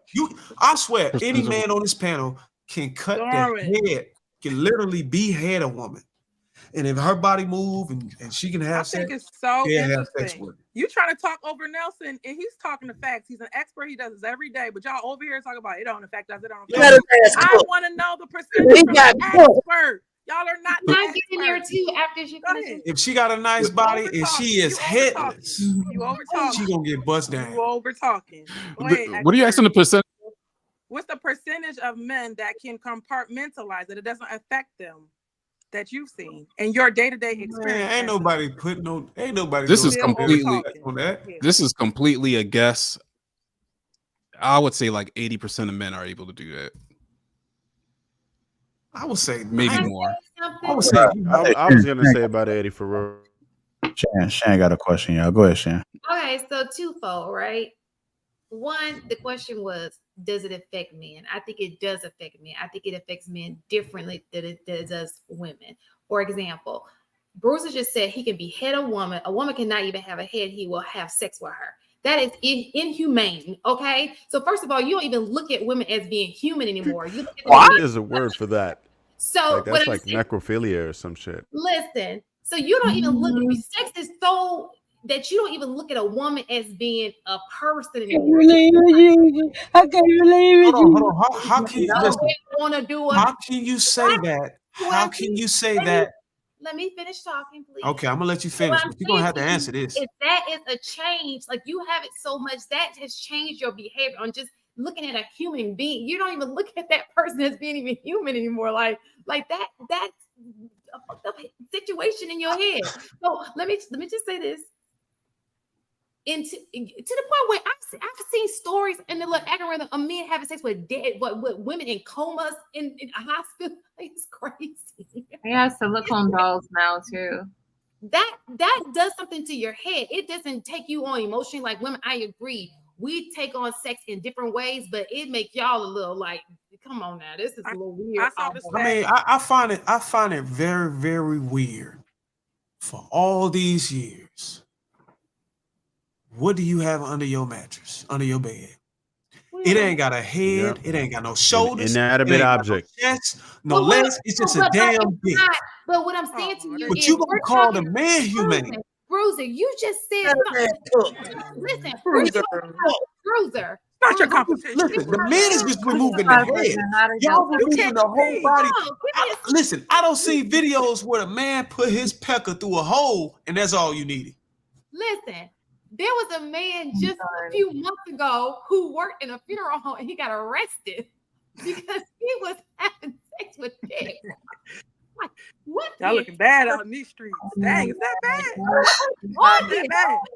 Listen, all I'm saying. Yeah, no, but that's a mental illness. That's necrophilia. That's a condition. So what I'm saying to you, Truth, so just hear me out real fast. It's not common though. Listen, but what is common is, just like you said, you're able to look at a woman as an object, not even a human anymore. You don't even care. You like, you understand? And you don't even know her like that. But because she gave you sex, you don't even look at her as being human. Hold on. There's no way. Bruiser, please, Bruiser. You just literally said somebody's head was. How can you say that when women are marrying women and they taking a man's penis? Women do it too. That's the main ingredient to their sex life as an object. And you gonna tell me that just removing the damn that's sexy messing with y'all's head. And I have a question though. My second one is a question though.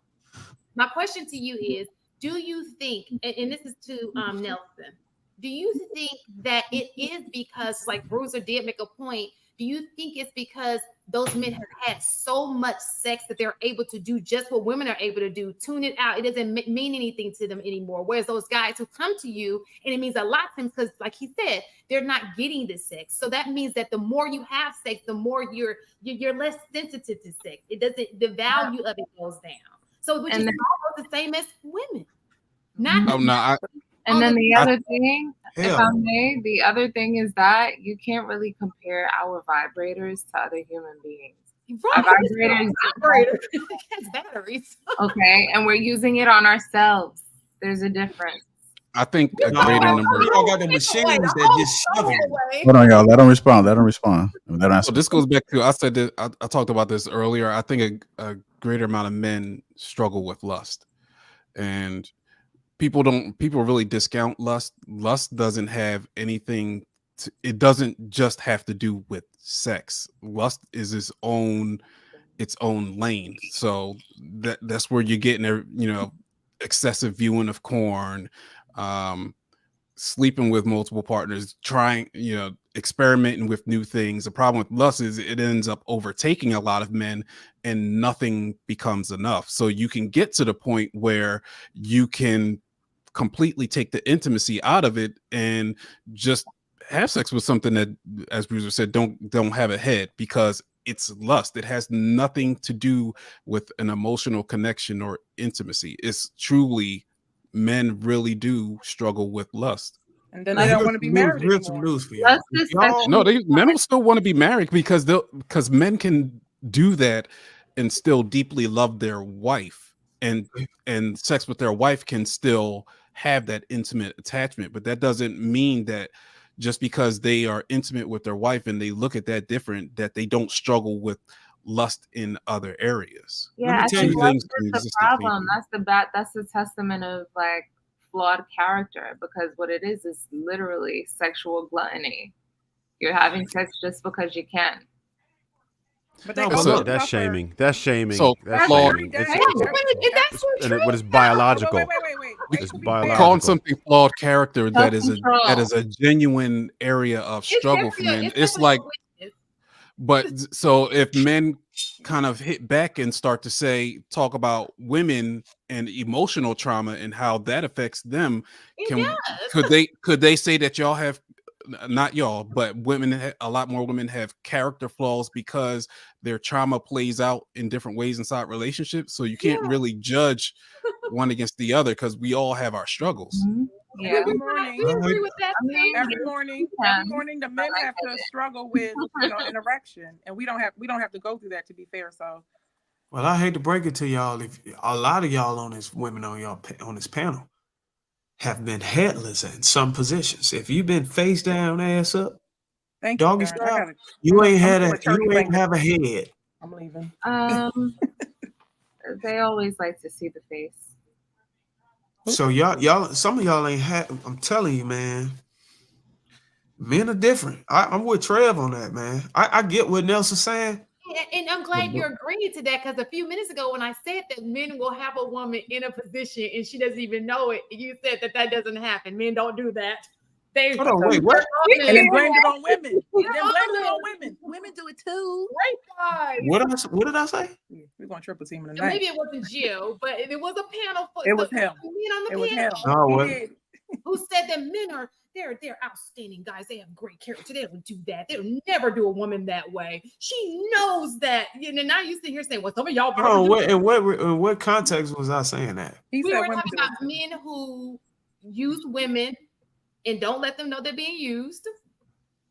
When we were talking about, and I said they were. Well, what did I say that had anything with women being used? Oh, I didn't know. I can't remember. I was just saying in general. That's what. I think it was Sweeney. It was Sweeney. Yeah, Sweeney said it. It probably was Sweeney, because I'm telling you, like, I get the intercourse, intimacy between a man and a woman is a beautiful thing, regardless.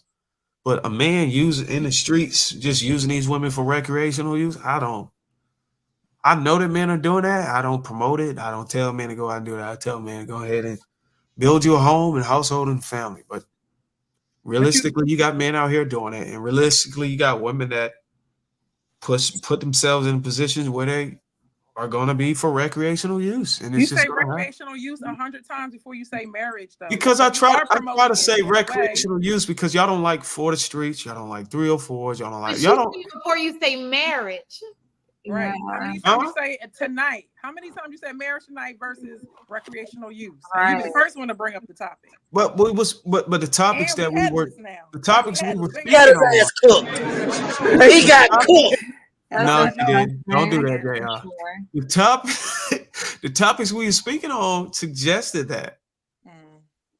I felt if most women knew what was going on in their head of their men at different times, not all the time, when it comes to the area of sex, they probably would no longer be married.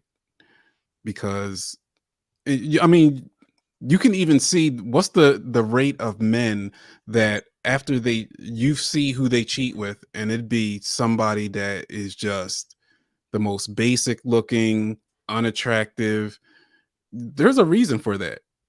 And it's definitely a psychological, because lust wise, you know that woman will do a whole lot more, and you don't have to look at her at almost like as a person. She is an object to fulfill the lustful desires that you are ashamed to approach your partner with. Yeah, And but that's see, why that's Spanish world is see, so popular. that's I think that's disingenuous because a lot of these women, and I hate that we had to talk about recreational use, but women, if you coming out of your household from under your father and you ain't getting married by default, you for recreational use until you get covered. That's just the game. You can be beautiful, you can be average, you ain't gotta be you gonna be recreational use until you get married. I mean, that's just how the game go. And a lot of women are cool with that. And it's the game that y'all played. Y'all don't play earlier. This is the same. This is what We can't listen, we can't play the game if y'all ain't busting it open. But so the game is because you're not telling the opponent what you're doing. It's a game. But that's the difference between a man and a woman. Y'all will bust it open. And the only reason why y'all won't is because y'all have to be told something. Men, we don't got to be told shit. Once we want to decide to get married, it ain't nothing you could tell us. Once a man lock in and get into that hunter mode on, hey, look, I'm finding me a wife, it ain't shit a woman can tell him. He's going to go and get him a wife. A woman, she can want a husband. And she can't lock in. She going to be busting it in here, busting it here and there. She can't lock in. She can't stand on her square. She can't stand on principle. So, she can do a headstand. Hey Shan, this is what Darwin is saying. Don't say men. This is what Darwin is saying. That's him. That's this. I still stand by what I said. Most men don't have that much access to women even get that off. And look, all my guys that I know who had similar experiences with that, they actually love their wives the same way and actually care more about intimacy than sex, in my anecdotal experience. So I think maybe the way women love who had probably under 3 or 4 or 5 sexual partners is the same way men who remove the need or putting sex in the front row can love the woman. Maybe that's why women like men who dealt with multiple women in their life more than the men who haven't. Because I heard a woman say before, you don't want to be somebody's first bad bitch. That's true. Oh my God, it's so true. So I think that they're thinking it just means sex. We're talking about the women that you used to have on your arms. Like, this is your girlfriend. You're right. We do look at the trail because we want to know. Yeah. According to Marcus, it seems like you should just pick a guy with a low body count, because if you pick a guy with a low body count, then he values. Yeah, but you're not gonna know if that man. Sex, and all of y'all don't qualify. See, Bruiser, you gotta qualify. Exactly. If you gotta close your legs, men, or whatever y'all. You're not gonna know. You're not gonna know if he got a low body count. You're not gonna know it. Properly, and don't become emotionally. We're gonna run the whole facts. We'll become more. None of y'all, we're gonna find none of y'all women, out of all the women on this panel, none of y'all would prefer a virgin man. And it's men on this panel. I think you like to go to extremes too much. Right. You go to extremes to try and I just want to know why does a woman not want a virgin man? I'll take a virgin. I'll take a virgin too. Yeah, I won't. Oh, that sounds cool, but are you going to take what comes with that? Are you going to take what comes with that? Will you be attracted to what comes with that? Listen, no. Let me say this. A lady said, the cap is real. Please share. Let me elaborate, because it's not like you're thinking it is. All right. What we're saying is, if he is the guy we want, we don't care about him being a virgin or not. You know what I'm saying? We just like, he got stuff because we like him. Like, he's just got discipline. He can get, because women like men who can get the woman, not necessarily that he's actually wanting to sleep with the woman. We just want to know that other women want my man. Yeah. So I like men. You'll date a 40-year-old virgin.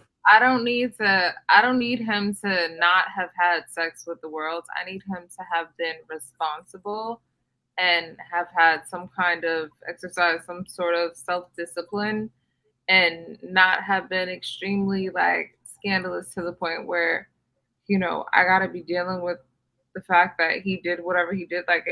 I'm not, you gotta come clean as a whistle, and you need to know how to regulate your emotions and not be like a zombie. So good D is not a deal breaker. Hey, Darwin, you know what the problem is? They'll ask for that, but then they don't want what that looks like. It's almost like how people ask for fame and then they can't go outside no more, and you have to plan before you go to the mall and get security detail and all that. They don't want what comes with that. The awkwardness that comes with that, the inexperience that comes with that, the fact that he's not going to know how to do most of the things that you were used to, and you'll end up teaching him. You're not going to have any respect for that. That's what I'm saying. If you until you see what that looks like and actually have dealt with that, don't say you want that. But he still acts like Michael B. Jordan. That's why I don't like virgin. It's impossible. I think Melton. I said body count. Body count, and Darwin said virgin. So I'm just every time we take it to the stream, we miss the whole point. Earlier, a lady said that there was a stat where basically if you can't pair bond if you had too many partners. That's for men and for women. So we've seen that, and basically, if the best thing a person can do is two virgins get together. And they will satisfy each other, learn each other. They stay together longer. They have the most satisfaction. That's what the numbers say. That's what the stats say. Yeah, so I did see that. So what's a low body count for a man? Stay together longer. Say it again. We don't What's know. a low body count for a man? I have an answer. What is your if he's a good-looking man, his number is a little higher than a. No, I'm saying your age range is what, 35 to 40? Say it again. The age of man that you prefer is between 30 and 35, 40, No, right? They got to start with a 4. So okay, 40, right? So what is a low body count for a 40-year-old? If he's good looking, 30. 30 bodies. That's a low body count for a 40-year-old. If he's good looking and all the women want him, that is low. That's pretty low. Yeah. I think that's a reasonable low. Yeah. 20 years. You're having sex for 20 years. That's 1.2 women a year. A good-looking man at 40 with 30 bodies is impossible. Well, like, would you want to know if it's more? That's what she said is low. But the thing is, would you want to know if it's more? If it's more, would I want to know if it's more? Yeah, the honest truth. Yeah. Like I would disqualify him. Wow. So you would ask a man his body count? Yeah, we know. I told you that we had Like, this conversation. Okay, and you said I was the I want only to ask you woman in this. the world. And then Shan just said the same thing, that No. we want a low body count if you're a good woman. Y'all be talking I want about to. I want to ask you this: like, do you think that men are honest about their body count? Yeah. For the I mean, most men- part, they have no reason to lie. Men don't even know how to calculate that fucking body count, bro. At 40? it depends on the kind of man. If you have have to guess. the average man is not having. I don't know, 1,000? The Now average you're saying man is 1,000. not having. You're talking about 30. Yeah. Yo, you can can give barely- a range, but you by the time you like 40, you'll be like, what? I don't even know, bro. Like I don't know what who keeps record who records like that. That's when If you start. people got an exact number, Okay, by so- that so- age, I think it's cap. So the women, Trev, that's not a good man to me. so the women And a that's okay. good-looking man at that. The reason why a woman would be okay with a higher number is because she has a higher number. I'm talking about the women with low body counts. Right. Now we see what these expectations. You a bacteria. No, I'm gonna tell you this now. If the man told you 30, that's still a lot, and I highly doubt it's exactly 30. Like if They don't have to. No, it's not like 31. You're out. It's not like that. But I'm just saying, depending on the person. Now, if he's not that attractive, and he said with if a man has sex with 30, he probably had more than that. I'm trying to tell you. I mean, 30 bodies is a lot just He for. had 30 bodies before he was 25. You talking about 40? But no. If the person also said they are usually in relationships and they have a lot of long-term relationships, that could happen. Yeah. Every guy was not for the streets. He probably got 30 bodies That in a was year. y'all. That was In 1 year of his life, he probably had 30 bodies. Y'all disqualified. There's certain professions that's gonna have you out there, man. Like if you was a DJ, if you served, like certain if you was an athlete. Bro, we talking about 365 days. We talking about 52 weeks. Yep. In a year. Girlfriend. You gotta pick a girlfriend. We talking about one broad a week. You know, most women not gonna even tell you if they got 30 bodies. All men are capable of that kind of lifestyle. You ain't even gotta be. You can be an average looking dude and get 30 bodies in a year, bro. That's not true. That's not what the No. Let's not go overboard. I don't think so. That's a lot. That's after guys even discover themselves and develop We're their. talking about 30 in a year. That's 365 days. Yo, that's tough. That's tough. 30 in a year. How much do you know how many partners dudes average? Like by the time they're 30, they saying like a third of men are virgins. So you get or hurt. haven't had sex in a year. By the time every what? other week you got hurt a new girl in the bed. But listen, I'll take the average. I'll walk back on the average man. But she said a good-looking man with 30 bodies at 40. And women want you, not just you think you good looking. And women want really him. Want you. He got to be about gay. No, it's not true. Nothing. What? No, that's not. Damn, that's some crazy. people see men, and then I like a picky man. If you want to hit everything that's moving, That's why I say I need him selected. We are looking at your ex-girlfriends. We looking at them. They better be pretty. Okay, what do you consider good looking? Every girl out here with looking at every more girl. chestnuts. You're too desperate. I'm just trying. No, that's not despair because a man is exercising his options. That's not despair. If every girl's hot, every girl's not hot. Stop it. Stop it. Every girl that wants No. They don't need her to be hot for I'm them gonna tell you right now. If Yo. the guy is That's when Marcus trying to chime in, y'all. the guy's a drinker, and every girl is hot at the end of the bottle. You know what? I do got something to say, JR. So I'm my wife's second boyfriend in life, and that shit ain't matter. So I think that y'all saying that's cap. I think it's super cap. Huh? Thank you. No. You used to play ball or something. I Get it out. understand your point. Thank you, Mr. White. White. In this conversation, I we talking about the average guy. You started okay, Mr. White. okay, and no, so I'm higher than the average guy. Remember, you started. That's how we met. Come on. all right, never mind. Stop playing. But look, yeah, women like you. Come on, Marcus. Stop. But okay, take me out of it. Take me out of it, and let's talk about the men in your high school who had all the women.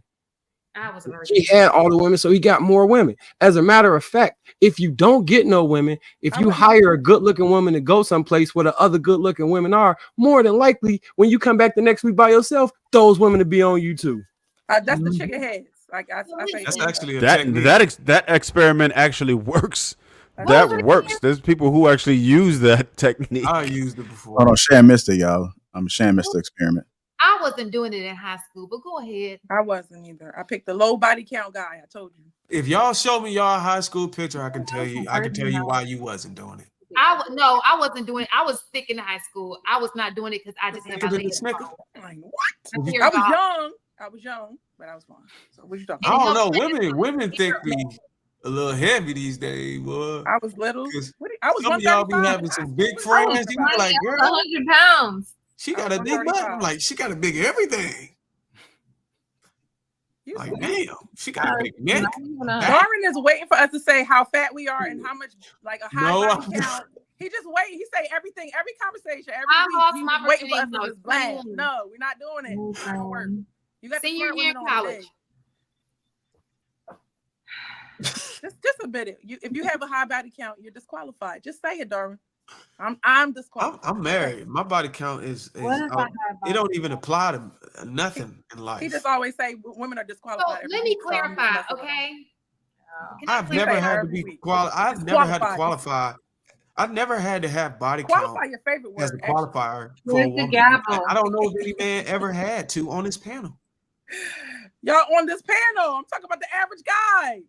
Anybody who ever even came on Lapeef Network ain't never had to have a body count as a qualifier. It just don't exist in this world. Okay. Well, you guys don't deal with women with low body counts, and that's that. No, I mean, honestly, you don't necessarily need to ask a man. You don't necessarily need to ask a man his body count. That is a weird question. I'm not gonna hold you. For me anyway, I wouldn't ask a man that. But you can kind of tell by the way he carries himself how hygienic he is about his sexual practices and his mental health and his spiritual hygiene and those sorts of things. Those are the things that matter most for me as it relates to like the nicer they look, the better they smell, the higher the body count. So you're telling the me nicer they dress, the higher the body count. You already know by his outfit what his body count is. What y'all talking about? No. So Ruth, you got a lot of words. Ruth, would you date a man who got a lower body count than you? Can y'all guess just by looking at people? No, I have lower body count than me. No. You wouldn't date a man who had a lower body count than you? I didn't say I wouldn't. If I can find one. Listen, let me say this. I'm the one with the lower body count. Duh, that's how it's supposed to be. That's what I'm saying. If he had a lower body count, No, she got you beat. We're just saying, be picky about who you slide it up in. Like have some standards for it at least. It's for the young guys. Y'all out of it. Okay? Exactly. Y'all did it wrong. But it's for the younger guys. Carol's trying to go somewhere with it. Don't do too much, younger guys. That's all. You know, you want to be. I was trying to say. You don't want to hit the wall about the Lord, with the body Miller count. said the hell with this. Well, we're going to say this: men are not going to tell you the truth. So if you had to guess, let's just go across the panel. Could y'all guess everybody's what you think it is? I'm not going to do that. You going to tell your body count? Are you going to verify? Don't Only if you right. Nelson ain't asked for this. What you talking about? I'm not going to do that. Ruth, you said you could tell by the way the nigga dress, the way he. Yeah. So go ahead. You go ahead and guess a couple people. See where you. Let's see if you in ballpark. All of y'all here. Are you gonna do that for real? No. I wouldn't say with the exception of who get girls. I don't know what Nelson is, but who get girls, the way they talk, how they move. They've been getting girls their whole life. We can tell these 4 guys been getting girls. Nelson, I don't know. I don't want to include your guess, right? You know, you ain't got nothing to do with this. But these 4 right here, they got high body counts. I know. That's why they've been making. We got high body counts. Why do you say no? Hold on. Why do you say Nelson though? Maybe 3 digits. Maybe. I don't know. 70 to plus. 70 plus. Nelson gives me good guy vibes though. 70 plus. Fucked up how y'all did Nelson. I just no, I think you hold your head like this. 70. So let me explain it, Ruth. Let me explain it, Ruth. I'm sorry. Oh, now you want in, Shan? I apologize. Because I want to clear this up. I think we think that Nelson is a very nice looking guy, but he gives us good guy vibes. He's got all this like a relationship guy vibes. Y'all don't want that type. Nelson probably got more bodies than all of us combined. Material. Marcus used to be an athlete. Y'all just he's an attractive athlete. He's been very vocal about how many women. Trev, you give me player like your wife got you, but it was like this before she made got you quit. She made you quit. Yeah. You know, she retired me. Bruiser, like, give it to me. Bruiser hit everything that moves. Go ahead. Everything that moves. Go ahead. Yo. Everything that moves. Yeah, that's what you said. You said it don't matter. But go ahead. You're not picky. JR with that voice. Hey. JR. Oh man. What about JR? I was saying he coming over with that voice. Hey, let me talk to you. In the middle. He not hitting 70s. He's a little pickier than y'all. But y'all 3 at the top, y'all was a mess. JR probably got the low. He don't raise his voice. Hey, they said we was sluts, man. I can see JR right now. Y'all said it. I would say what y'all really are, but I don't want to have to beat this out when you're on YouTube. So, JR, was I right? What? I ain't gonna lie, Lady Mogulette look like she likes some candles before she get JR, please. Just JR, just say you had